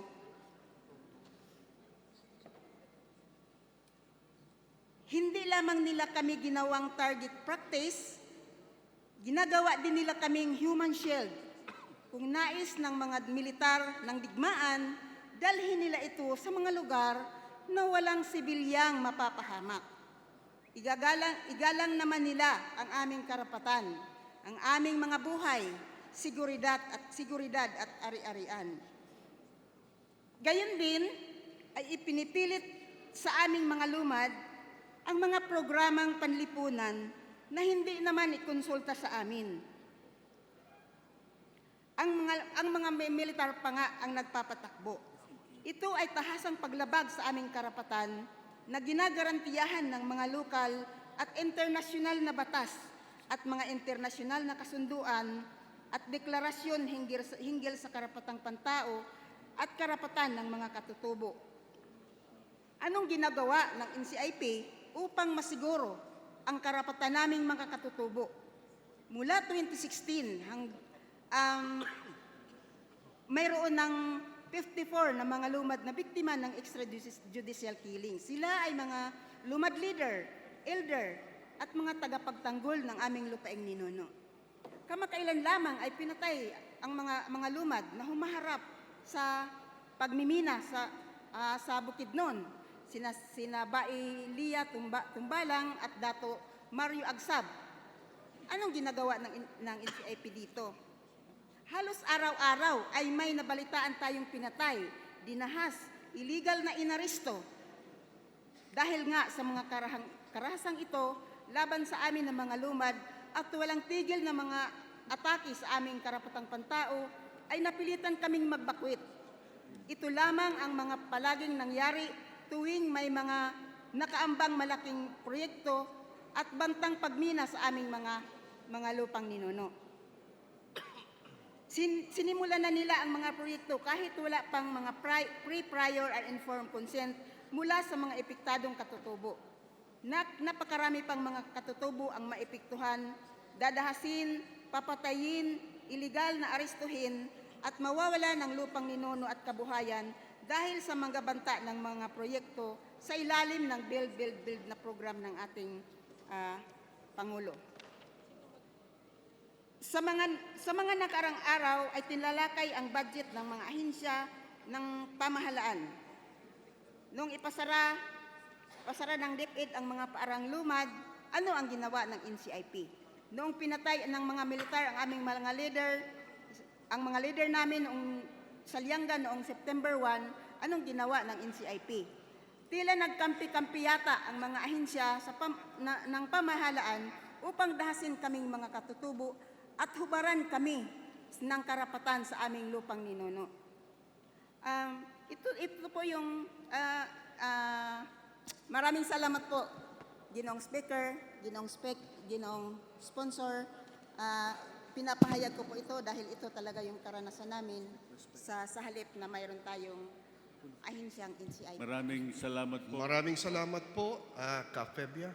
Sadyang nakatatak ang inyong talumpati sa aming kaisipan. Majority Floor Leader. Mr. Speaker, I move for the change of referral of House Bill number 4553, amending Article 70 of Act number 3815 as amended, otherwise known as the Revised Penal Code. Mr. Speaker, this is from the Committee on Revision of Laws to the Committee on Justice. I so move, Mr. Speaker. Is there any objection? Chair hears none. Motion is approved. Majority Floor Leader. Mr. Speaker, I move to recognize the Honorable Arlene Brosas of Party List Gabriela. I so move, Mr. Speaker. The distinguished lady from Gabriela Party List is hereby recognized. Thank you, Mr. Speaker. Mr. Speaker, Honorable Sponsor, diretso na po ako sa tanong ko. Tungkol po ito sa 4Ps at yung tinatawag na Code 25. Meron pong mga beneficiaries na hindi nakakatanggap ng payout, ang iba ay natatanggal pa. Honorable Sponsor, kailan po ba ito nagsimula, ang Code 25 na ito? Pinapatupad ba ito nationwide? Ano-anong batayan na mapasama sa Code 25? At ang epekto nito sa mga beneficiaries? Sila ba ay permanenteng matatanggal? Can you please make it short? Kasi po, yung time ko ay ilang Yes, minuto. Mr. Speaker. This memorandum has been recalled, so it's moot and academic. So wala yan, nakasuspend yan. Mr. Speaker, Ginoong Sponsor, dito po sa mga sinabi ninyo, may report na po ba ang DSWD dito? Gusto po sana naming makakuha ng report ng mga tinanggal nung nakaraan, nung pinapatupad pa ang Code 25, dahil ito pong mga hinihingi ng mga nanay sa ating mga areas. Considering that it was recalled, Mr. Speaker, Your Honor, so walang natatanggal. Walang natanggal. Okay. Klaro po yun, Mr. Speaker, Ginoong Honorable Sponsor. Saan po napupunta ang perang nakalaan sa beneficiary ng Code 25 kung sakasakaling hindi ibibigay sa kanila ang payout? Mr. Speaker, wala nga natanggal eh. So, moot and academic yung memorandum na yon. So, it will still continue. These beneficiaries that were supposedly delisted will continue to receive the grants. Thank you, Mr. Speaker. Thank you, Honorable Sponsor. Now, between the agreement of DA and DSWD sa Department of Agriculture po, meron pong sinasabi na merong rice subsidy under 4Ps. Mr. Speaker, Honorable Sponsor, nakipagkasundo ba kayo sa DA at saan po kukunin? Kasi ang sinabi po ni Secretary Dar dito, we are also working with DSWD to convert the 6,000 unconditional cash transfer. We hope that the money could be used to purchase palay, 28 billion rice subsidy under 4Ps. Totoo po ba ito? Saan po, para mas maging malinaw, saan po kukunin ang 28 billion na ito? Ipabawas po ba ito sa perang nakalaan sa cash grants? Mr. Speaker, Your Honor, the DSWD has an exploratory meeting with the Department of Agriculture regarding the proposal to look into the possibility of using the rice subsidy under Pantawid to buy rice from local farmers. However, Mr. Speaker, this is still under discussion right now. But for the meantime, it is the in-cash rice subsidy that is going to be implemented, not in kind, Mr. Speaker. Okay, Mr. Speaker, tinatanong po natin to dahil base sa expenditure program for CCT ng 4P0 o walang nakalaan para sa rice subsidies. Kaya po natin tinatanong. Kasi kung in-kind, sinasabi ninyong in-kind, rice subsidies po ba ito? Yung 600 po, intended for rice subsidy, but not in kind. In cash po siya. In cash. Next po na tanong ko sa pamana, sa pondo po ng payapa at masaganang pamayanan, pwede pong pahingi na lang ng kopya ng listahan ng mga lugar kung saan ini-implement ang mga projects na ito. Tapos, ano ang role ng DSW dito, specific programs po sa ilalim nito, anong mga requirements para maka-avail ng project sa ilalim ng programa ng pamana dahil I understand 960,917,000 po ang nandito. 960 million. Mr. Speaker, Your Honor, we will provide the datas and as soon as possible time, Mr. Speaker. Thank you, Mr. Speaker, Ginoong Honorable Sponsor. Ang pinaka-last po, yung tungkol po doon sa mga loan agreements, you gave me the list, but you didn't give me the actual loan contract. Mr. Speaker, Honorable Sponsor, hihingin ko po ulit ang kontrata. Listing lang po yung naibigay sa amin at hindi yun yung actual contract. Maraming salamat, Mr. Speaker, Honorable Sponsor. Thank you, Mr. Speaker, Your Honor, and we will Thank you provide very much. you the list as well. Thank you very much, distinguished lady from Gabriela Party List, Mr. Majority Floor Leader. Mr. Speaker, I move to recognize the distinguished Minority Floor Leader, Benny Abante. I so move, Mr. Speaker. Yes, the Honorable Minority Floor Leader is hereby recognized. Thank you, Mr. Speaker. Thank you, Majority Leader, and thank you, Madam Sponsor. Just a short manifestation, Mr. Speaker. During the Budget Committee hearing on September 3, 2019, the DSWD requested a total of 1,667,557,314 for two PAMANA-funded programs in the department as follows. Number one, 960,916,892 for the Peace and Development Fund. And number two, 705,640,422 for the DSWD LGU-led Livelihood Fund, Sustainable Livelihood and Social Protection Packages. In the National Expenditure Program 2020, however, only the Peace and Development Fund of 960,916,892 pesos was included. Hence, this manifestation.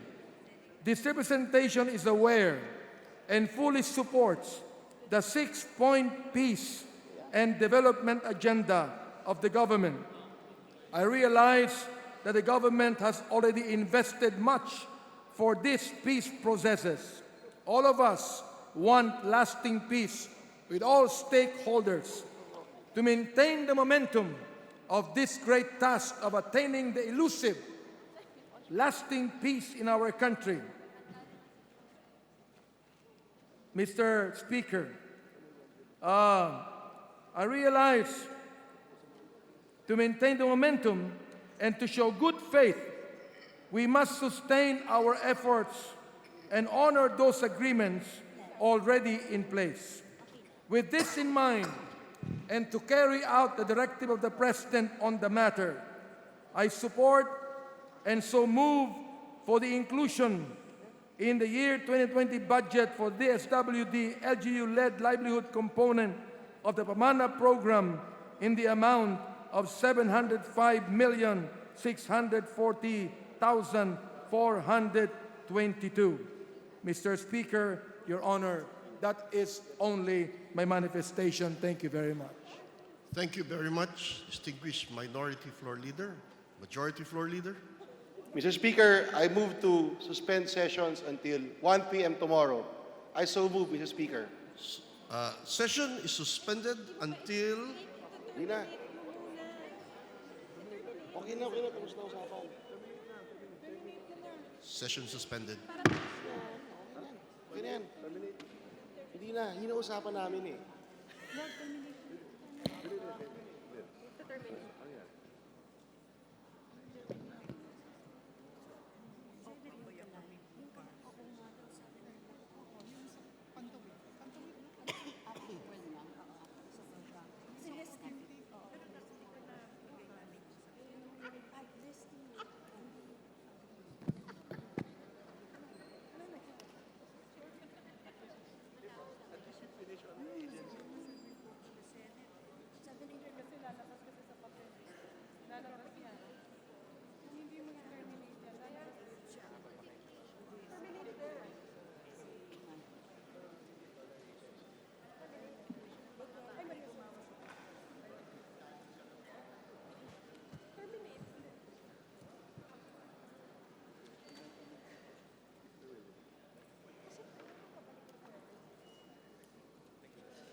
Suspend consideration. Tapos na ako dito. Ay, ready siya, ready. Okay na. Oh. Okay na. Ano ba siya?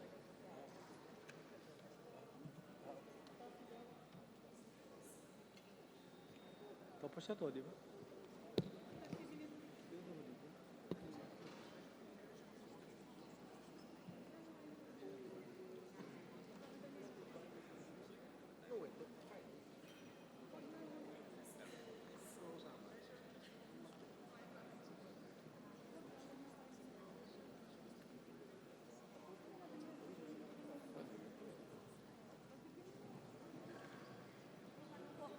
Where's your call, Martin? Your call.